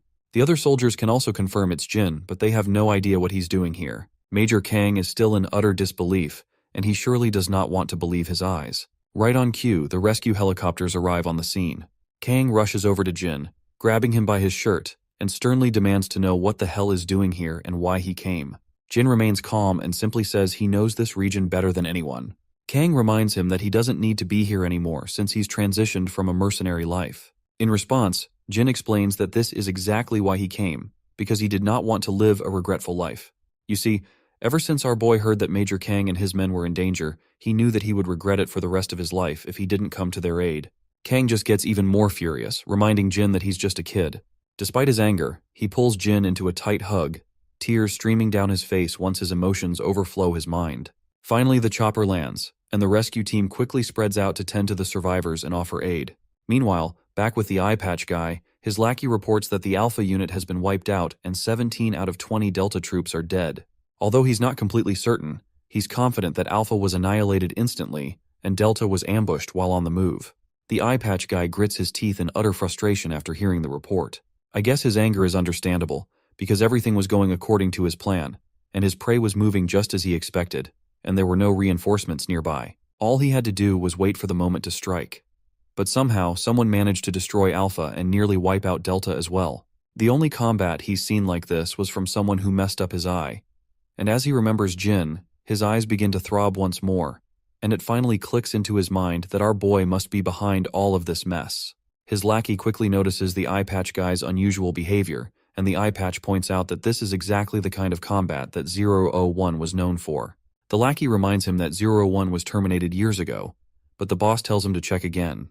He orders his lackey to analyze the current situation, considering the possibility that 001 might still be alive. The scene then cuts to the SW Cooperation Training Area, where guards are diligently doing their daily routine exercise. Among them are Seokju and Jin, with Yona watching from the sidelines. The training involves some running and rope climbing. Seokju seems unable to take his eyes off Jin, likely because he struggles to keep up with him. After the rope climbing, the next exercise is desk jumping. Seokju and Jin stand shoulder to shoulder, ready for the challenge. As they start running at an incredible speed, Jin effortlessly outpaces his fellow, leaping over desks with such ease as if he was born for it. The spectators on the sidelines, including Yona, watch in awe, marveling at how Jin seems to excel at everything he does. Once they finish the course, the group takes a moment to catch their breath. Seokju is panting heavily from exhaustion, But when he glances at Jin, he's shocked to see that Jin hasn't even broken a sweat. In the men's locker room, Seokju continues to observe Jin, and he is fascinated by his prowess. That's when he notices a spot of blood on Jin's arm and points it out. Jin also takes notice of the bloodstain but quickly brushes it off, saying it's nothing, and simply puts on his school coat. Seokju, however, is blown away, realizing that only a deep wound would bleed like that. Yet Jin managed to outperform everyone in training despite the injury. Seokju then speaks from the heart and points out that whenever he looks at Jin, he feels like he's been stuck in a small pond his whole life. He doesn't know much about our boy, but he's sure that Jin is not an ordinary Joe, and it's clear that he has been at this game for a long time, especially after witnessing how he rescued Yeona and how he nailed the entire training session. He further explains that since he was young, everyone told him he was a prodigy, but seeing Jin has pushed him to confront his own limits, which is pretty damn frustrating. He makes it clear, though, that he won't let our boy outshine him in training. Jin then asks him if that's why he was keeping such a close eye on him. Seokju feels a bit awkward after being called out, but Jin points out that it's pretty hard not to notice when Seokju has been trying to outdo him in every training session. Still, our boy admits he gets it and understands that Seokju can't help but compare themselves since they're the same age. Seokju stays silent after hearing this, which just confirms that he's definitely comparing himself to Jin. Anyway, our boy then asks Seokju if it's true that he's more than just Yeona's bodyguard, and that he's been trained as her aide since he was young. Seokju points out that he's not sure who told this to our boy, but it's kind of true. His grandfather is the chief secretary to the chairman of SW Corp, and his dad works alongside him as an aide. It was decided early on that Seokju would join SW Corp one day, and since he and Yeona grew up together, he was trained as her aide to assist her when the time came for her to take on a role at SW Corp. That's when our boy admits that he has no idea how to be an aide and wouldn't even know where to start. With that in mind, he states that they each have their own roles to play. Just as our boy is walking away, Seokju quickly catches up and says he's not going to let Jin beat him in training or sparring. Jin looks at his friend and just smiles. After all, a bit of healthy competition and rivalry never hurt anyone. Once they get out of the men's locker room, Yeona is waiting outside as usual. She gives both of them props for a well-done training session and then turns to our boy, asking if he's been busy lately since they haven't seen him at school for a while. Jin simply says he had something to take care of. Yeona stays silent for a moment, and then suddenly his phone rings, and the caller ID says, "It's Major Kang." Our boy answers the phone, and Major tells him that the doctors just reported that Gwangsik's operation went smoothly, and there's nothing to worry about. Jin is quite pleased to hear this, and Major further goes on to say that if they hadn't gotten back in time, Gwangsik might not have made it. So, he's alive thanks to our boy. Kang thanks him twice, saying that if Jin hadn't been there to save them, the whole unit would have been in danger, and the other guys in the group are just as grateful. The other guys in the background start showering our boy with gratitude. But then Major Kang gets serious and tells him that he doesn't want to see him out in the field again. He kinda admits that it's a funny thing to say after Jin just saved everyone's asses, but it doesn't sit right with him, and points out that Jin has a family now and a new life ahead of him. But our boy gently reminds the Major that it was because of him that he found that family in the first place, so he's pretty sure he made the right call by stepping onto the battlefield. Major Kang can't help but crack a smile, and he thanks Jin once again for making the right decision. Jin then hangs up after saying goodbye, and when we look ahead, we see Yeona standing there with a clueless look on her face. She seems a bit startled, probably because she's never seen him smile like that before. Yeona then frantically asks Jin if he needs to hurry back home, to which he replies that he doesn't, because his friends are waiting for him at the game room. Intrigued, Yeona quickly says she wants to go there too, but it seems Seokju isn't sure if they should head over. Eventually, they make their way to the game room. When our boy steps inside, he's momentarily startled by the scene in front of him, and Seokju and Yeona look just as confused. The game room is a complete mess. Peripherals are scattered on the ground, and one of the staff members is busy trying to clean up the aftermath of what looks like a fight. Seokju asks the manager what happened, and the annoyed manager explains that a group of kids in uniforms, like theirs, were gaming quietly until a bunch of kids from another school came in and started a full-blown brawl. It ended up in a huge mess, and now they're trying to clean up the chaos. Well, it looks like our two beta bullies and Yongchan might have gotten themselves into some serious trouble, and Jin seems to have a pretty good idea of what just went down. We finally catch up with Yongchan, who's running at full throttle. Even though he's out of breath, he dashes down the streets and quickly slips into one of the dark alleys. While hiding in the corner, he's absolutely terrified as the thugs who were chasing him continue their search. To understand how Yongchan ended up in this mess, let's rewind a bit. We see the entire gang of thugs surrounding the beta bullies. The bullies are trying their best to fight back, but they're hopelessly outnumbered. The orange head tells Yongchan to just run, and the blonde one even tells him he shouldn't tell Jin about this. So it looks like this pussy has abandoned his friends in the middle of the fight and is now trembling at the thought of how those beta bullies are going to handle an entire gang of kids from Gosok Tech. His phone rings abruptly, which scares the hell out of him, and it's our boy Jin calling. Back with the beta bullies, Jae-hyung knocks out a thug with a single punch but then gets hit by another guy. He quickly retaliates with a kick to the gut, sending the thug tumbling backward. Meanwhile, the blondie is also taking down thugs left and right. After taking down a lot of these guys, the duo looks completely exhausted. However, the number of thugs they're facing is overwhelming. One thug stands behind his lackeys and mocks our duo, saying their effort wasn't half bad, and that he finally sees some truth to the reports of his boys getting beaten. Apparently this man is infamous Inchin Gu, and he is the top dog of Gosok Tech, and even our beta bullies had never thought in their imaginations that they would have to go against the infamous Inchin Gu and his goons one day. Jae-hyung throws a jab of his own, telling Inchin Gu to stop yapping and face them.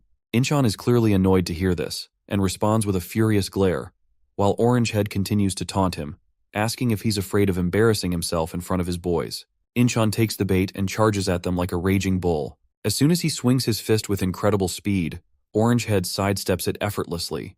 He then balls up his own fist and delivers a devastating blow, but Incheon quickly blocks it. Orange Head then swings again, which only frustrates Incheon further. Inchin Gu swings back at Jae-hyung, but he delivers a crushing whack to the thug's face. It looks like Jae-hyung is too exhausted to land a solid hit anymore. Just then, he finds himself in shock as Inchin Gu grabs his leg mid-air, grinning ear to ear while taunting him that he's as good as dead now. With that, Inchin Gu delivers a brutal punch that leaves Jae-hyung's face a bloody mess.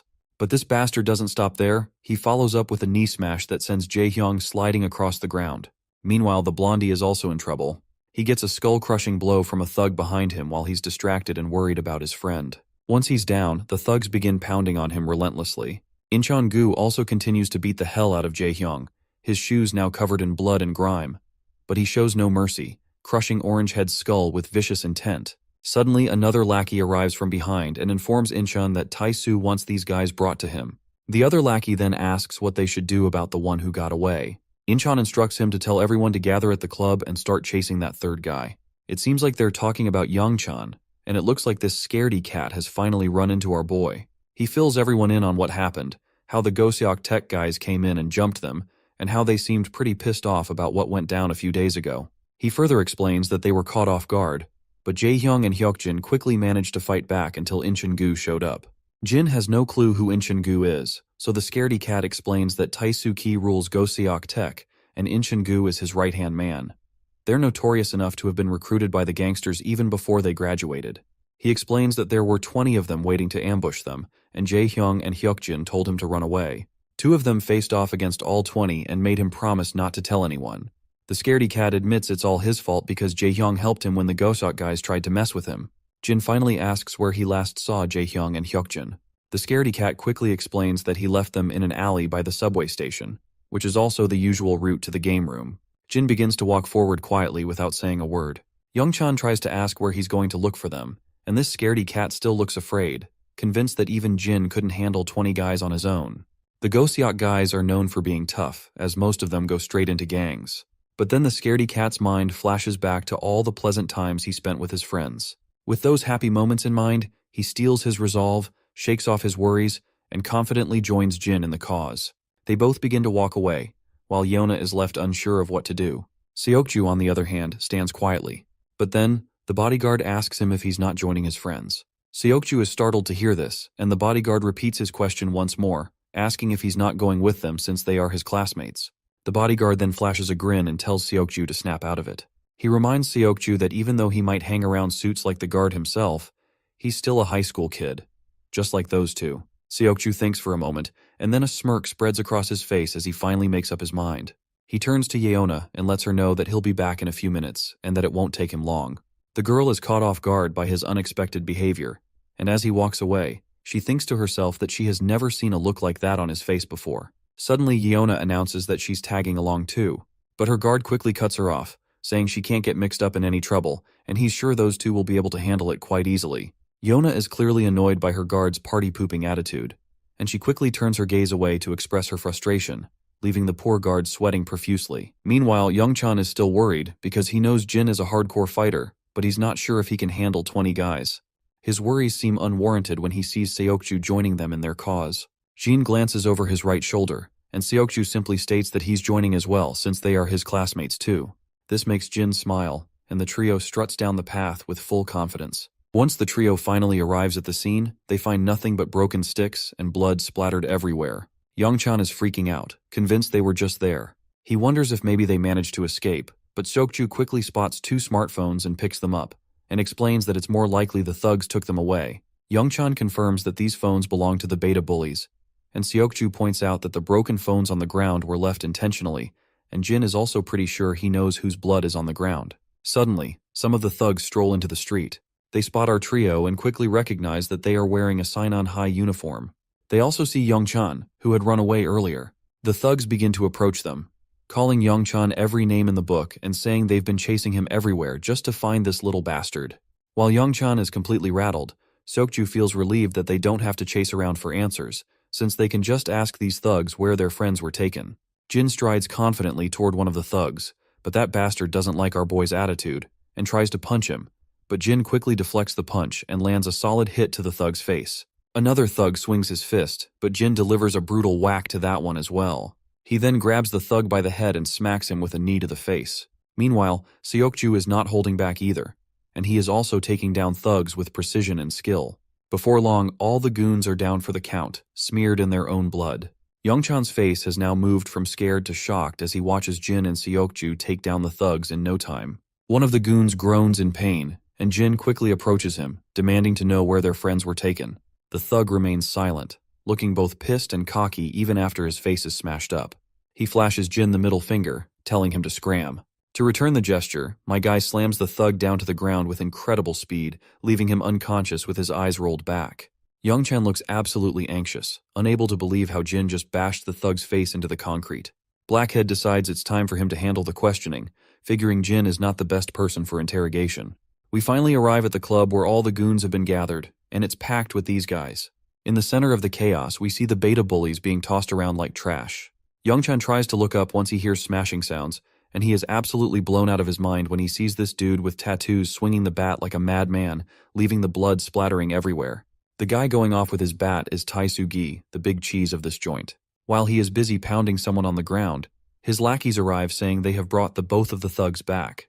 The man finally stops after hearing this, and tosses his baseball bat and signals his lackey for a cigarette. The poor guy scrambles to get it for him while Tai-Su plops back down in his seat, and he is looking clearly pissed. He's angry because he had to deal with a lot of crap from his boss over the rumors that our beta bullies had beaten down 10 of his men. The scene flashes back to a tense meeting between Taisugi and his boss. Tai-Su is being grilled about the rumors that 10 of their guys got taken down by just 2 high schoolers. The boss is practically fuming and points out that most of their crew is made up of Goseok Tech grads, tough recruits who aren't supposed to be getting beaten by some random high schoolers. He's straight up threatening Tai-Su, saying if this is how he handles things, his position might be on the chopping block. In the present, Tai-Su is still fuming about the mess he's had to deal with because of these 2 beta bullies. He glares at them, asking if they're the ones who gave his guys such a hard time. The lackey nods, but then Tai-Su asks where the third one is. Inchan anxiously adds that one of them managed to escape, but he's sure they'll catch him soon enough. The boss is floored by this, clearly not expecting to hear that they haven't got all their targets yet. His reaction shows just how out of sync this situation is with what he had in mind. Inchan and his lackeys feel anxious, realizing that Tai-Su is in an unusually bad mood, likely because of what his boss said yesterday. So he decides to keep things smooth and just offers a hasty apology, hoping to defuse the situation. Tai-Su finally calms down and asks incredulously how he's supposed to believe that these flimsy little guys managed to take down 10 men. He demands to know where their other partners are. Jae-Hong just tells him to screw off, and gets a solid kick in the face for using foul language. Meanwhile, Tai-Su is blowing off steam by puffing out smoke, and his lackey keeps beating both of our guys. Tai-Su then puts out his cigarette and makes an arrangement, stating that the first one to spill all the information gets to walk free, but the other will have to stick around as their pawn for a while. He also gives them a chance to run, but makes it clear that his men will drag them out of their school, and he's willing to make their lives miserable. That is when our blonde bully snickers, and both of the beta bullies can't help but laugh so hard that it looks like they are about to lose their lungs. Well, that does it. Tai-Su is about to blow his lid, and his lackeys know things are about to get real. As expected, the cocky leader quickly starts charging at our boys with a bat in hand, swinging it down so hard that blood splatters everywhere on impact. Even the lackeys are getting concerned to see things spiral out of control. On the other hand, the bastard keeps beating the hell out of our beta bullies until he suddenly stops after sensing commotion nearby. When we look outside, the thugs who were loitering around the club are now sprawled on the ground. Inside, everyone falls silent as they hear the door creak open. All eyes turn toward the entrance, and in strolls our trio, confidently, without a care in the world. The boss is fuming at the sight of these high schoolers barging in and demands to know how these morons managed to take down the fools guarding the place outside. On the other hand, Youngchan is absolutely scared out of his mind when he sees both of his friends lying on the ground, covered in their own blood. Inchan quickly points out that this is the same guy who got away earlier. The other lackeys in the club start snickering, mocking Seokju and Jin, saying they're really scared if these two are supposed to be the backup Youngchan ran to get. Meanwhile, Youngchan is about to crap his pants, second-guessing whether infiltrating this place was a good idea after all. The boss drops his bat with a thud and says he's been in this business way too long, but he never thought he'd see the day when a bunch of scrawny-ass punks would come marching into his club looking for trouble. He then turns to his underling and asks what he plans to do with these fools. In response, Inchan quickly rallies his thugs, ordering them to bring our crew down to their knees. The lackeys charge at our boys, bats in hand, ready to finish this once and for all. At the same time, Inchan feels a bit relieved, thinking at least they'll be able to wrap this mess up today. He doesn't even want to imagine what would have happened if this dragged on for another day. But little does he know, he and his lackeys are in for one heck of a ride. As expected, Seokju and my guy have already started dropping these bastards left and right. Inchan and his crew go pale, and even the other fools standing around are trembling in fear. Our boys quickly shrug off their bags, and Inchan is absolutely boggled to see they've already taken down 4 of his guys. The rest of the lackeys rush toward them, but Seokju and Jin just take their stances, ready to rumble. They start smashing down these thugs like they're nothing more than trash in their way. My guy leaps into the air like a ninja and delivers a devastating blow right to one thug's face. Seokju isn't holding back either, taking down the filthy thugs with single punches, sending them flying. Youngchan can do nothing but watch in amazement as his friends absolutely wreck the place. They're both taking down these thugs like it's nobody's business. When the cocky leader sees his lackeys getting a thorough beating, his cigarette drops from his wide-open mouth in shock. The beatdown continues, and eventually all the thugs are down for the count. The big boss is in complete disbelief, wondering if this is even possible. He looks at our guys, and it's clear they've barely broken a sweat. Yet, they've just taken down 30 of his goons single-handedly. Our boy then starts to walk, and Inchan standing besides begins trembling. As Jin quietly walks past him, it seems like he's going to let this one dude slide, or at least that's what I thought, until Seokju steps in and delivers a brutal punch, knocking Inchan down for good. The boss, now in a panic, grabs his bat and takes a firm stance, but Jin just keeps walking toward him. Once they're finally face to face, the boss quickly swings his bat, but Jin responds with a smack of his own. Jin then slaps the boss across the throat, grabs his head, and in his usual style, smashes the bastard's face into his knee, causing blood to gush from his nose. But this cocky guy isn't ready to go down just yet. He knows if his boss finds out about this, he's getting kicked out of the clan for good. So he decides to play dirty and pulls out a dagger, swinging it at Jin. But Jin just grabs his hand and snaps it, leaving the guy whimpering in pain. To seal the deal, Jin slams the guy into the ground, finally putting the cocky boss down for the count, this time for good. Suddenly the beta bullies start to wake up. Youngchan quickly runs over, asking his friends if they are okay, but Blondie just points if they actually look good, given how their faces were smashed with that baseball bat. Orangehead looks up and notices our boy. Once he catches Jin's attention, Jae-hong flashes a thumbs up and says that in the game of life, he's truly at the challenger rank, even though he's still just a bronze rank in the game. It's a good jab, though Seokju has no clue what the heck he's talking about in this situation. In the next scene, we see both Tae-soo and his underling Incheon getting pummeled by the assistant of their boss, who's absolutely fuming. He reminds them that he told them to clean up their mess, but instead, they just made things worse. The two poor guys keep their heads down, and Tae-soo tries to slide out of it with a simple apology. Tae-soo takes a brutal smack to the face from the assistant, who continues to pummel him like a crazy bastard. He then reminds Tae-soo that there's no room for apologies, because they're supposed to be expanding the business while the Goshong and Seongsu boys are out of action, but instead, they're dealing with this mess Tae-soo dragged into their family. By the way, Goshong and Seongsu are the same guys whom our boy had defeated when they had attacked Mr. Cha's turf. The lackey watches in horror as his boss gets pummeled like a sack of potatoes. Just then, the big cheese arrives and tells his assistant to stop. Standing before Tae-soo, he reminds him that he made the mistake of thinking he actually had potential. Tae-soo clenches his teeth while lying on the ground. Meanwhile, the boss pulls out a cigarette while asking his assistant if he sent some men over. The assistant confirms that he has, and they've just set out, so it won't be long before they're back with those suckers who plummeted their men. The man makes it clear that they can't just sit around, especially not when these fools are already part of the family, and he can't stand someone messing with his family. So he tells his lackey to ensure that none of those bastards leave here in one piece. The assistant quickly assures his boss that he'll take care of it. Back on Cha's turf, we see Muscleman bursting into the club.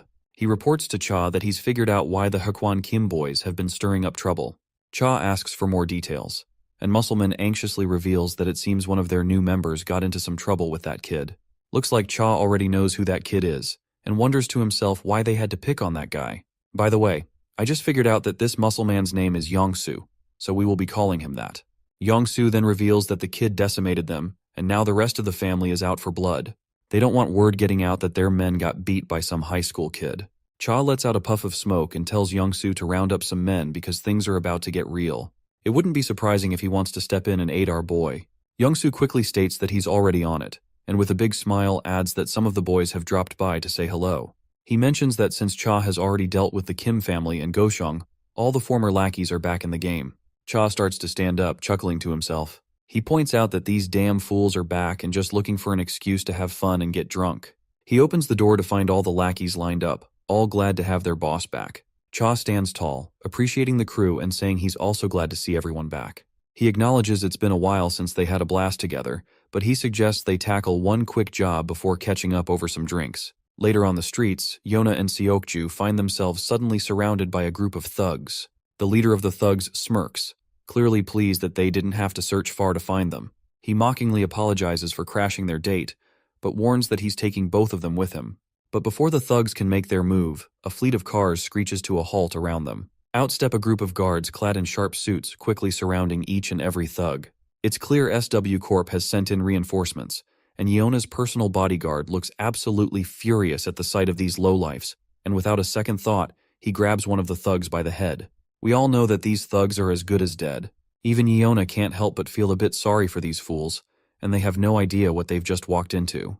Later, we see a bunch of Cha's lackeys with bats, demolishing everyone around in the area.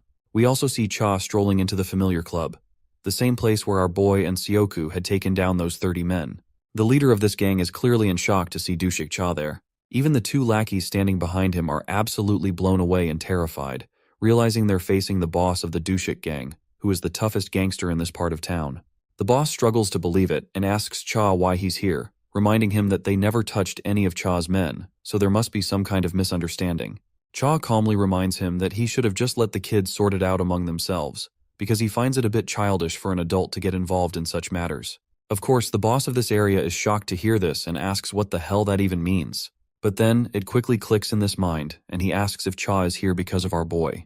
Cha smirks and replies that since the boss of this turf has gotten involved with that kid, it makes sense for him to step in as well. Later, we find Daeon enjoying some delicious noodles and drinking down all the savory soup. She feels really refreshed and happy. Jin watches her with a big smile, glad to see his sister so happy. Daeon feels a bit awkward after showing too much excitement and quickly responds that she hadn't had cup noodles in ages, so she was just a bit excited. But Jin reminds her that he hadn't said anything about it. Just then, his phone rings, and it's Mr. Cha calling. Jin picks up, and Cha immediately asks what he's up to. Jin explains that he's having some ramen outside a convenience store. Cha then highlights that ramen isn't exactly a grown-up meal and offers to treat him to dinner sometime, suggesting they go for some real nice barbecue. Jin replies that he doesn't think that's necessary. Cha teases him, asking if he's hesitant to have dinner with a gangster like him. Jin responds that he prefers ramen at a convenience store, especially since he doesn't like being treated to anything too expensive. I guess Cha has no room for any argument anymore, so he gives up and decides it's ramen then. Once he ends the call, we see that all of the Goseok tech has been dominated by Cha alone. The next day, as the school bell rings, the beta bullies quickly stand up from their seats and turn to Young-chan, eager to play some games. By the way, did you notice how the beta bullies always wear casual clothes, while the rest of the kids in the class follow a specific dress code?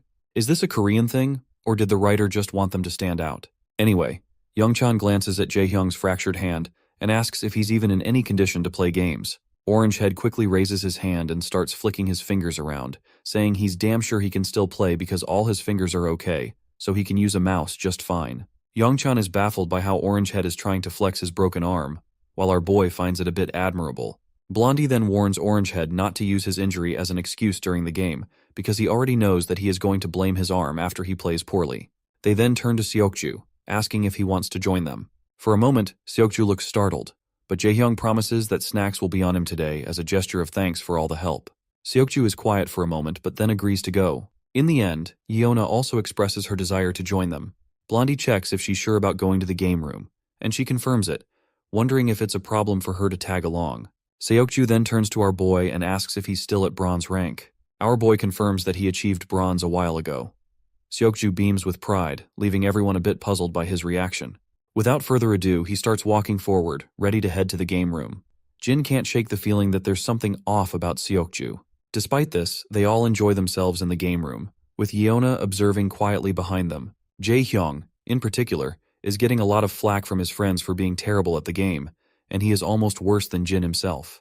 After some intense gaming, they grab snacks from the game room's canteen, continuing their fun while munching on chips and other goodies. Yeona keeps glancing at Jin, her attention clearly focused on him. It's evident that something about him is capturing her interest. Eventually, they decide to head out.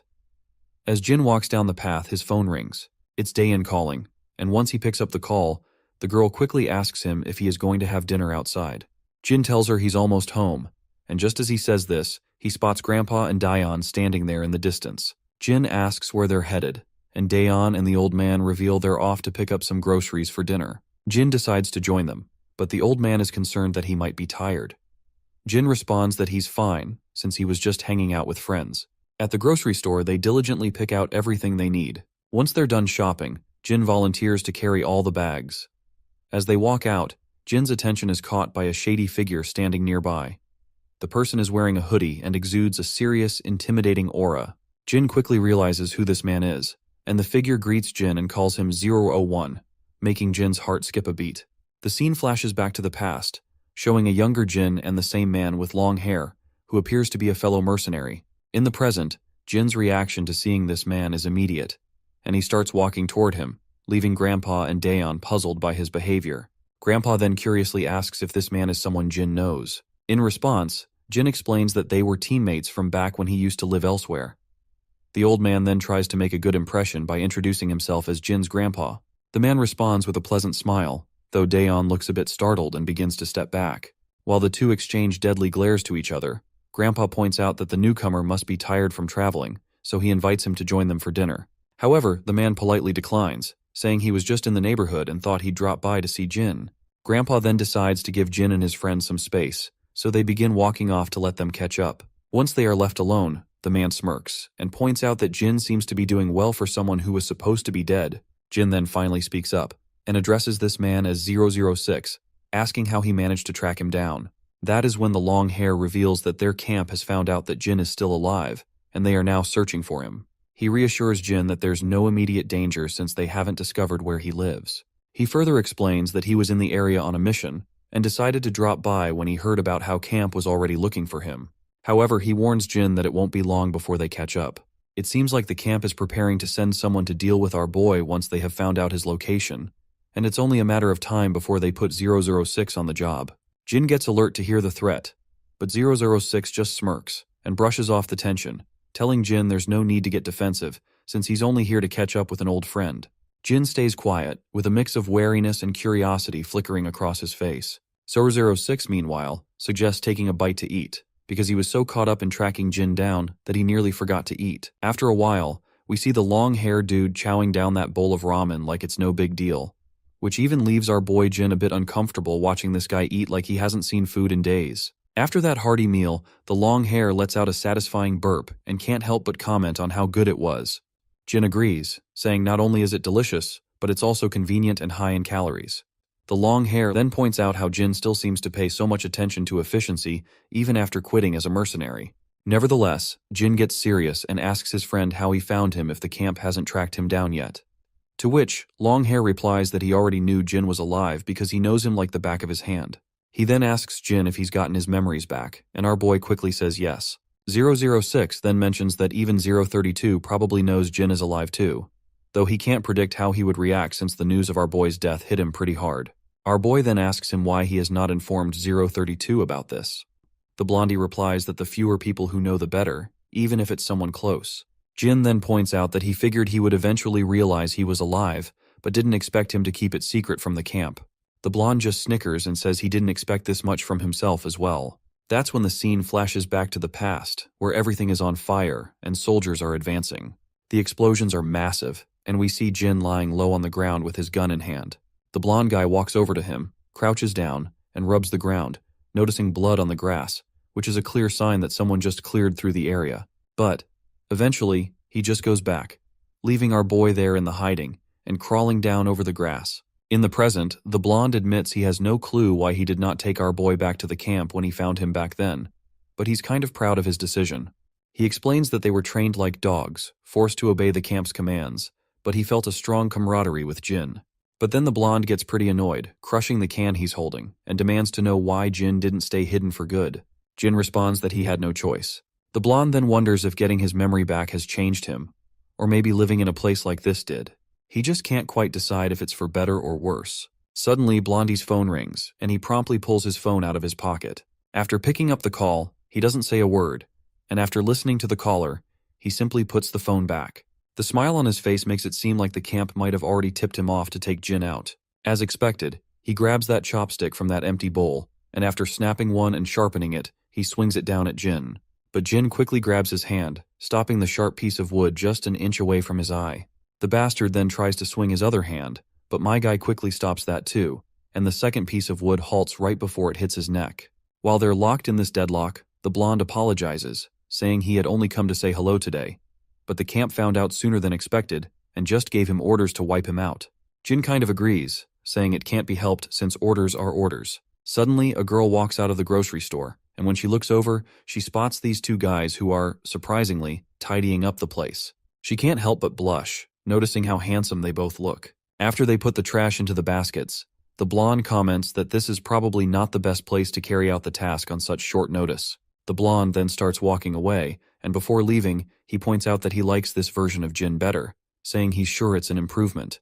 He quietly walks off, and the scene cuts to the SW Corporation. Inside the training hall, we see Seokju engaged in some hardcore exercise. Suddenly his phone rings, and when he checks, he sees it's Jin calling. Seokju quickly picks up and asks what's going on since it's rare for Jin to call him. That's when Jin says he needs a favor, and states that he needs access to some surveillance footage in the area because there's someone he wants to track in real time.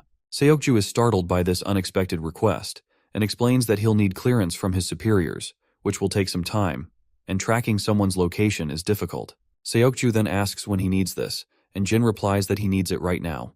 The reason behind this urgency is that if 006 is in charge of this mission, he might go after Grandpa and Daeon first. But he does not say this to Seokju. Seokju is utterly bewildered, because he has no clue how he's supposed to pull this off. The scene then transitions back to Cha's club, where the first thing we see is Cha's face. His lackey Yongsoo reveals that Jin came by asking to borrow the motorcycle, so he let him take it. Cha's face turns to annoyance when he realizes his only bike had been taken by our boy. His lackey then asks if he shouldn't have let Jin borrow it, to which Cha replies that it's absolutely fine. Besides, he never even rides it anyway. Yongsoo then anxiously admits that he was scared shitless when Jin showed up so late at night, and after encountering Jin so many times, all the kids in school uniforms make him jittery these days. We then see Jin zooming down the road on the heavy bike. That is when Seokju reports back, saying he's just sent the location to Jin and that the target hasn't moved for a while, so it should be accurate. Seokju looks absolutely exhausted after scrambling to prepare all the info on such short notice, and he could not help but point out that he is noticing something sketchy about the guy Jin mentioned. He seemed too aware of the surveillance cameras and kept changing directions, which can only mean one thing: he's trying to cover his tracks. He then further asks Jin who this man is and why they're tracking him down. Jin replies that it's something personal. Well, Seokju isn't surprised by this response, because he had already figured as much. Once he hangs up, he thinks to himself that Jin is definitely up to something and needs to be on the move quickly to save time, as Jin asked for the halfway point of the man's route. Seokju also reveals that he tried to gather more info on this newcomer, but couldn't find anything more about the foreigner on his own. Once Jin reaches the location, he stops and looks around, thinking that 006 must have arrived just recently, because if he had more time, he would have already attacked his family. And just as he thinks about this, the images of Daeon and his grandfather flash through his mind, and he's determined not to drag this out since he has people he needs to protect. Meanwhile, We finally see 006 preparing his guns and loading his magazine. Suddenly, his phone rings with an unknown caller. He picks up, and the caller reveals that they've just found out 001 is alive and in Korea. Before the caller can say more, 006 quickly cuts him off, saying he has been with Jin since their early training years and knows everything about him. He further explains that he just finished a job in the region and came to check if the news about Jin's survival was true. He makes it clear that he can't sit back knowing a traitor is alive and doing well. The caller then tells him he'll have to do whatever it takes to take Jin out, pointing out that there's no one better for the job than him. It turns out the caller is the same eye patch guy we've seen before. He warned 006 to be extremely careful, as Jin was called 001 for a reason. Blondie then mentions that a long time has passed since their early days, and the eye patch guy agrees, saying Jin is bound to be rusty after hiding in the shadows for so long. With that, he ends the call, saying he'll wait for good news. As soon as the call ends, Blondie glances at his phone screen, and his eyes widen as he notices Jin approaching him from behind. He scrambles to pick up his gun, but before he can do anything, Jin grabs him by the waist and slams him to the ground, leaving the gun out of reach. Both quickly get back on their feet. 006 feels clearly annoyed, and mutters that he made sure no one was following him, and wonders if it was those damn cameras that gave him away. As they face off, Blondie admits he knew Jin would come looking for him, but wants to know why he didn't waste any time, considering it hasn't been that long since they last said their goodbyes. Jin remains silent, and 06 assumes that the new version of 01 doesn't talk much either. Both then quickly dash at each other, exchanging blows with such speed that it's barely possible to see them landing. Jin finally deflects an incoming punch and throws one of his own, but Blondie sidesteps it effortlessly. However, Jin follows up with a powerful shoulder smash that sends Blondie staggering backward. Just as Jin attempts to kick him, Blondie grabs Jin's leg and slashes it down with a dagger, which is a pretty scummy move, not gonna lie. Blondie grins ear to ear, commenting that Jin's skills have actually improved even more since their last training. As Jin tends to his injured leg, Blondie lunges at him again. Jin quickly steps back, narrowly avoiding the dagger as it zooms past his throat. They engage in an intense dance of hack and slash, with Blondie doing his best to tag Jin with the blade. Eventually, Jin manages to take the dagger right into his shoulder. But before Blondie can attack again, Jin ducks down, grabs Blondie's hand, and gives it a satisfying twist, sending the dagger flying into the air. Blondie then kicks Jin in the chest, causing him to stumble. He then quickly reaches for the gun, and once he has it in hand, he tries to take aim. However, he soon gets stabbed by his own blade, which jabs into his shoulder. Blondie continues to fire a barrage of bullets, even as Jin dodges and runs around. The pistol eventually runs dry, and Blondie grits his teeth in frustration. He quickly throws the empty gun away, grabs his suitcase, and starts running. Jin is wide-eyed to see this bastard running, because if this man escapes, his family will be in danger, so he pushes through despite his injured leg and chases after him. As he dashes out of the shelter, he sees Blondie trying to flee on Jin's own bike. Jin feels hopeless when he sees his enemy getting away on his Hayabusa. His mind then flashes to the image of his beloved sister and grandpa, who are smeared in blood. However, it looks like his worries are just unwarranted, because just as Blondie seems to be getting away, someone slams the bike with their car, sending Blondie rolling over the car's roof and crashing onto the asphalt road. The car quickly comes to a stop, and Seokju steps out, asking if he should have not intervened. Jin, however, replies that he did a fantastic job. Seokju gets back into his car, and as he drives away, he can't shake the feeling that something big is going on. We then flash back to the moment Seokju crashed into the bike. Once he steps out of the car, he checks on Jin, asking if he's alright. Jin assures him he's fine, despite the injuries to his shoulder and neck. Seokju, however, is concerned, noting that Jin definitely doesn't look okay. Seokju then looks at Blondie, who's sprawled out on the ground, bloodied and seemingly down for the count. Poor Seokju begins to worry that he might have hit him too hard. Jin then tells his friend to just go away. Seokju is initially bewildered by this request, but the serious look in Jin's eyes convinces him to comply. As he drives away, he can't shake the feeling that the man Jin is chasing seems like a typical tourist in SW Corp's database, but he doubts that's the whole story. He then suddenly remembers the wrecked car and starts to worry about how he's going to explain the damage. We return to the shelter, where 006 is tied to a chair, bloodied and looking disheveled. Jin stands over him, calm and collected, and tells him that he can look up now, because he knows he is awake. 006 starts to laugh, saying he never expected our boy to be working with a partner and should have known when he tracked him down so quickly. He admits he made a mistake in assuming he would never work with someone else. Our boy stays silent, and 006 then asks what he wants to know. Jin responds by asking who else received the order to execute him. In response, 006 says he can't be sure, but he probably is the only one because he was the closest to the region, and the timing was right. 006 further explains that the camp can't accept the reality of Jin being alive. They don't want anyone to know his death was faked, so they'll try to eliminate him as quietly as possible. He adds that they will never give up because Jin has caused a lot of damage to the camp, especially to the Mad Dog, who is going to make his best efforts to kill our boy. Blondie then ends the conversation, saying that's all he has to say, and is only giving Jin this information because they were once comrades. He then finally tells Jin to just kill him now. Jin grabs the dagger and begins walking forward. It seems Blondie isn't really afraid of dying, because he'd rather be killed by our boy than by some random enemy. He begins to close his eyes, bracing himself for death. But to his surprise, Jin starts untying him. Blondie asks what the hell Jin is doing, and our boy simply responds that he's freeing his legs. Blondie then rephrases his question, asking why he isn't killing him. Jin then responds by asking why he should. He then goes on to remind Blondie of the reason he should stay alive, which is the same reason he can't escape the camp. Jin explains that he understands what that means because he has lived with a family and knows how it feels, so he suggests Blondie do the same. He also points out that since Blondie has failed his mission, he's as good as dead now, so he better lay low somewhere the camp can't find him. As 006 begins to walk off, he reveals to Jin that his family will be in constant danger, and the camp will ensure any attempts to terminate him. Jin responds that he's already aware of this. He adds that things would have ended differently today if he had targeted his family first, but he plans to guard this life as best as he can. Blondie smiles and says he'll try to throw the camp off his tail as much as he can before disappearing. He then asks one final question, which is the real name of our boy. Jin remains silent for a moment before finally revealing his name.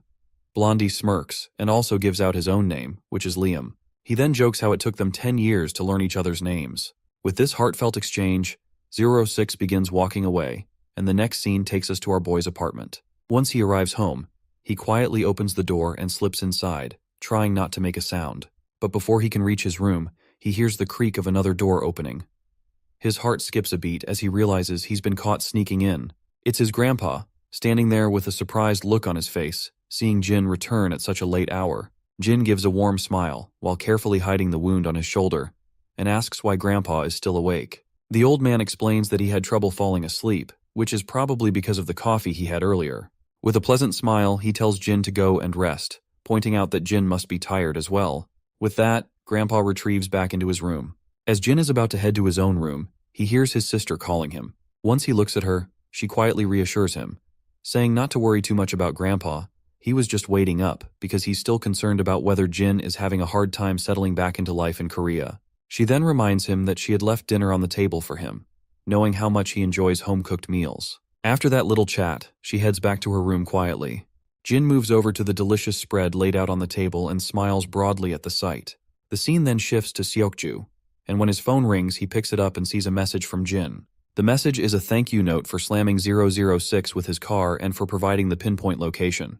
Seeing this, Seokju can't help but feel a bit embarrassed by the compliment from his friend.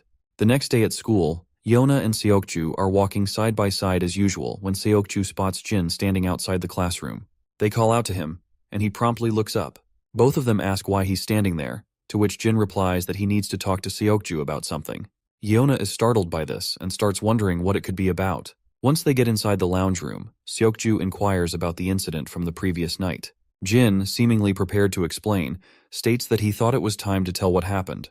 Seokju braces himself, and Jin finally reveals that the man he hit with the car last night was someone he used to work with and who had come to see him. A silence follows, with Seokju expecting more details. When he asks if that's all, Jin simply says that's pretty much it because it's better if he doesn't know anymore. Seokju feels a bit bummed out, not expecting Jin to keep things so low-key. Jin, however, is convinced Seokju must have looked into the guy he tracked down last night. He tells his friend that it's best not to dig any deeper into the man's past, and that he's sharing this because of his help. Seokju feels proud after being acknowledged by our boy, and tells him that he doesn't want to dig any further either, especially since this guy is tied to Jin's past. After their little chat, the both boys head back to class. Yona then curiously asks Seokju what they talked about. When Seokju doesn't answer right away, she tries to guilt-trip him, asking if he can't even share that much. Seokju caught off guard and quickly improvises and says he was just asking Jin how to level up in a game. Yona lights up, thinking this means Jin is really into video games. But then she remembers Youngchan is way more into gaming, and Hyokjin and Jaehyung are also much better players. She wonders why Jin would ask Seokju for advice when those guys are pros, or maybe Jin just wanted to chat with someone on his own level. Well, this little banter really hits the poor guy right in the gut, while our boy seems to be busy minding his own business. Once school ends, we see Yona outside. She's making notes about their groceries and wondering if she should buy some fruit since it's been a while since Grandpa had any. Suddenly, someone calls her name. When she looks up, she notices a boy standing in front of her who doesn't look like anyone from their school. Once he has her attention, he asks if she goes to Sinan High School. Yona quickly confirms that she does, and the boy then says he was kind of wondering if he could get her number. Not surprisingly, this startles Yona, who has no clue how to react. She starts to panic, while the boy reassures her not to be scared or feel pressured, saying he just wanted to get to know her. Eventually, Yona turns him down as politely as she can, and it seems like the boy takes it in stride, though he does look a bit disappointed. A big guy from behind comes up and mocks the boy for getting rejected so quickly. That's when the boy shows his true colors, getting all cocky and sternly reminding her that all he asked for was her phone number. Before he can harass Yona any further, he gets a brutal slap across the face. The one who delivered that stinging slap is none other than Jae-hyung, who is accompanied by two other friends. The boy turns around, demanding to know who slapped him, but he just gets another slap from Jae-hyung for acting so tough.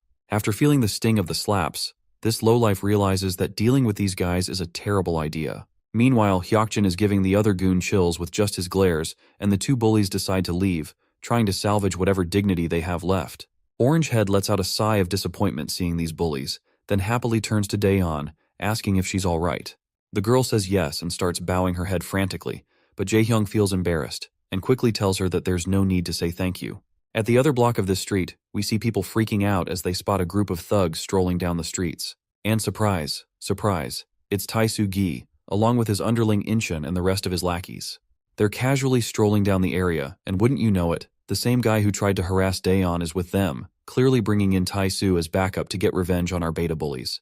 By the way, this harasser's name is Tae-shong, and he apparently is the brother of Tae-soo-gi. Meanwhile, Tae-soo is feeling absolutely annoyed, grumbling about how every wannabe tough guy in town seems to think they can mess with them these days. That is when his lackey reminds him that word of their defeat by the bunch of high schoolers is getting around, and they might need to do some damage control. So, they decide to start spreading their terror by taking out the thugs who dared to mess with Tae-song. A creepy smile spreads across Tae-soo's face as he agrees with his lackey, saying they're going to show these guys what Gosok Tech is really made of. Suddenly, his little brother points his finger at Daeon and states, "That is the girl who got me smacked by a bunch of guys." Well, it looks like these punks are in for one hell of a ride again because our boy is strolling down the street with his sister. The harasser quickly points out that the guy walking beside her isn't the one who slapped him earlier. Tae-soo, on the other hand, feels like he's seen this person before. When he takes a closer look at our boy, he's absolutely devastated to recognize who it is. His lackeys also start trembling as they remember that this is the same guy who beat them up after infiltrating their turf. While Tae-soo is trembling in fear, his little brother asks, "What's the matter?" Tae-soo asks if the girl next to that guy over there is the one he was trying to hit on. His little brother nods, only to receive a devastating slap across the face. Tae-soo angrily asks his brother if he's trying to get them all killed. The poor kid is in absolute tears, clueless about why his brother is coming down so hard on him, but he ends up getting even more of a beating. Later, we find ourselves back at the apartment, and Daeon is really amazed at how good Jin is at peeling fruits. The brother smiles and asks if she thinks so. She nods, saying she could never get them this smooth and round, no matter how hard she tries. Suddenly the phone rings, and the sound echoes through the living room. The voice seems to be coming from Jin's room, so he heads over and finds his phone on the table. When he checks it, he notices it's an unknown caller, but he answers anyway, and it turns out to be 06 on the line. 006 reveals that he has left a trail for the camp to follow, as far away from Jin as possible, and that's where he'll be for the next few days. Once he's out of the country, he plans to leave more traces in other countries to throw them off, which should be quite helpful in confusing them. Jin agrees and adds that he'll set up a separate trail as well. Blondie then strikes a banter, pointing out how Jin was supposed to be a dead man, and now they are trading places, so he doubts that they will ever be able to cross paths. So he wishes him best future before ending the call, and our boy wishes him as well, and with that sweet note, their call ends. The next day at school, Jin hears about his sister getting harassed after school yesterday, but his friends quickly reassure him that Jae-hyung handled it, with Orangehead confirming that he knocked the guy in the head a couple of times and sent him on his way. Suddenly, Seokju pops into the scene and quickly asks what the harasser looked like. Yongchan explains that he was in a Gosok Tech uniform. As soon as they hear this, Seokju perks up, and Jin points out that it's the same school they had trouble with a while back. My guy then gets absolutely furious, realizing that someone harassing his sister from Gosok seems way too coincidental. Seokju agrees, saying they can't just overlook this. Meanwhile, the beta bullies, who are usually eager to pick fights, are feeling unusually anxious about the situation. Even they think that jumping to conclusions might be premature. Right on cue, Yeona jumps into the scene and breaks up the tension. She asks what they're talking about and reminds them that every guy just wants to hit on Daeon because she's always been popular with guys since she's undeniably pretty. Her brother does not understand any of this, while Youngchan agrees, saying Daeon has already been asked out a bunch of times before. It seems like Jin is still having a hard time stomaching the fact, but Youngchan adds that she's indeed popular. You see, no one was able to approach her when Gisu Kim and his sister started picking on her, and she looked unhappy for a while. Jaehyung also confirms that his sister is indeed pretty, and even Blondie chimes in, saying he knows a bunch of guys who had a crush on her. Jin still has no clue how to react to this, and looks more thoughtful. Meanwhile, the beta bullies are left wondering if this is such a hard concept for Jin to understand. But then Seokju speaks up again, saying they should still get to the bottom of this. Jin responds positively, and Seokju decides they can go right after school since there's no training. Meanwhile, the others standing around are utterly clueless about what these two are up to, and Yona even asks if they were paying any attention to what they had just said. The scene then cuts to Goshok's turf, where Taisu is sitting in a chair, looking pretty annoyed. His lackey is filling him in on how everyone is treating them like trash. Recently, Seongsuk High even gave them a beating, and all the nearby schools are treating them badly these days. Taisu reflects on how just a few days ago, he was yelled at by his seniors, and everything seems to have fallen apart since he messed with our boy. His lackey quickly gathers all the boys and tells his boss that they need to do some damage control before things get out of hand. The boss stays quiet, letting his cigarette fall and squashing it under his foot. He decides to go along with the plan, and his lackeys crack smiles, seeing their boss in better spirits. That's when Jin bursts into the room with Seokju. The boss's face turns terrified at the sight of these familiar faces, and even the lackeys who were smiling a moment ago now look scared. Everyone steps aside as Jin heads straight for the boss. He suddenly stops and asks Taisu why he harassed his little sister. Taisu's mind flashes back to when he saw the siblings walking down together, and quickly explains that he had no clue she was Jin's sister. Of course, Taisu's response only boils Jin's blood, and even Seokju starts exuding a deadly aura. The boss quickly begins to scream, saying that the encounter with his sister was purely coincidental. He further explains that his little brother just tried to talk to her because he saw her on the street and didn't know she was Jin's sister until now. Our boy is intrigued to hear this, and the man further explains that his brother didn't mean anything by it. Now that they know who she is, he'll make sure his brother doesn't go near her again. Jin remains quiet, while the gangster still looks terrified. After exchanging final glances, Jin and Seokju begin to walk away. Once they're outside, they slam the door behind them, and the boss quickly tells his lackeys that they'll think about damage control another day, and he is confident his lackeys will understand. Once outside, Jin meets up with his friends. They ask what was said, and he reveals that it was indeed a coincidence, and that the guy who talked to Daeon is Taisu's younger brother. Jaehyun is rattled out of his mind to hear this, and his soul nearly leaves his body when he hears this. Meanwhile, Yona reminds them that she had already told them there was nothing to worry about. But Jin states that he still plans to keep a close eye on them for the time being. After all, they can't just take their word for it. A while later, Jin is sitting with Mr. Cha, who looks at his ramen and the other strange stuff and remarks that it's been a long time since he had food like this outside a convenience store. He suggests they should have just bought some good barbecue instead. Jin, however, denies the suggestion, which annoys Mr. Cha. The gangster then brings up that he heard our boy had borrowed his motorcycle again. Jin admits he did and promises to return it later that night. However, Mr. Cha tells him to keep it, saying he'll just leave it sitting there anyway. Jin insists on returning it, and Mr. Cha sighs, telling him to do whatever he wants. Once Cha gets a lot of noodles onto his chopsticks, he begins to slurp down the deliciousness with gusto. On the other hand, Jin is politely enjoying his triangle food, while Mr. Cha can't help but notice how Jin looks like an average teenager. But on the other hand, this same kid totally destroyed the Kim family single-handedly, and also dealt with the SW Corporation like a pro. Suddenly, Mr. Cha calls out to Jin, asking what exactly he does every day. Jin simply replies that he goes to school, just like any normal kid. Of course, Mr. Cha had expected this kind of response, but it's not what he wanted to hear. The scene then transitions to SW Corp, where the chairman is standing and peeking through the window. It's always funny to see that classic manhwa scene where the rich boss stares out of the glass window from their office. Meanwhile, the director's assistant reveals that many have voiced concerns about SW Corp being a bit too aggressive in its expansion. The director just shrugs and says that things get a bit chaotic when people start looking out for their own interests. They're taking all the necessary precautions with their expansion, but they can't avoid making a few enemies along the way. The assistant also agrees, and points out that their aggressive tactics are causing SW Corp some trouble with some pretty shady organizations, and the SW Corp advisors have also noticed some suspicious activity from other companies lately. In the next scene, Jin's sitting with the director, who offers Jin to have tea. But our boy politely declines, saying he's good. The director then asks how working with the security team has been for him. Jin says it's been fine. The director moves on to ask how he's liking the school, and Jin responds that it's nice. Finally, the director asks if there's anything they can do to help him with anything, and Jin says no in response. Our boy then asks if that's all the director wanted to talk about, and, if so, he's heading out because training is about to start. The old man happily tells him he can go, so Jin gets up from his seat, bows his head respectfully, and the director returns the gesture, leaving his assistant a bit bewildered because he finds it weird that the director is paying respects to a kid. Nevertheless, Jin starts to walk out.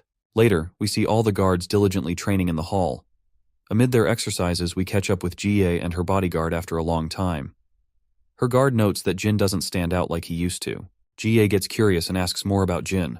The bodyguard responds that while Jin doesn't stand out as much as he used to, he's definitely quicker and more athletic than their men. He's certain that Jin is quite experienced because his skill level can only be achieved through rigorous training in combat, so there's no doubt that he's received a lot of professional training. After hearing this, Jie's interest in Jin is piqued. She explains that although he's young, he's quietly endured harsh training, and the men have all warmed up to him as well.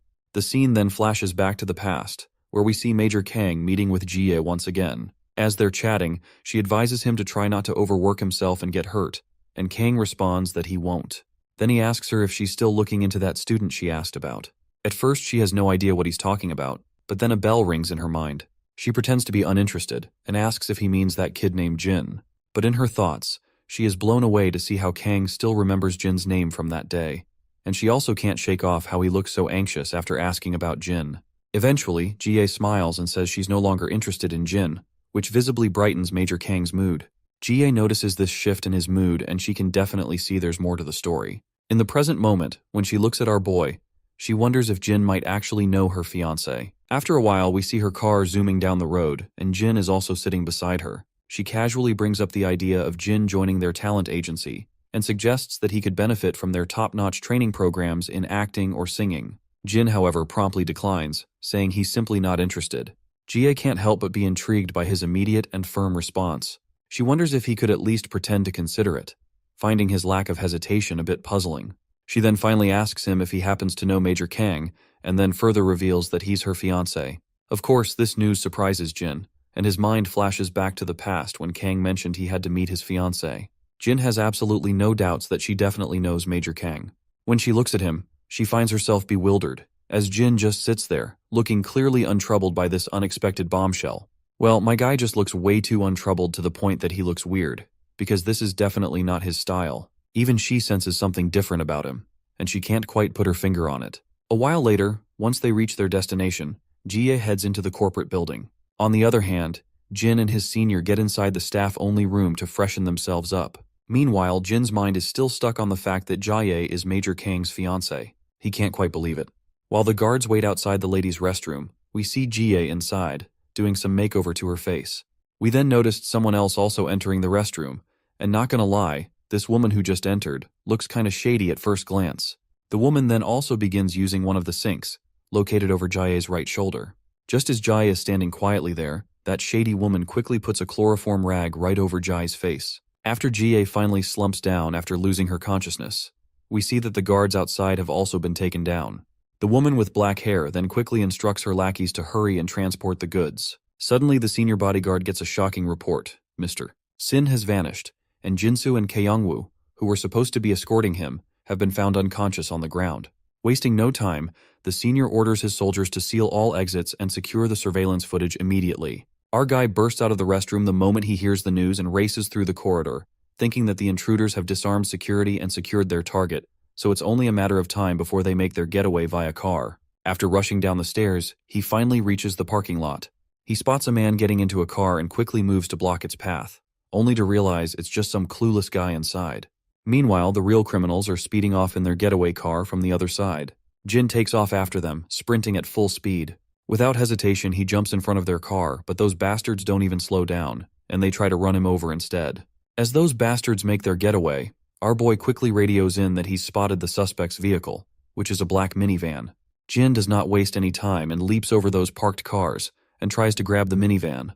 Meanwhile, the other guards swarm the exit and they're ready with puncturing tools to stop the van. But it's too late, because the driver floors the gas pedal, running over the guards and everything in front of the car, and they zoom out without a hitch, while our boy is still hanging onto that van.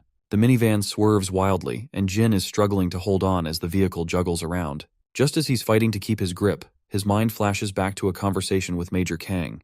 In the memory, Jin is sitting with Kang, who's explaining what family means. Kang says that while family is different for everyone, it's something truly precious. Jin's still not quite getting it, so Kang gives him an example. His dedication to serving his country might be so strong because it's also where his family lives. Innocently, Jin asks if someone would give their lives for their family as well. Kang is caught off guard and doesn't know how to respond at first. Then he smiles and says that if it came to that, he'd gladly do it. Back in the present, as Jin clings to the minivan, he grits his teeth and tightens his grip. He slams the minivan so hard that the glass begins to shatter. The driver, distracted by the commotion, doesn't notice an oncoming car in the intersection. The two vehicles collide, and Jin is violently flung off, crashing down about 10 meters away. Right at that moment, the minivan guy takes its chance, slams the gas pedal, and speeds away. Jin then also starts running after the car. Inside, a woman with black hair glances back at him, giving him a mischievous twinkle with her eye. As Jin runs after the van, he starts to fall further behind until the vehicle disappears from view. Once he is exhausted, he comes to a halt. But just then, the senior guard arrives, and he quickly asks which way the van went. Jin doesn't answer. Instead, he hops into the car, which annoys the senior, who sternly tells him to get out. But Jin tells him to just hit the gas pedal and gives him the precise direction of where the van went. Reluctantly, the senior guard hits the gas. He then also reports to his subordinates that the kidnappers took a side road to the right and instructs them to coordinate with the police and dispatch their units. He then also reminds Jin that he should just drop off on the way home since he's just a kid and not part of the security team. He adds that his involvement in this mess wasn't his responsibility. But Jin counters, saying he's currently in practical training and chose to be here tonight, so he's the only one responsible for his presence. He also reports that he saw one male and one female in the vehicle, both of whom were Asian, but he didn't notice any other accomplices with them. As the senior guard looks at Jin, ready to berate him further, he notices Jin's injured face and hands. Concerned, he quickly asks if Jin is all right. Jin replies that he is fine. The senior is struggling to come to terms with the fact that Jin was reported to be hanging onto the vehicle and was the first to track down the kidnappers. He also managed to hang on as long as he could, identified their route, and even saved Miss Yona once. The senior realizes that Jin has proven himself in this situation, and he can't think of anyone more reliable right now. Meanwhile, Yona receives news that Madame Jie has been kidnapped. Her guard explains that they've left the security to a minimum and sent out all units to find her. Team 2 and NGU are currently in pursuit of the kidnappers. Yona perks up at the mention of Jin, and the bodyguard further explains that Jin had been on duty with them when the incident happened. A while later, Jin and his senior guard make their way to a rundown factory, because this is the last place kidnappers have been spotted. Right on cue, they also spot the same minivan, and the kidnappers are carrying Miss Jai in the wheelchair with them. Senior knows that they don't have time to wait for reinforcements, so he tells Jin to stay put. As he steps out of the car, he's shocked to see a group of scruffy individuals emerging from the minivan, each armed with a sharp knife. Jin also gets out of the car and insists that they can't wait for others to arrive. The senior then reminds him that this isn't like training since it's real combat. Jin responds quickly, saying he doesn't mind. This response triggers a flashback for the senior, who recalls the shock he felt when the team leader of Team 3 revealed that our boy is a professional fighter. The gorilla even confirms it once again, saying that based on everything he's seen, this is at least his conclusion. Back in the present, as our boy strides forward confidently, the bodyguard finally decides to head down further. He tells Jin that he'll take care of things inside the shelter, so he better not let those filthy swine beat him. Just then, one of the goons tries to stab the senior, but our guy quickly sneaks up on the bastard from behind and delivers a devastating blow to his face, causing the dagger to drop from his hand. But before he can catch a break, another sucker swings his dagger at our boy. But once again, my guy throws this sucker down this sucker backwards, and Jin himself quickly grabs that fallen dagger from the ground and stands back to face off these stupid heads. The thug who lost his dagger scrambles back to his feet, only for his boss to start berating him, because he is not thrilled to see his grown men getting beaten down by a punky punk like this. He then berates Jin, questioning if they even let kids carry knives in their security detail. The other goons start to walk off, telling their buddy to handle Jin while they go after the senior. But it looks like they've seriously underestimated him. Their jaws drop when my guy grabs another thug and snaps his hand with a satisfying crunch. One guy tries to stab Jin, but he quickly flips the script, grabbing the thug and slicing his belly open before driving the dagger into his shoulder. As the thug drops to the ground, the others start to feel a little scared. When Jin gives them a deadly glare, they finally get the message that this kid is a bodyguard for real. Jin charges at the remaining goons, slicing through them left and right. One by one he takes them down until only one thug is left. The last goon quickly blocks Jin's attack. As he swings back at Jin, my guy grabs his hand, slashes his belly with the other hand, kicks his leg out from under him, and holds the knife to the thug's throat. But instead of slitting his throat, he uses the back of the dagger to knock the thug out cold. Meanwhile, the kidnappers inside the shelter are still hauling Miss Jai along. The lady is frustrated that security is catching up faster than they expected.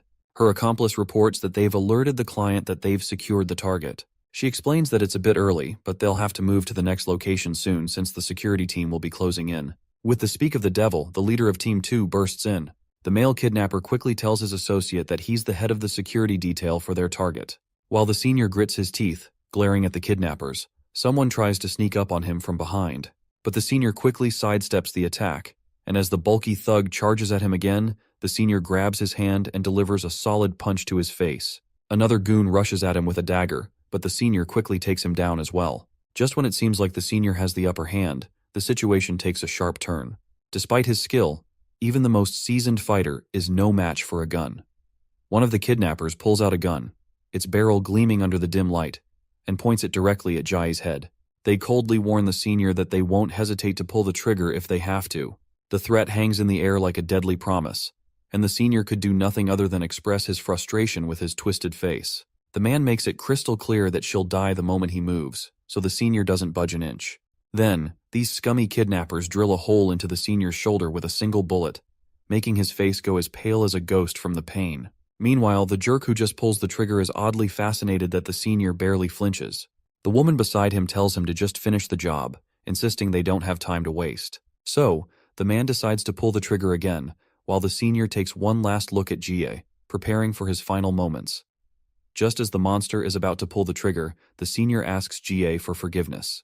But before he can die in this dramatic scene, two daggers come flying out of nowhere, piercing the man right in the hand. On the other hand, the woman in black is dodging left and right, while Jin rushes toward Jie, grabs her wheelchair, and starts dashing down with full throttle. The goon is completely bewildered by this, and the other senior's face also goes pale. Meanwhile, the goon starts shooting bullets again as Jin tries to get as far away as possible. At that moment, the senior takes the trigger-happy soldier down with him, and they both crash to the ground. Jin glances at his senior, who quickly tells him not to look back and just run. Without wasting any time, Jin speeds up with the wheelchair and keeps moving forward. A while later, Jie begins to groggily open her eyes. But before she can react, someone covers her mouth from behind. Thankfully, it's just Jin. He tells her to stay quiet, and once she nods in agreement, he moves his hand away. The woman then asks where she is here since she was just in the bathroom. Jin points out that she'll feel dizzy for a while because of the sedative. That's when her mind flashes back, and she remembers she'd been kidnapped. Jin confirms it, saying that he and the team leader arrived first and that security is on its way with the police. Jin looks around to make sure no one is nearby, and he is kinda relieved that she's awake, which will make it easier to move her. But he knows they won't have long before someone finds them in this dead-end corner, and the worst part is that the enemy is armed. Meanwhile, Jie wonders if her kidnapping has something to do with the new acquisitions in the SW Corporation expansion, though she had nothing to do with those deals. She looks at Jin and yells that he's hurt, but Jin brushes it off, saying he's totally fine, but Jie isn't buying this crap because she can see that his shoulder is banged up, his fingers are injured, and, to top it off, he's not even her bodyguard. She's confused about why he'd go out of his way to help her, and is surprised at how dependable he's turned out to be. Just then, they hear that familiar voice of that woman, which is the same one who is behind this kidnapping. She's walking toward them, gun in hand, and tells Jin to come out right now. She threatens that if this drags on too long, they won't hesitate to kill the hostage. She further insists they better wrap this up peacefully and save the hostage before things get worse. Jie feels terrified to hear this threat, and quickly stands up from the wheelchair, thinking she can't let this boy get dragged into this any further. Despite his skills, he's just a teenager, and she feels she needs to step up and protect him. Before she can do anything reckless, Jin signals her to stop and cryptically gestures something with his fingers, which just goes way over my head. But it seems like Jie can understand what he is trying to say, so she stands there in silence, and Jin eventually steps out from his hiding spot and raises his hand quietly. The kidnapper woman is sure Jie must be behind that container. She reflects on how she couldn't believe it when she saw our boy hanging from the van even though he is just a kid. She then mocks him, saying he's probably seen too many action movies because in reality, even a hero can get killed. I guess she's right, because no matter how brave you are, you're no match for a gun barrel pointed straight at you. But Jin remains calm even with the gun trained on him. Jie eventually comes out, yelling for her to wait. As soon as the kidnapper woman looks in Jie's direction, Jin takes his chance. He throws the blade over at her hand, injuring it badly. Before she can catch her breath, another dagger zips past her, and right at that time, Jin jumps over her, and they both fall off to the ground, and her gun also slips from her hands. She quickly grabs one of the daggers tucked near her thigh and tries to swing it at Jin, but he backs away just in time, and they both put some distance between each other. The woman then launches herself at Jin, and their deadly dance of hack and slash begins. After a fierce exchange, she takes a brutal hit to her gut and goes tumbling backward, her gun falling to the ground. She quickly spots her gun, grabs it, and aims it at Jin with a smirk, thinking she finally has the upper hand. But Jin moves fast and grabs the gun, twists it out of her grip, and now the gun is pointed right back at her. The woman is sweating and utterly confused about how this just happened.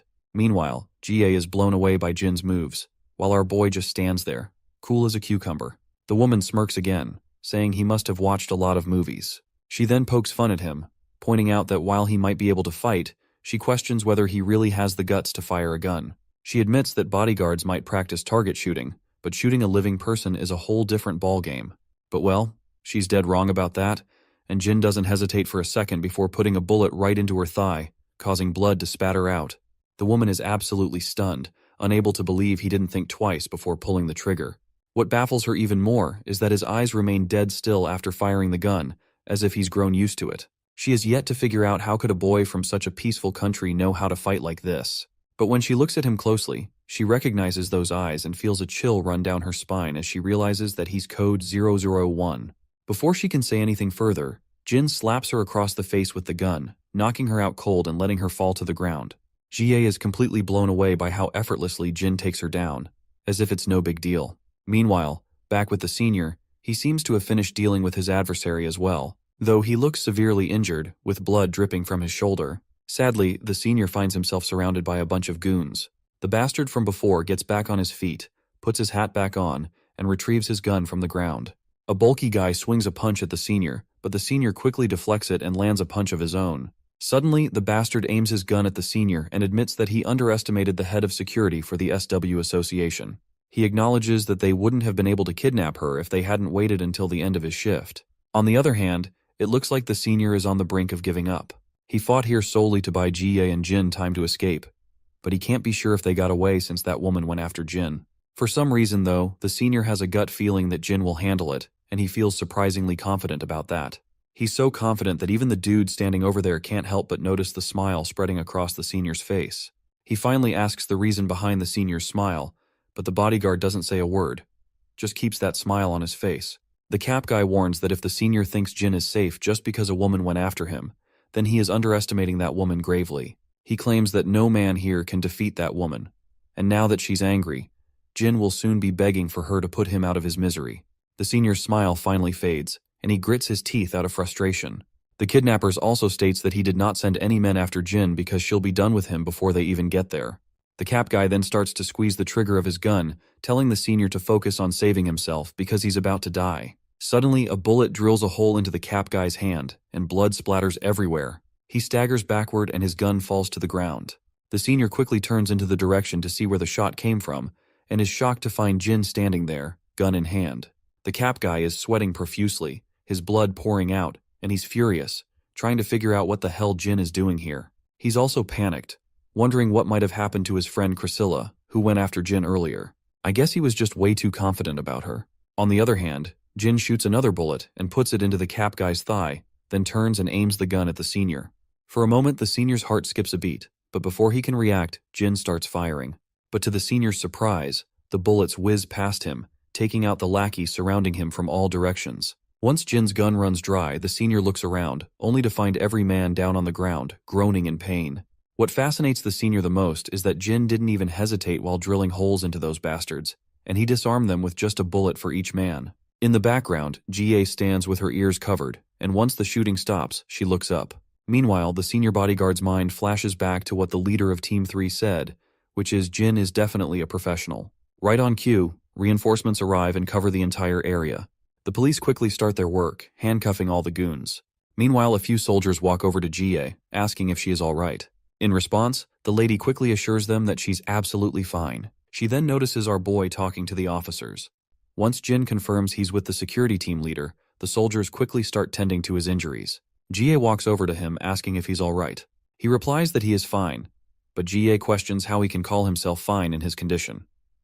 Our boy simply says that he has no problem with mobility so far, so he's mostly okay. He further adds that a few bruises for saving a VIP from kidnapping is a favorable outcome. Then Jin says he has a favor to ask. GA looks startled and quickly asks what it is. Jin reveals that he doesn't want to worry his family until his injuries are treated, so he needs to tell them that he'll be attending a security team workshop. GA is a bit confused, wondering if this is all he wanted to talk about. She then simply walks away, telling him to go get those wounds treated.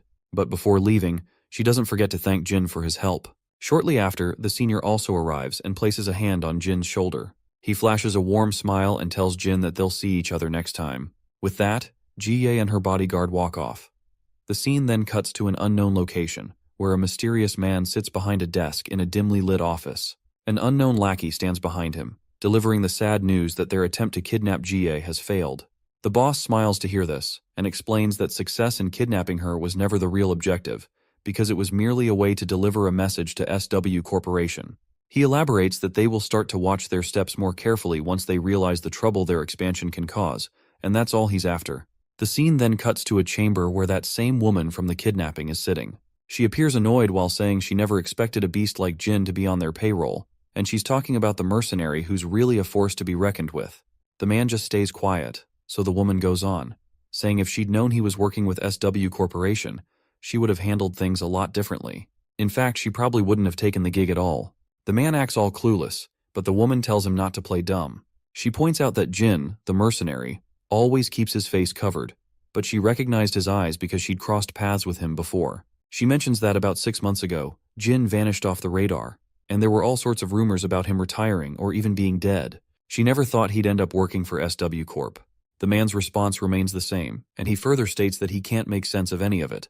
You see, he's heard a thing or two about that mercenary and thinks it's pretty hilarious to imagine one of their guards being a top-notch mercenary. The woman eventually just stops arguing because, let's be real, talking to this guy is like trying to reason with a brick wall. A bit later, we're at the SW Corporation's medical center, and the first person we see is Lady G chilling in one of the wards. I used to think she was a total villain, but it turns out she's not that bad, but just super curious about our guy. We also spot her guard hanging around. When GA asks what he's doing here since he took a bullet, he casually says he can handle simple stuff just fine. GA's not having any of that and tells him to head home and rest up, because one less guy on duty isn't going to make a huge difference anyway. The guard states that he just can't rest, feeling responsible since the whole mess happened while he was off shift. He further explains that the mercenaries were working from abroad, and they still haven't figured out who they were working for. Even the mercenaries themselves don't know their client, since multiple middlemen were involved. GA's mode turns sad as she reflects on how first Yeona was targeted, and now she's been kidnapped as well. She asks him if it's all just a coincidence. The guard shakes his head, saying it's definitely not a coincidence. Well, this just makes GA even more down. GA then thinks about how our guy handled the whole situation like a total badass, and he was looking even more impressive than during training. She reminds her guard that he's really not just an average teenager after all. The man agrees, acknowledging that he's definitely not an average guy. In her mind, she thinks to herself that Grandpa must know Jin's real identity since he put the kid on their security team. She then recalls that Jin had multiple fractured ribs and detached fingernails from fighting off the kidnappers, not to mention a deep cut on his shoulder from a missed bullet. The guard then points out that Jin had been clinging to their vehicle during the attack and must have gotten those injuries when he fell off. GA's face goes pale as she realizes that Jin managed to fight off all those thugs even with all those injuries, and even took on 5 men with knives while she was unconscious. Well, that just adds another layer to the situation, and her face looks even more shocked than before. The guard agrees that it doesn't make much sense, but it's surprisingly true that Jin was able to pull all that off. GA quickly stands up from her bed, rushing toward the door and heading straight to the ward where Jin is admitted. As soon as she bursts into the room, she finds him getting suited up again in SW uniform. When Jin looks around, he spots Jie and her guard. The lady doesn't waste any time and immediately asks him what the heck he's doing getting dressed. Jin explains that he's going home since he hasn't been there for 2 days. Jie reminds him that he has serious injuries and can't leave until they're done treating him. Jin explains that he'd rather rest and heal at home. Jie starts shouting, telling him not to be ridiculous, and asking who gave him permission to do something so rash. In response, our boy simply says it was the doctor who told him. Despite all of Jie's protests, Jin simply packs his bag, and the lady further asks him how he plans to explain this to his family. Jin in response points out that the bruises on his face can easily be explained by saying he got hurt during training. Jie is annoyed to see how this guy has an answer for everything. She then tells her guard that she needs a moment alone with Jin. Once the guard steps out, she tells Jin that she wants him to come work for her after he graduates. Our boy looks at her, and Jie states that there's nothing in it for him if he stays with Yeona because, as she puts it, she's just a child. She goes on to explain that Yeona only has her inheritance from her parents, but she doesn't have the means to secure her own future. Jie, on the other hand, claims she can guarantee our boy a safe and secure future. After a moment of silence, Jin says he has one question. Hearing this, Jie assumes he's probably curious about the salary, so she quickly tells him not to worry, as she'll make sure he's paid more than he can imagine, with plenty of extra benefits on the side. But Jin flatly refuses to have such thoughts, and instead asks what she meant by him staying with Yeona. The woman remains quiet for a moment, then abruptly asks if he's dating Yeona, to which Jin flatly says he's not. But Jie thinks to herself that Yeona always waits for him during training, which probably means she has a serious crush on him. Anyway, she tells him to come and work for her when he graduates, promising to make his family happy and get him a good job right away. Jin seems to find the offer tempting, but he doesn't say much in response, and just tells her that he'll think about it. Later, back at the apartment, we see Yeona and Grandpa, and they both get utterly shocked when Jin explains that he got hurt during training. Grandpa asks if it's something serious, to which Jin reassures him that it's not, stating that it's just blisters on his fingers, and the doctor said it wasn't anything to worry about. The old man then asks his grandson if the security team he's working with is really what he wants to pursue in the future. Jin doesn't give a definitive answer, only saying that it's what he's interested in for now. Grandpa reminds him that even if it's what he feels like doing right now, he can always change his course if he finds something else he's passionate about down the line. Since Jin is still young, Grandpa adds that he'll support him no matter what he chooses to do. Jin smiles in response and agrees with his grandpa. Grandpa then feels a bit awkward and asks if he suddenly jumped into a heavy topic. He mentions that high school seniors are often worried about their future careers and wonders if he might have busted his chops. Yeona snickers at this and reassures Grandpa that he didn't say anything wrong. Jin, meanwhile, has no idea what busting chops even means. The scene then transitions to a familiar camp where we see that same eye patch guy. His lackey reports that 032 went off course without notifying anyone, and suspects it might be because he heard the news about 001 being targeted for elimination. The eye patch guy just scoffs, calling 032 a fool. He says that no one should let their emotions dictate their actions when one of their brothers gets killed, which is precisely why he believes that having a family is absolutely useless. Meanwhile, we catch a glimpse of a mysterious man who might very well be 032. It wouldn't be surprising if he came to Korea to meet our boy. The scene then cuts back to Jin, who is stretching his fingers to make sure they're working properly. His mind flashes back to a memory of the kidnapper woman who seemed to recognize him as someone familiar. He has no clue who she was, but if she knows him by his mercenary name, maybe she isn't related to the camp. Suddenly his phone rings, and when he looks at the screen, he sees that it's Yeona calling. A while later, Jin finds himself outside a convenience store. Not surprisingly, Yeona is there too, and they have heaps of triangle kimbap spread out on their table. The girl then quickly points out that she didn't have dinner and was craving triangle kimbap, but Seokju still thinks to himself that this much food seems like a lot. Nonetheless, she also invites him to dig into the meal, since she is sure that he also did not have dinner either. She quickly opens one of the kimbaps, while mentioning that she heard he got hurt pretty badly, and asks if he's okay now. He replies that he is. She then explains that she went to see him at the hospital, but they said he couldn't have visitors and wouldn't let her in, and Jie also told her not to visit him right now. She admits she was really worried since he was absent from school yesterday. Jin explains that Grandpa told him to take the day off. Yeona finds it touching how he really listens to his grandpa, but then she gets a bit dejected while mentioning how he had to rescue Jie single-handedly from the life-threatening danger. In response, Jin says that's not entirely true, and clarifies that the leader of Security Team 2 was the one who did everything. Team 2's leader tracked them down, acted as a liaison with the police and SW security team, and even created a diversion when he was shot so that Jin could escape. The leader stayed behind until the very end to ensure Jin could get to safety. Without his support, our boy admits he wouldn't have been able to do anything for Jie.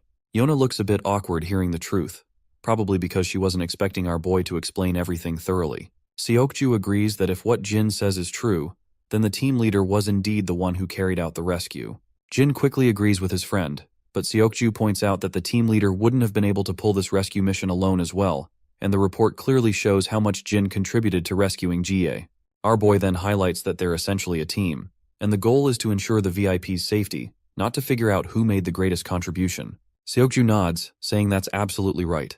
Yona feels a bit out of place, probably because this isn't the kind of talk she's used to. Just then, Jin's phone rings, and when he checks it, Yona asks what's up and if something's wrong. Jin sheepishly admits that they need him at the game room, because Jaehyun just texted him that they need an extra person and that he should hurry over. But Yona reminds him that he's still injured and questions how he's going to play with his hand like that. Jin clarifies that it doesn't really matter because he's pretty awful anyway. Yona is once again a bit unsettled by his bluntness. The scene then transitions to Daeyeon walking down the footpath, thinking about getting something to eat for Jin. Her thoughts drift back to a past memory where a bunch of girls surrounded Yona, asking why Jin hadn't been in school for the past few days.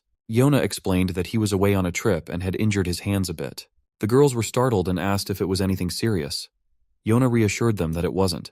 The girls quickly become cheerful, saying they're glad it's nothing serious, and that it wasn't his face that got injured because they can't let a face like his get scarred. Yona quietly agrees while thinking about how it seems like Jin has become more and more popular lately. Suddenly, Daeyeon hears some voices nearby. When she looks in the direction of the commotion, she sees a group of thugs. She begins to panic when she realizes there's no one around to ask for help. But when she takes a closer look, she recognizes one of the thugs as the same guy who tried to ask her for her number earlier. Her mind flashes back to that encounter, and she remembers that he didn't seem like a mean person, so he might listen to her. So, she musters up the courage, approaches the group, and nervously stutters out an excuse to grab their attention. At first, the harasser responds sharply and cockily, asking who the hell it is. However, his face goes pale with anxiety when he realizes it's the same girl he tried to harass. He then frantically starts explaining to her that this isn't what it looks like, and claims that this dude had a run-in with them first while they were just passing by, and this dude just started demanding for some food. Daeyeon apologizes on this dude's behalf and asks if they can let him go. The harasser clearly isn't thrilled about doing what she's demanding, but eventually they start to walk away. She then turns to the hoodie guy, asking if he's alright.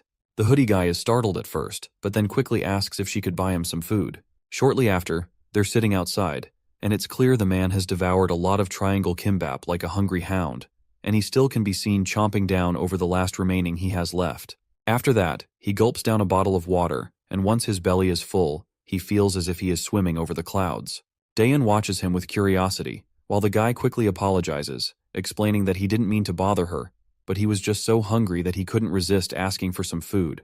Daeyeon reassures him it's no big deal, and the guy explains that he lost his wallet as soon as he got into the country, so he hasn't eaten for a few days. She then reminds him that he should have asked the embassy for help, and the boy feels kind of an idiot for simply not doing that. The girl then checks her phone and realizes it's gotten late, and Jin must be waiting for her to get home. So she quickly offers this boy some money, saying it's just a little something in case he gets hungry again. With that, she starts running off in a hurry, leaving the guy curious about her. We can clearly see this dude is 032 we've been hearing about, and by the way, he looks quite feminine, so don't be surprised if he turns out to be a girl later in the story.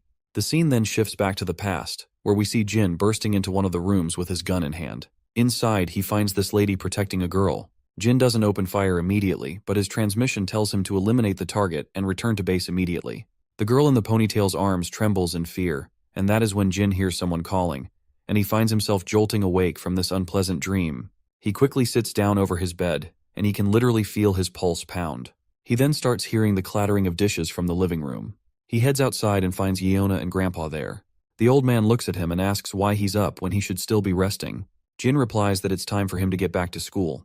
Grandpa insists that resting and getting better is more important right now than worrying about his studies. Yeona then also gestures to him quietly from behind to just do as the grandpa is saying.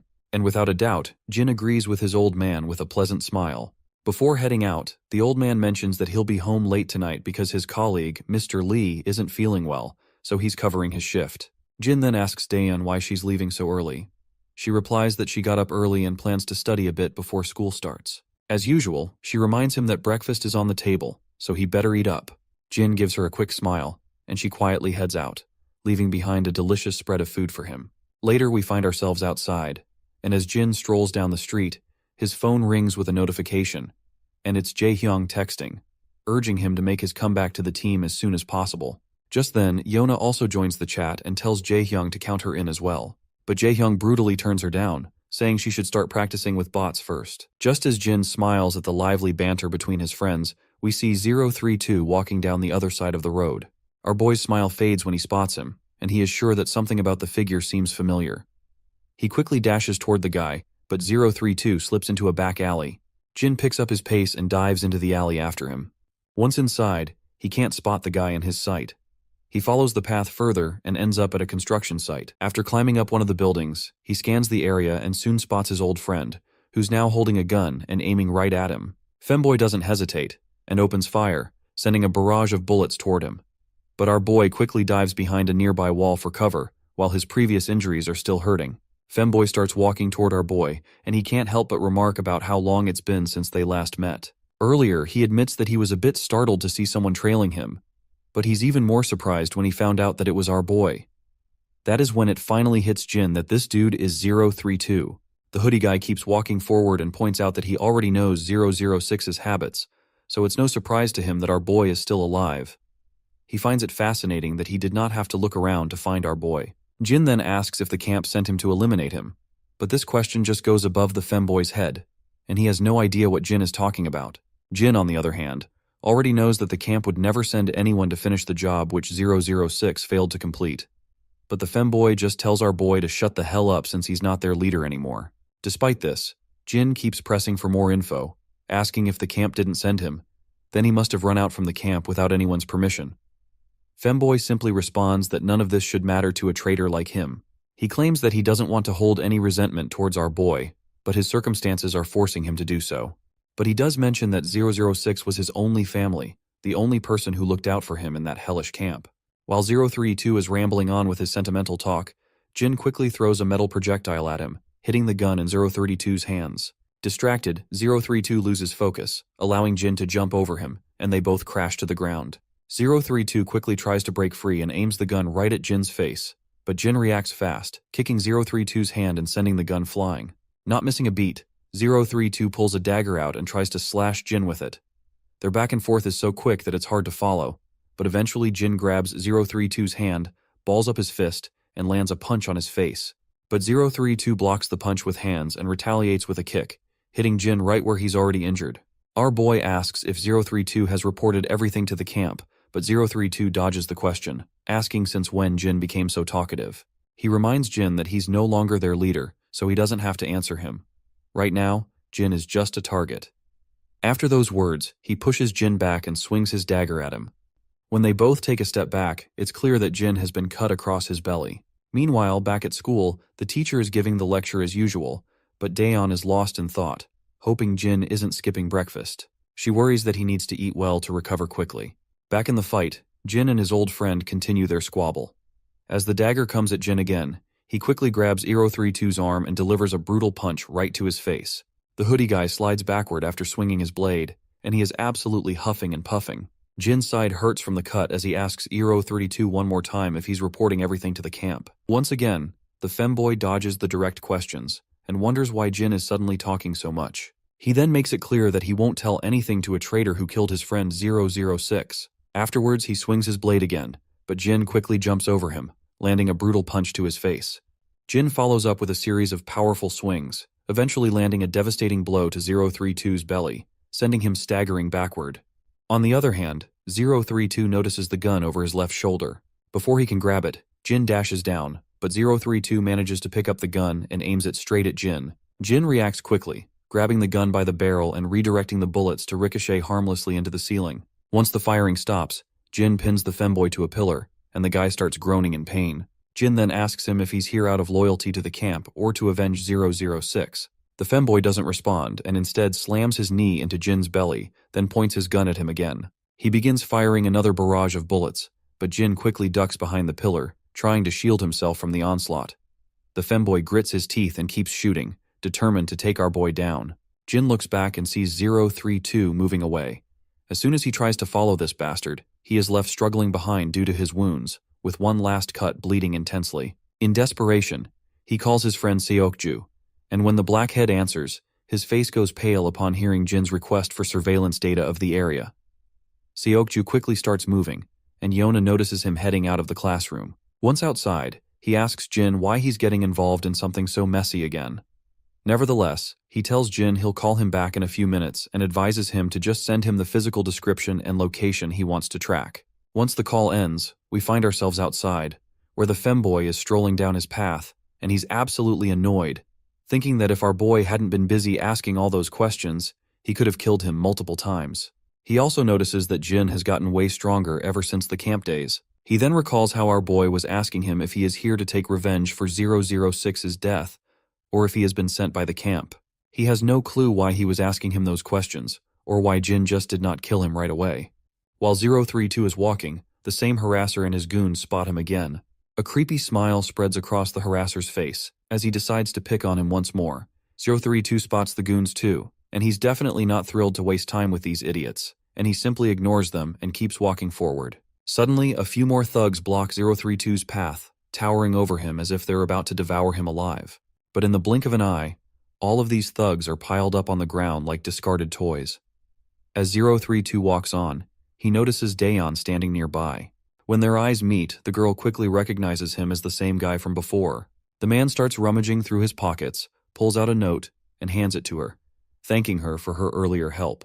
He says it's all he has right now but promises to pay back the rest soon. Daeon then tells him he doesn't have to do this and worries that he might not have anything left for himself. She bows her head and assures him it will be all right. Later they stop by a restaurant.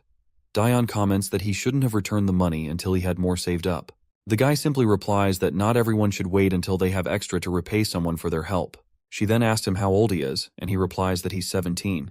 Yona finds it fascinating that they're the same age, and 032 is also surprised to hear this. With that in mind, Yona quickly decides to become buddies since they're the same age, and 032 agrees to the idea. It's hilarious to see that she's trying to make friends even though she doesn't even know his name yet. She then asks if he's from overseas, and he confirms that he is, saying he's traveling right now. When she asks if he's traveling with friends, he says he's on his own. Yona is intrigued by this, finding it fascinating that he's traveling alone. She asks how many countries he's been to, and he admits he's not exactly sure, but probably he's been to almost 20 countries. As they're chatting it out, Jin finally arrives as well, but slows down when he sees 032 sitting there, and his eyes nearly pop out of his sockets when he realizes that he is sitting with Daeon. But Jin doesn't rush in immediately. Instead, he stands silently behind the wall while his sister and the guy continue their chat. Daeon asks how long he's been in Korea. The guy is initially silent, but eventually says he'll stay until he's finished with what he's doing here. She smiles and remarks that he must be staying nearby since she ran into him again. The guy confirms it, and states that he had some business in this area, but he also guesses that she must live around here as well. He then feels a bit awkward about asking such an obvious question, but Daeon reassures him that she doesn't actually live there. It's just her school is just around the corner. Suddenly Jin dashes in, and before 032 can react, our boy grabs him and throws him down onto the ground, leaving him in pain. Jin then picks up a chopstick from the bin and tries to jab it into 032's face. However, 032 quickly grabs Jin's hand, but Jin responds by swinging a punch instead. After their brief exchange of blows, both of them finally take a step back for a moment of respite. Jin feels guilty for dragging his sister into this mess and stands there, frustrated with himself. Daeon, on the other hand, is bewildered by what's happening. 032, clenching his jaw, tells Jin they should take this somewhere else because Daeon has nothing to do with this. Jin is surprised that 032 wasn't targeting his sister. When Daeon calls out Jin's name, 032 is also shocked to see that she knows him. She yells at her brother and demands to know what's going on and why he's here. But instead of responding to her, Jin tells her to get out of there immediately. The girl then asks him once again what he is doing here, but she suddenly feels a chill running down her spine by the serious look in his eyes, which is the same look she's seen before. She then points out that he's severely hurt. On the other hand, Femboy finally asks her if she knows Jin, and she responds that he's her brother, her older brother in fact. She also apologizes for Jin's behavior, explaining that he's not usually like this. The guy is initially shocked, but then smiles, seeing how big of a coincidence this is. Jin tells his sister to give them a moment, and Daeon quickly agrees. As 032 and Jin face each other, 032 comments on how he didn't think Jin was actually her brother, and questions why he's suddenly using this disguise. Jin makes it clear that he'll only answer if 032 answers him first. With that said, our boy asks him if the camp sent him here, or he just wants to take revenge out of loyalty just because our boy betrayed the camp. 032 is clearly frustrated by Jin's relentless questioning and eventually snaps at him, asking why he keeps asking the same useless questions and what good it does now.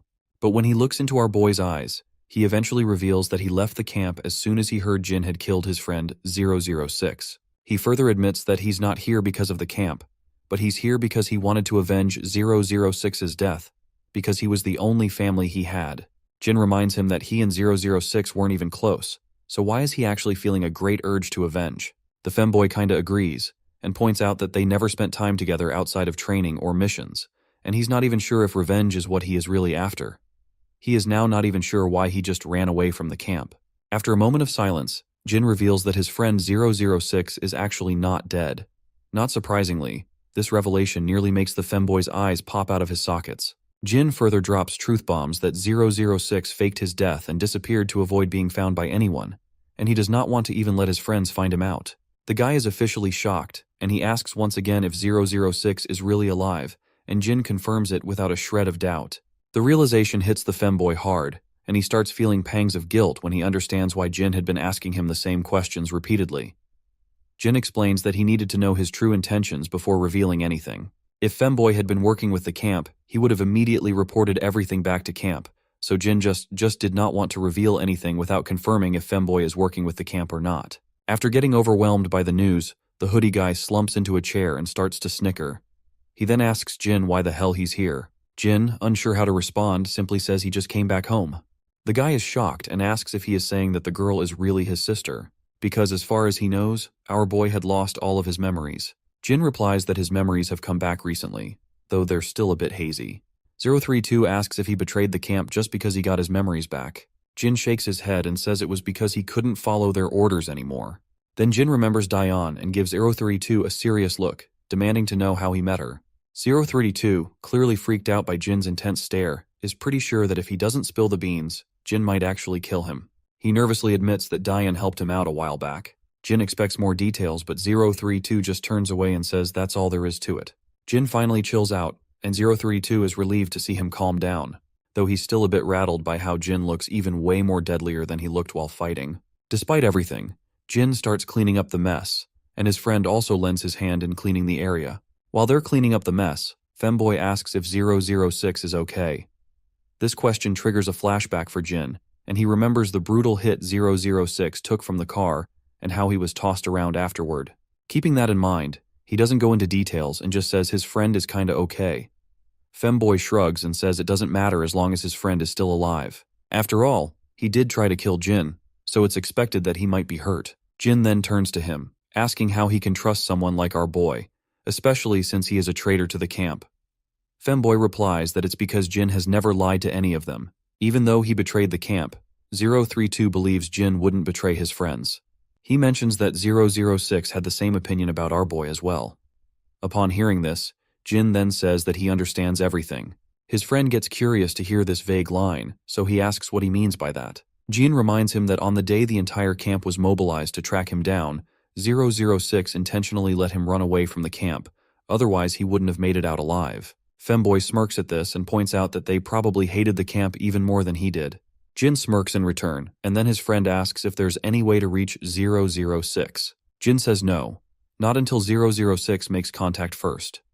Jin then reassures him that he will tell 006 to reach out to Femboy when he does get in touch. He then starts berating himself up for lashing out at Jin for no reason and almost getting himself killed in the process. He then also highlights how 006 had gone into hiding just to protect his friend.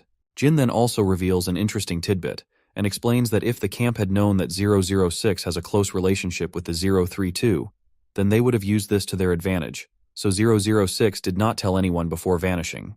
Femboy gets sad to think about how his friend is sacrificing himself to keep his friends safe. That is when the hoodie guy also reveals some interesting news, which is that the camp is making sure that no one finds out that our boy is still alive. Jin asks if they are actually covering this up, and his friend confirms it, saying it's true. He adds that only a few high-ranking officials know that Jin is still alive, which is why the camp can't conduct a full-scale search for him. Hoodie guy notes how strange it is that Jin, being the top soldier, is being kept hidden like this. Jin then asks him how he found out that 006 had been supposedly killed by Jin's hands if this information was kept secret. His friend in response explains it's because of Dog, the guy with the eye patch. After that, 032 decides to head out, saying he needs to make a few stops on his way back to the camp to scatter some trails and make sure they don't track Jin. But as he's about to leave, he notices Daeon peeking out from behind a pillar. Jin smiles when he sees his sister, which leaves the femboy completely stunned, because this is the first time he has ever seen Jin smile like that before. His friend then asks if Daeon is actually his sister, and Jin nods with confidence. But his pleasant expression fades as he gets angry when 032 asks if he can say a final goodbye to her. 032 starts to tremble under Jin's intense gaze. Eventually, the poor guy just waves his goodbye from a distance, and the girl reciprocates with the gesture. She then quickly turns to Jin, asking if he knew 032, and Jin responds with a simple, yes. She then questions why he was so harsh if he knew him. Well, Jin has no clue how to counter this question. But then he remembers Yona mentioning that Daeon has always been popular with guys, and is pretty. Keeping this in mind, Jin makes an excuse, saying he thought some weirdo was trying to hit on her because she's pretty. Daeon is startled to hear his explanation, and a cold silence settles between them after Jin's awkward comment. Later that night, Jin is back at the apartment, secretly tending to the wounds he got from the fight. Once he's patched up, he sits quietly, reflecting on how the camp is covering up the fact that he's still alive, and wondering what their next move might be. We are back with our femboy once again, and he is still preoccupied with thoughts of Daeon, trying to figure out if she really is Jin's sister. Suddenly, he notices something in his apartment and quickly pulls out his gun, aiming at the front. A voice calls out, telling him to take it easy. Once this mysterious man appears from the shadows, femboy sees a bald guy standing there, which leaves him momentarily stunned. The bald guy tells him to put the gun down before they talk. Femboy finally relaxes his muscles while the bald man looks around and asks if this is where he is living right now. He then questions if he has managed to kill our boy. Femboy counters it, asking this stupid head if taking down Jin looks like a walk in the park for him. The hoodie guy then inquires what he is doing here. The shady figure replies that he's just handling some business. But before the femboy can react, the bald man slips a dagger out from his sleeve and quickly plunges it into the femboy's belly. As he drives the blade deeper, he says he's here to teach him a lesson, and to take this bastard out for disobeying the camp. The poor guy trembles as he asks if the camp really ordered his elimination. The big guy confirms, but only if he refuses to go back to the camp. He then yanks the dagger out from the chest and swings it again at the hoodie guy, giving a nasty cut across his thigh. The poor guy groans in pain, and he is further thrown away backwards, landing on the floor. The bulky bastard hovers over him, while complimenting him for his great agility. The poor hoodie guy is losing blood fast from his belly wound, and he demands to know what the hell this sucker is trying to achieve by doing all this. The baldy coolly replies that he's taking care of things while he has the chance, because he always waited for this moment to kill him. Now that 006 is out of the picture, he is sure that no one can save this femboy from getting killed by his hands. Hoodie guy then throws a jab at this bastard, stating that he did not know he was too scared of 06, and he finds it hilarious that this baldy had to ambush him like a coward. Of course, this little jab really ticks off the gorilla, and his anger takes over. He quickly swings his dagger at the boy. But then, femboy pulls out his own dagger and lands a nasty cut on the gorilla. Now the gorilla's even more enraged, and swings back at the femboy, and while the poor guy's doing his best to keep up, his wound starts to throb. The gorilla then lands a punch to his face, sending him crashing to the ground. As the femboy quakes in pain, the gorilla strides over to grab the gun from the ground. He aims it at the boy and reminds him how much effort the camp put into training him, and how it's all about to go to waste as soon as he pulls the trigger. But the boy just mocks him, telling him to stop being jealous and get better instead. With that, the gorilla pulls the trigger, and the gun drills a hole into the boy's thigh, leaving him collapsing to the ground like a rag doll. Seeing him in shambles, a creepy smile spreads across the gorilla's face. It's clear he thinks no matter how many jabs are thrown, he's the one who's going to come out on top tonight. But surprisingly, despite all the cuts and bruises, the femboy retaliates. He's back in action and throws his dagger at the gorilla's face. While the gorilla is momentarily distracted, the boy makes a run for it, and he quickly dashes out of the room. The gorilla starts shooting a barrage of bullets, but the boy finally makes it outside. His legs are trembling as the bullets make his wounds bleed even more. The gorilla chases after him, but all he finds is a trail of blood, because our femboy has long disappeared into the shadows. He continues to follow the blood trail, and as he's about to turn right in the corridor, femboy suddenly grabs his hand and lands a crushing blow to his face. Before the gorilla can react, the boy pulls the magazine out of the gun and throws it right in the gorilla's face. After those humiliating hits, the big guy gets even more ticked off and recklessly swings his dagger, but he completely misses his mark. As surprising as it is, the blows this bastard took weren't from the femboy, but rather, they were from our boy, who just gave this bastard a run for his money. The gorilla's face goes pale when he realizes it's our boy. Without wasting a moment, Jin charges at him and delivers a devastating crunching blow to his face, leaving it all bloodied. The gorilla tries to attack again, but Jin hits him with more strikes to the belly and seals the deal with brutal knee smashes. But he doesn't stop there.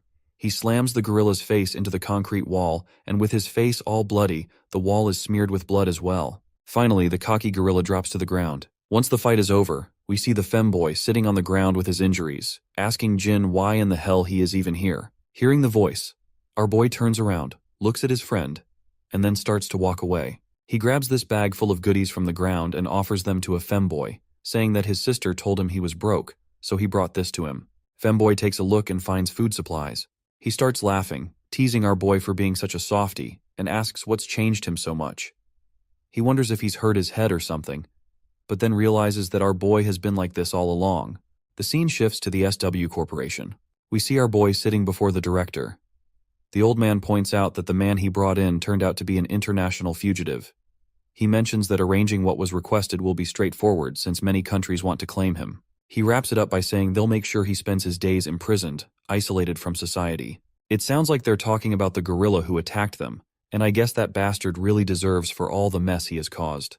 The old man mentions he presumes the gorilla is connected to our boy's past. For a moment, Jin stays silent and admits he wasn't directly involved. But yes, the connection is there. The old man says he won't dig any deeper, but assures Jin to come to him if he ever needs help. Jin simply nods, stands up, and leaves without saying much more. The assistant chimes in, saying he was startled when our boy called for help, especially when it involved such a serious criminal and gunshots on the scene. As Jin walks out of the corporation building, his mind drifts back to his injured friend, who is barely hanging on. Jin quickly pulls out his phone, saying he knows someone who can get the femboy treated somewhere safer. But the femboy insists he can handle it himself, because he just needs to stop the bleeding and disinfect the wound. Jin, however, points out that he needs proper treatment. The femboy mentions it'll take too long, and the camp might get suspicious. Jin is shocked to hear this, and asks if his friend is returning to the camp. The femboy confirms he is, but Jin reminds him that the camp gave orders to eliminate him. In response, femboy explains that the gorilla did mention that he was tasked to bring femboy back, but since this gorilla doesn't like 006 or any of the numbered guys, he just went ahead and tried to assassinate. Jin quickly points out that going back to camp is still risky. The femboy just snickers, saying since the camp believes 006 is dead, it doesn't make sense for them to kill him just because he went off looking for Jin. Besides, the femboy says he sees no other way either, because they will come after him if he go into hidings, and that could risk exposing 006 as well. Femboy further adds that if his plan works, he'll make sure they can't track Jin down. It's the least he can do after Jin saved his life. With all the traces 006 left behind, it should keep the camp busy for a long time. He tells Jin he hopes he'll make it and manage to protect his real life. Suddenly, Jin is jolted awake from his flashback when Lady Jai calls out to him.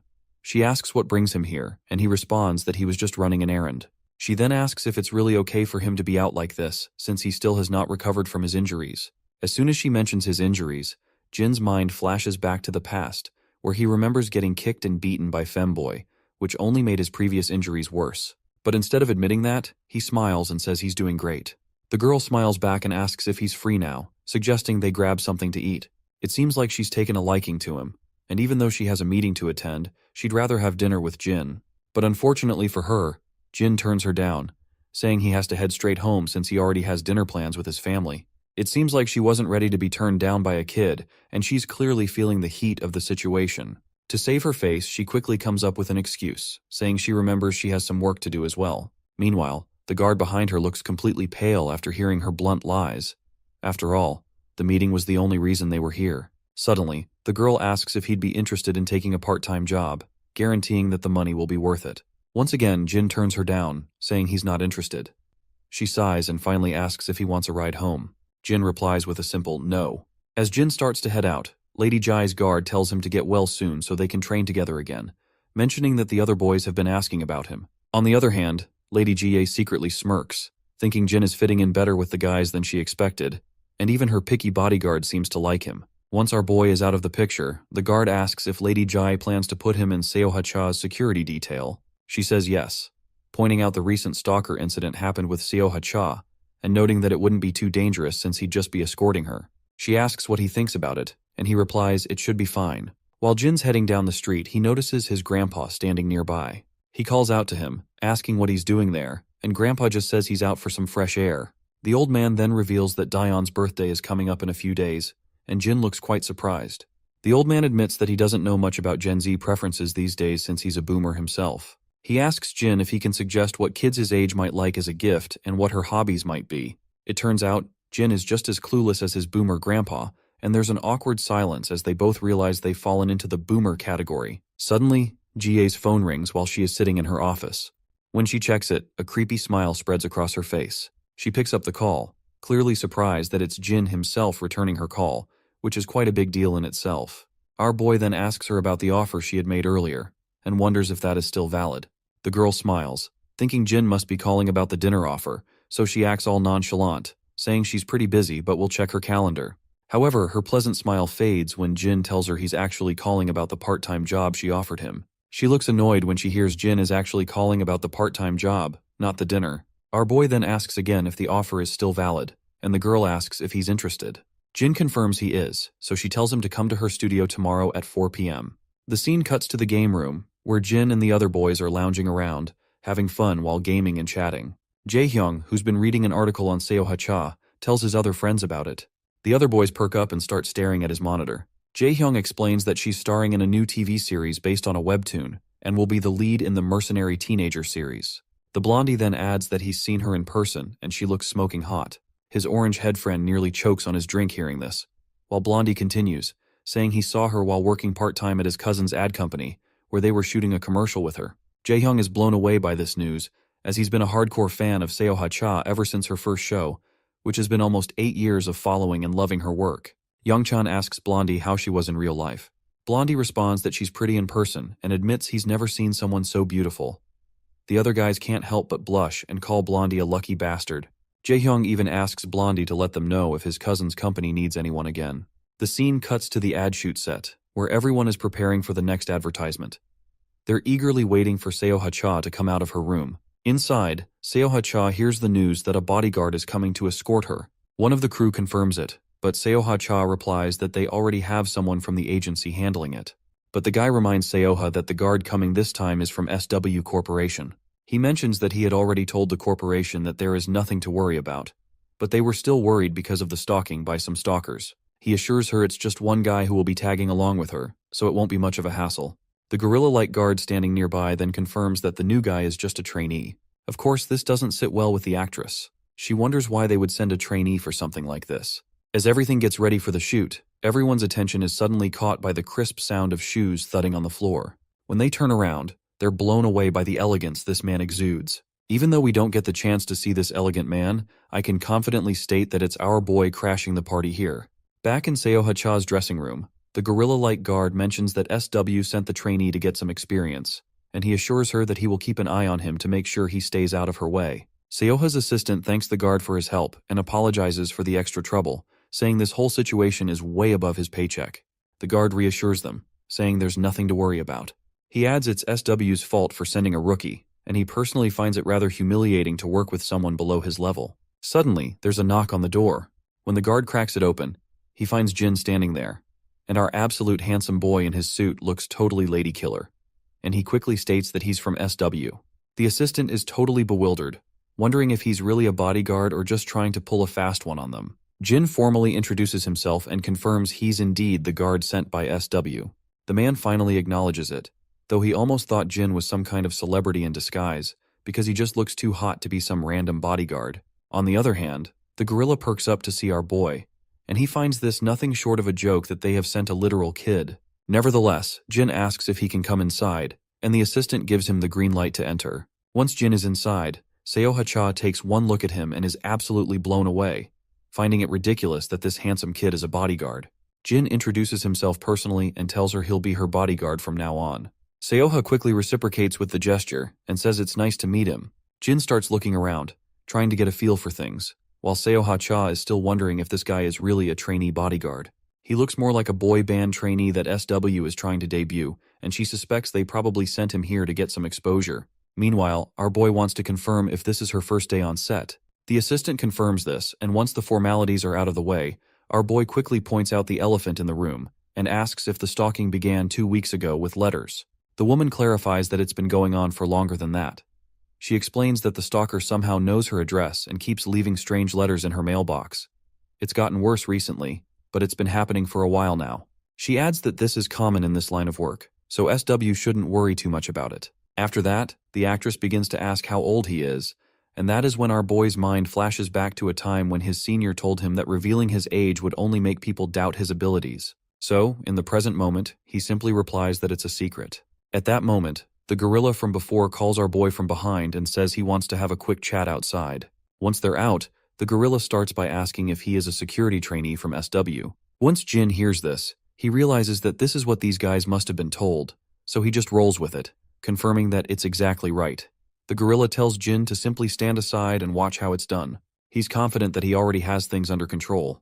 He then starts berating our boy, saying he has no idea why SW would send a runt like him because security is no joke, and practice drills won't cut it in real-life situations, so he tells him he better stay out of the way until his shift is over, and then go home. Jin finally speaks up, asking if the gorilla is Cheol-young Kim from the Security Brothers agency. The man grabs Jin by the neck, telling him not to dodge the question. He warns Jin that if he thinks they're messing around, he'd better listen up if he wants to get out of here in one piece. With that, he flings Jin against the wall and walks off, clearly annoyed. Just then, the actress steps out of the room, asking if Jin's okay. He says he's fine, and she apologizes for this goofball gorilla, saying he's from her agency and can be a bit rough around the edges. She even mentions that she told them she didn't need a bodyguard. Jin doesn't say anything, and the actress enthusiastically starts to ask if he's still in school. Jin responds that it's confidential. Suddenly, her assistant calls out, telling her it's time to head to the set. Before heading out, the lady reassures Jin to just take it easy, saying that nothing's going to happen. With that, she leaves him standing there as she walks out of the scene. The next scene cuts to Jie, who's wondering if he made it to the studio okay. The guard asks if she's talking about Jin, and she confirms. The guard then explains that he received word that Jin has actually made into the studio without any hitch. Jie then asks if sending him there was a good decision since he hasn't fully recovered. The guard says it's all right, pointing out that threats and stalkers are pretty common for celebrities. With Seoha Cha's level of fame, she's had her fair share of them.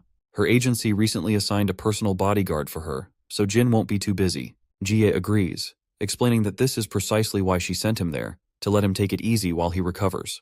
And who knows, he might even complain about how boring it is.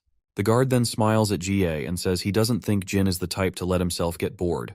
Jie finds this good news and uses the term cakewalk to emphasize how easy this job is going to be for Jin.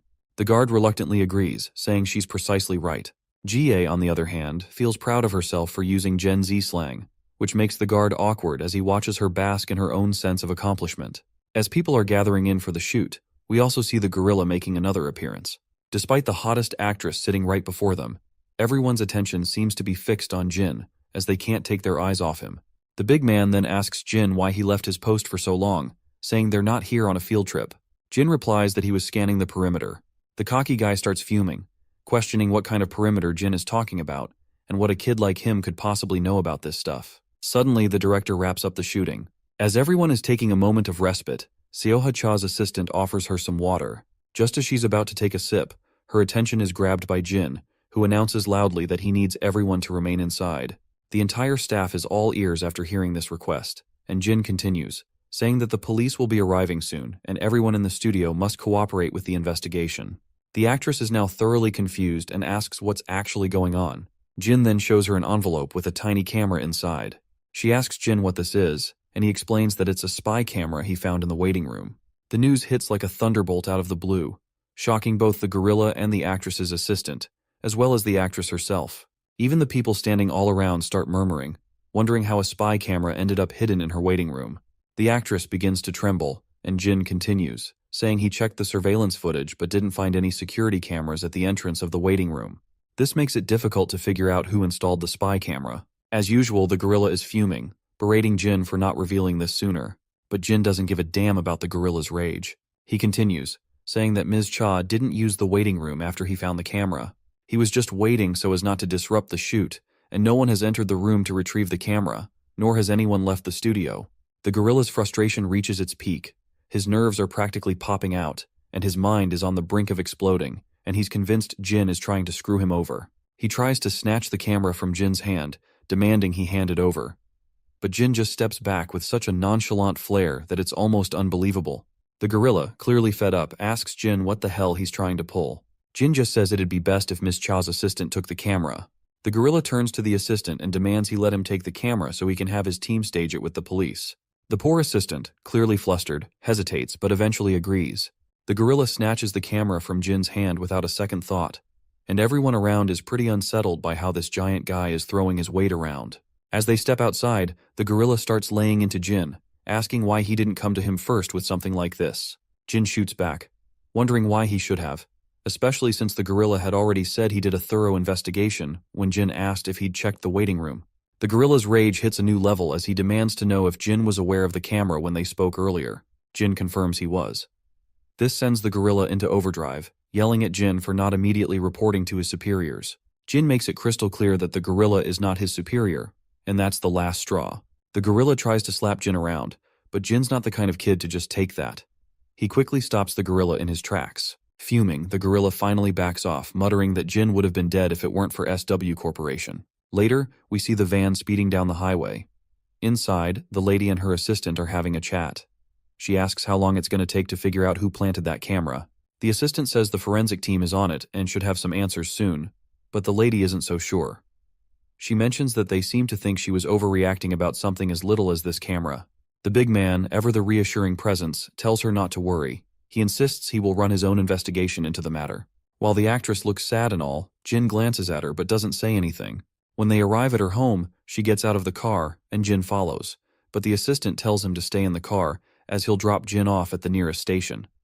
Jin, however, says he'll head back on his own.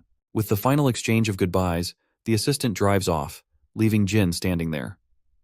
Once the car is out of sight, Jin walks around the actress's house.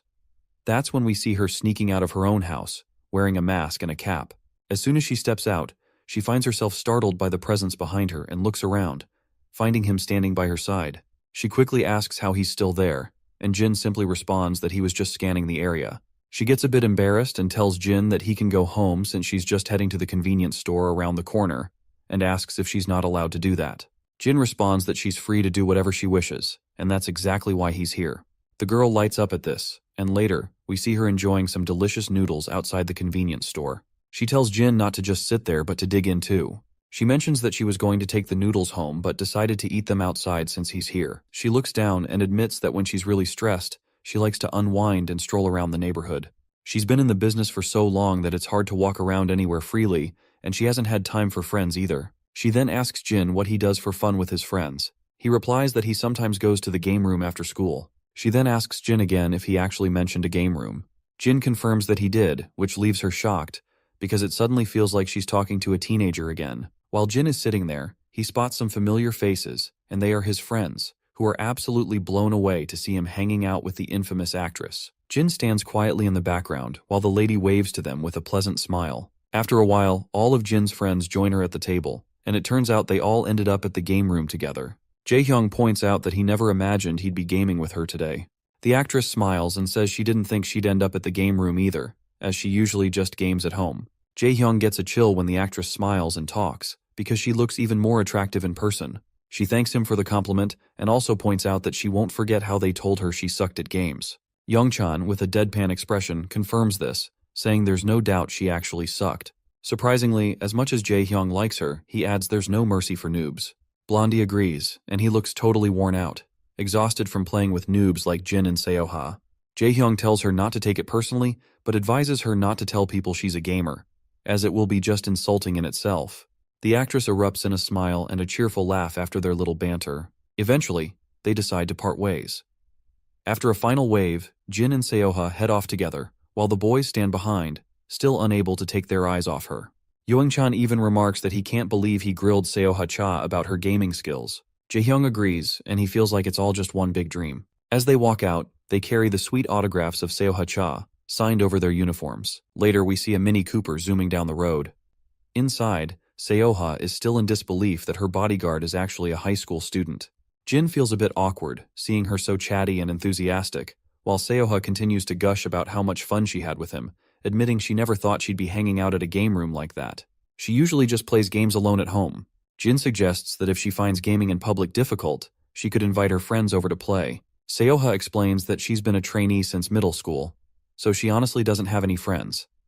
Once she debuted, she was too busy with work to make any real connections. She sometimes hangs out with people she meets through work, but she wouldn't really call them friends. Seoha then asks him about his life, because she is curious why he's working as a bodyguard while still in school. Jin explains that he's doing it to buy his little sister a birthday present. Seoha is startled and touched by his reason, finding him to be a really sweet brother. She comments that he must be pretty close to his sister, but she can't really relate, to be honest, since she is the only child of her parents. She then offers to drop him off, but Jin states that it's unnecessary and that he'll get home himself after he's escorted her. By the way, throughout their conversation, Jin has kept a formal tone, addressing her as Miss Cha, but she tells him to just call her Seoha. When they finally reach their destination, Jin gets out of the car. As he turns around, he spots another figure approaching. This man looks furious, and Seoha quickly reassures Jin that it's okay since she knows him. The man cryptically hints to her that the particular person she knows would like to see her, who is sitting in the car right now, but Seoha stays silent. As the man moves toward them, Seoha also walks forward as well, but Jin quickly steps in front of this new guy. The dude in glasses, however, immediately tells our boy to simply step aside. Seoha then tells Jin he can go home and that she'll be home after this. But Jin insists on waiting, and Seoha is momentarily silent as she looks at his calm face. Eventually, she smiles and tells him to go home and get some rest. As she walks away, she looks a bit sad, thinking to herself that she can't drag him into this. Once Seoha is inside the car, the man starts berating her, asking why she didn't pick up his calls. He scolds her for not calling back even if she was busy. Seoha responds bluntly, questioning why she should even take his calls. The guy in the shadows seems baffled by her response and then smirks, warning her not to push him too far or she might regret it. He reminds her that he has his limits as well, and tries to justify his behavior by saying that the dates he went with other girls were all for business and should not be held against him. Seoha tells him she doesn't care about who he meets, since they broke up a month ago, which means he needs to stop contacting her and showing up like this. She firmly says she would prefer if he didn't call or drop by anymore. She starts to open the car door, but this jerk lunges at her, grabbing her hand and saying he's going to teach her a lesson about her place. He makes it clear that just because she's got a little fame doesn't mean she's some hotshot starlet now. Then he goes on about ruining a little actress like her and threatens to expose who her parents are. He then questions if she's really getting a reality check in the state she's in, but before he can say any more crap, my guy smashes his luxury car window. Glass shatters everywhere as our boy grabs the rich dude by the collar, yanks him out of his comfy seat, and throws him onto the asphalt, leaving him getting scraped up pretty badly. The girl is completely stunned by the scene, and our guy quickly tells her she can get out now. Once she's out of the car, he checks if she's okay. She says she's fine, but she seems more worried about the rich guy he just threw out. Meanwhile, the rich man is shouting at the top of his lungs, demanding to know who the hell he is. With a cool demeanor, Jin just says he's her bodyguard. The rich man is absolutely losing it, struggling to come to terms with the fact that he was tossed aside by some lowly bodyguard. He suddenly looks at his own bodyguard, who's groaning in pain on the ground. As his bodyguard tries to get up and apologize, the rich man tears into him with every insult imaginable. He then turns back to Seoha, reminding her that this isn't over yet. With that little threat made, he and his bodyguard scramble to their car and speed off. Seoha, still in shock, asks our guy what on earth he did that for, and if he even knows who that man was. It turns out he has no clue who the rich guy was. She then asks him what he was thinking, and he just says he was doing his job. He tells her it's time to go, and he will head out once he has safely escorted her to her home. Seeing his calm demeanor, starts to smile again and thanks him for his help before agreeing to go with him. The next day, we're back at the ad agency, and once again, this gorilla of a guard is glaring at our guy. He's fuming, saying he's heard about the little fiasco from yesterday. Jin stays silent as the guard rants, asking if he even knows who he's just messed with. With his usual cool swagger, Jin responds that he does not care whoever it was, as he was just doing his job. The guard has absolutely no idea how to deal with this lunatic, and he is struggling to find a way to argue with this puny punk. He then jabs his finger at our guy, and explains that the man he attacked last night is the third son of the head of KP Group, and he's the head of marketing of Seoha Cha's agency. You see, KP Group recently became a major investor in Seoha Cha's agency, so not only did he screw over Seoha, but now her entire agency is at risk because of him, so he demands to know if he can see the consequences of his actions. He then further tells Jin to forget about whatever fantasy he has about being a big shot and advises him to quit before he ruins someone else's life. The gorilla and his 2 lackeys walk off. Later, we see the same bespectacled guy standing outside, while the rich dude who got taken down last night by Jin is sitting inside. It looks like the head of the agency is telling Seoha to apologize to Mr. Kai for speaking out of turn. Seoha is visibly irritated by this, and reminds the fat man that she has a shoot today and has been dragged in early for this nonsense. Besides, she insists she's not the one who should be apologizing. The agency director nearly chokes on his breath at her bold stance in front of Mr. Kai. The fat man looks pale and asks Seoha what's gotten into her. She remains silent while the director apologizes to Mr. Kai, saying he's terribly sorry, and that Seoha has been under a lot of stress with the stalker situation. Mr. Kai then pretends to understand her predicament, saying she is going through a lot of stress, so he can forgive her. He then throws the contract papers onto the table, explaining that the contract was another reason he came here, since he heard she hasn't signed it yet. Seoha's frustration is off the charts, and the director reminds her that she had plenty of time to think it over, and he is sure that she will cooperate with the agency, since she has been with them since her trainee days. He also notes that he adjusted the conditions in her favor as well. Seoha quickly realizes that they're trying to corner her again and will team up to force her into signing.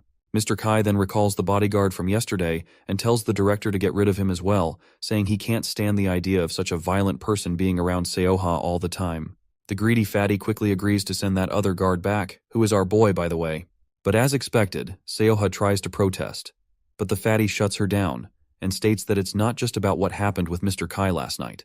He's also heard from the head of security that our boy is a problematic person. It seems like that bastard gorilla-like guard has reported about our boy as well. Anyway, Yoena quickly tries to defend Jin, stating that he did nothing wrong and what happened last night wasn't his fault. But suddenly her words catch in her throat as she realizes she's accidentally mentioned Jin's name. As soon as this rich bastard hears his name out of her mouth, he asks her if she's gotten that close to him, and if that's why she was being so rude last night. Seoha is clearly fed up with his constant suspicion and the way he's always digging into her personal life. She tries to explain that he's got it all wrong, saying Jin is just a bodyguard, and she's tired of this arrogant guy hounding her long after their breakup. The jerk smirks again and hints about getting rid of our boy who is working as a bodyguard for her currently. This twisted question catches the poor girl off guard. On the other hand, he goes on to say that someone who's so violent shouldn't be protecting people at all. Seoha quickly catches on to what this man is trying to imply, and she finds revolting how he is trying to take his revenge on an innocent boy. Her mind quickly flashes back to Jin's image, who's as harmless as they come, and asks if he really needs to take things this far. She wonders if he's just upset about the contract renewal and is taking it out on an innocent bystander. The jerk just sneers and says he's not upset about that since he knows she'll sign the contract. He's just worried about our boy endangering others. Seoha can clearly see that he's lying, so she tells him that he can feel happy as she is about to fire our boy off. But then the rich guy says he's not letting Jin off the hook just by firing him from his job. Seoha starts trembling as she worries about what worse things this man might do to him. Despite her fears, the rich guy tells her to just sign the damn contract so they can go out and celebrate. He then also orders his lackey to bring Jin in. Seoha knows that this guy just wants revenge for the humiliation Jin caused him last night, and when this rich guy flashes his smirk, he only gets on her nerves more, and all she can think about is getting the hell out of there as fast as possible. When Jin finally walks into the room, he just stands there while the cocky guy sneers at him, saying he's just a kid, and he now finally understands why he was so violent. The agency director then informs Jin that he won't be on Seoha's security detail anymore, and he'll be sending word to SW Corp as well, so he should just leave. After that, the cocky guy smirks and says Jin's life is about to get a lot harder. But Jin doesn't even bother with the threats and just stays silent. He looks at the lady and can tell she's not too thrilled to be here, so Jin calls out to her, reminding her they should get going before she's late for her next engagement. She quickly turns to look at him, and he asks if they should head out. That's when the rich man bursts into maniacal laughter and asks Jin if he really thinks he can take her with him. Jin just stands there silently, ignoring the mockery, while the rich bastard tells him to go ahead and try to take her with him. At that moment, the gorilla barges into the office with his lackeys. Once inside, he apologizes to his boss and says he'll handle Jin from now on. The woman looks completely shocked to see them, and the big guy just tells Jin not to make a scene and to step outside. But our boy just stands there, and Seoha quickly yells at him to go home, saying she doesn't need him as her bodyguard anymore and that he's fired. Well, even though he has already been fired from the job, my guy doesn't budge from his place, and just stands there firmly. That's when one of the guards lunges at him, calling him a little shithead. Jin quickly kicks the guard away like he's just a stray dog, which leaves Seoha absolutely shocked. The guard, on the other hand, goes down hard, bleeding everywhere. Everyone in the room is stunned by the scene, with the rich guy and the fatty's jaws dropping in shock. Meanwhile, the big guy looks even more frustrated. Jin then breaks the ice by pointing out that there's a misunderstanding because Miss Seoha Cha isn't his employer, and this unexpected news completely shocks Seoha. Everyone takes a moment to process the news, while the rich, cocky guy just grits his teeth, convinced that Jin has no idea what he's getting into. But our boy makes it clear that he's already assessed the situation. He reveals that this greedy rich bastard fabricated the stalker story to force Seoha into signing the contract. He even assigned a bodyguard to keep constant surveillance on her. Jin explains that Sterling Entertainment was nearly ruined due to bad management before KP Group's investment. Since Ms. Cha is the agency's biggest asset, both companies would face huge losses if she leaves. He also points out that she's received countless threats ever since she showed reluctance to renew her contract. The girl wonders how even Jin knows all of this. Just then, the scene cuts back into the past, into the game room, where everyone is angry at Jin for using his phone in the middle of everything. It turns out he's actually read all the messages on her phone. Back in the present, the cocky guy demands to know what Jin plans to do about it, even if he knows everything. Jin then turns to Miss Cha and asks what she wants to do. She remains silent for a moment, her eyes wide, struggling to find her voice. Tears start to fall as she says she doesn't want to be there anymore. The cocky guy, on the other hand, jumps out of his seat shouting. Just as he lunges at her, Jin delivers a brutal kick to his belly, sending him flying several meters away. The other guys in the room are absolutely wide-eyed at what they've just seen. The guard with glasses rushes to his boss, asking if he's all right. Meanwhile, the big guy charges at Jin, but Jin delivers a brutal punch right under his chin, making him gush blood and shattering his glasses, and leaving him staggered backward. Another guy tries to charge at Jin, but our boy quickly delivers a powerful punch right under his ribs. The big guy looks furious, but before he can react, Jin smashes him right under the throat, hitting his face with his knee and leaving him sprawled on the ground. The girl stands there, her mouth wide open, but quickly yells at Jin to watch out. A man on the other side tries to stab Jin with a stick, swinging it wildly left and right. In the end, Jin flicks the stick out of the man's hand, and it falls to the ground. With a swift move, Jin pulls his hand back and delivers a brutal smash right under the guy's chin. He then also makes sure to give a devastating kick, and the impact sends the man flying backward, crashing into the wall, and he lands sprawled on the floor. Jin then turns his attention to the last man standing, the agency director, who is already trembling like a leaf. Meanwhile, the rich guy, still shaking from the hit he took, asks Jin again if he has any idea who he's dealing with. He glares at our boy with a deadly look, making it clear that he'll make sure to wipe him out along with the lady. He vows to do whatever it takes to ruin him, but his words get stuck in his throat when Jae walks into the room with her escort. As she surveys the mess scattered around, she can't help but point out that she sent our boy here because it was supposed to be a cakewalk. When Miss Cha takes a look at Jae, it does not take her long to realize that she is the brilliant granddaughter of SW chairman, who took over their entertainment division and all their news ventures. As Jae walks into the room, she tells our boy that she'll clean things up here, and he can get on with his day. Our boy acknowledges this and tells Miss Cha it's time to go. The rich bastard is shocked to see Jae and asks what the hell she's doing here, but Jae doesn't respond. She simply sits down gracefully and mentions that she's heard he has some unfinished business with her dear friend. Both the director and the rich dude are completely baffled because they've clearly messed with the wrong person. Jae jokes with them, saying they can settle that unfinished business with her if they want, and she's totally down to reach some kind of understanding. Both the director and the rich guy are left utterly terrified. Meanwhile, outside, Jin walks forward with Jae following him from behind. As they walk, Jae wonders who this kid even is. Our boy then turns to her and asks where her next engagement is.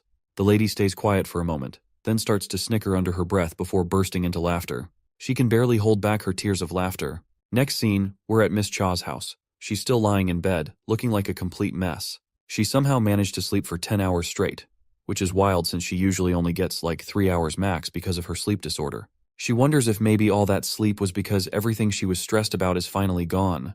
The scene then flashes back to the past, where we see Jae and Miss Cha sitting together. Jae explains that she's taken care of the legal mess with her old agency, and now she's free to choose whoever she wants to work with. Miss Cha points out that the dispute with the agency was only half the problem. Jae then reassures her that if she's talking about that filthy rich guy, Dongjin Ki, she has nothing to worry about. Jae figured out that he'd been threatening her parents, so she took the necessary steps already. Plus, KP Group has already confirmed that Mr. Kai was acting alone and promised no harm would come to her family. Seoha finds it fascinating how Jae just handled everything so smoothly, but she's curious and asks why GA is going out of her way to help her. GA admits that their affiliate has been interested in working with her for a while, but mainly, it's because Jin wanted to fulfill his duties as a bodyguard. In the present moment, that last line about our boy is still echoing in Seoha's mind. She quickly hops out of bed, and later, we see a van parked outside her house. When she steps outside, a bodyguard immediately greets her, introducing himself as Suhun Kang from SW Corp, saying he'll be on her security detail for the time being. She's both shocked and surprised to see a new man coming instead of Jin, so she asks this guy why our boy did not come. And sadly for her, the man explains that Jin has quit.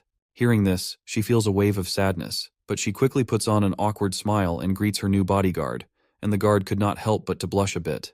Later we find ourselves back at the agency, where Seoha is recording a podcast with another lady. Although she's smiling and answering all the host's questions, inside, her mind is stuck on why Jin suddenly quit, and she's pretty sad that he didn't even tell her before leaving. The scene cuts back to our boy, who's now in GA's office. She tells him that Seoha Cha will be signing with SW's entertainment division and that her old agency and Donggun Ki have been dealt with. She explains that they've been playing fast and loose with the law for a while, and they've got plenty of dirt on them to keep them quiet. Our boy thanks her, but she reminds him that he's the one who asked her to handle it since protecting Seoha is SW Corp's duty. After that short visit, Jin heads out to leave, and as he walks down the empty corridors, his phone suddenly rings. He checks it and sees it's Daeon texting him. Apparently, she is asking if he was a bodyguard for Seoha because Jaehyung and Youngchan mentioned this morning that he even went to the game room with her. Jin responds positively in his text message and explains it was part of a field assignment for the security training program.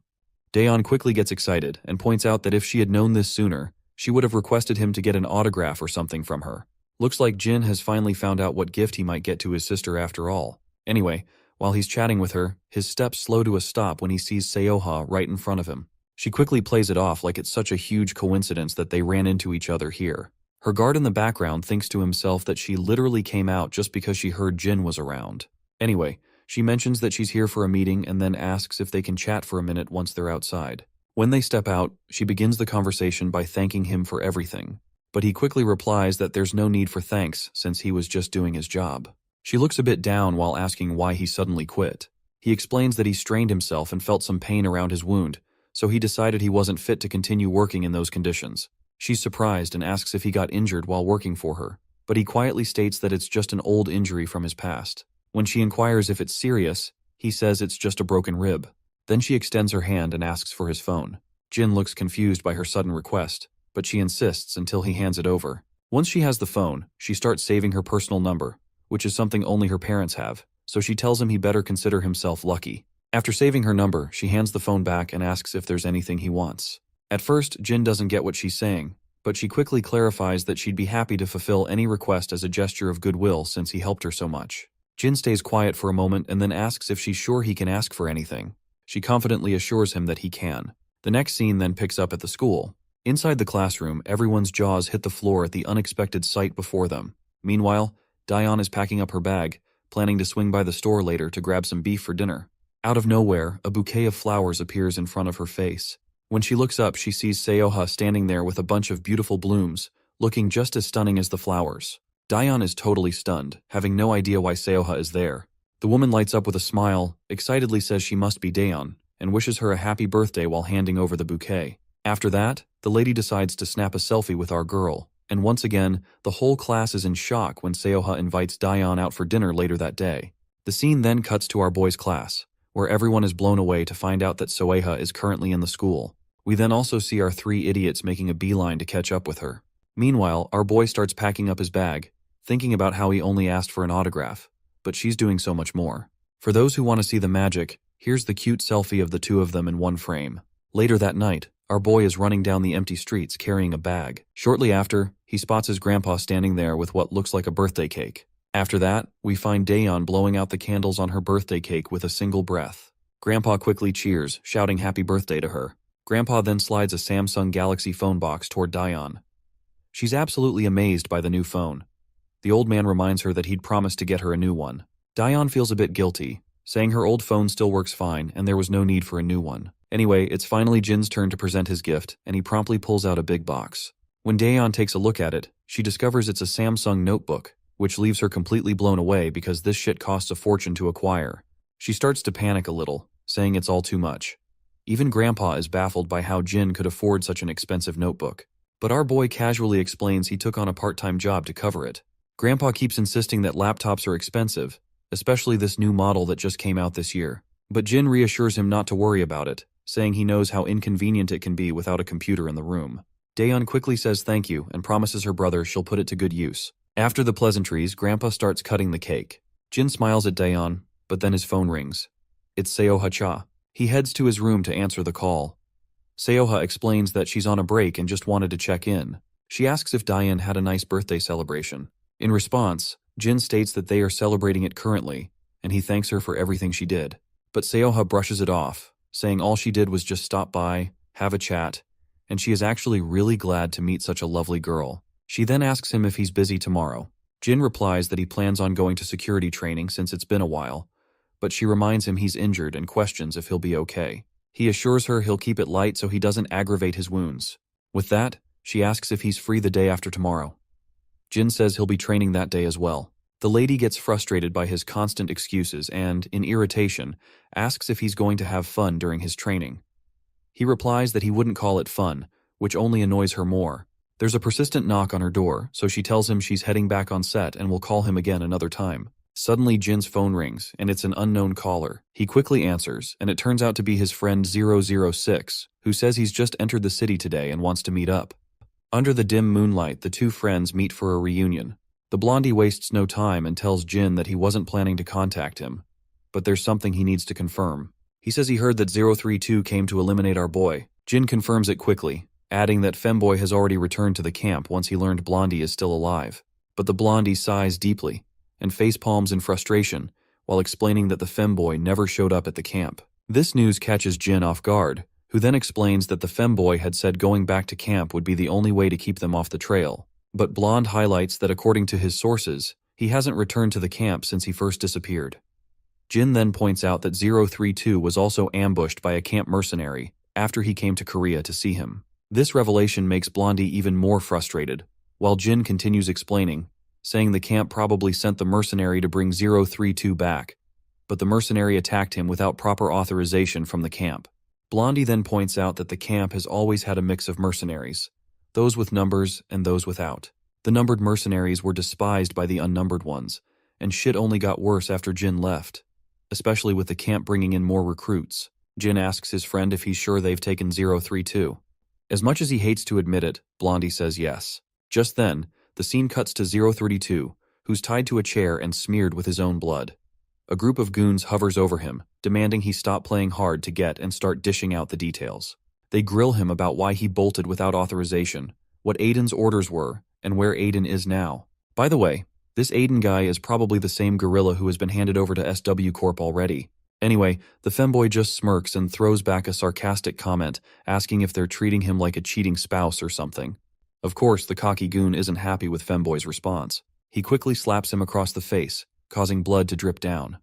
The goon warns him to watch his tongue if he knows what's good for him, promising that if he answers the questions, he'll be allowed to live. But 032, despite taking copious amounts of beating, makes it clear he'll stay tight-lipped. He further throws a jab at them, asking if they really think he's afraid of dying.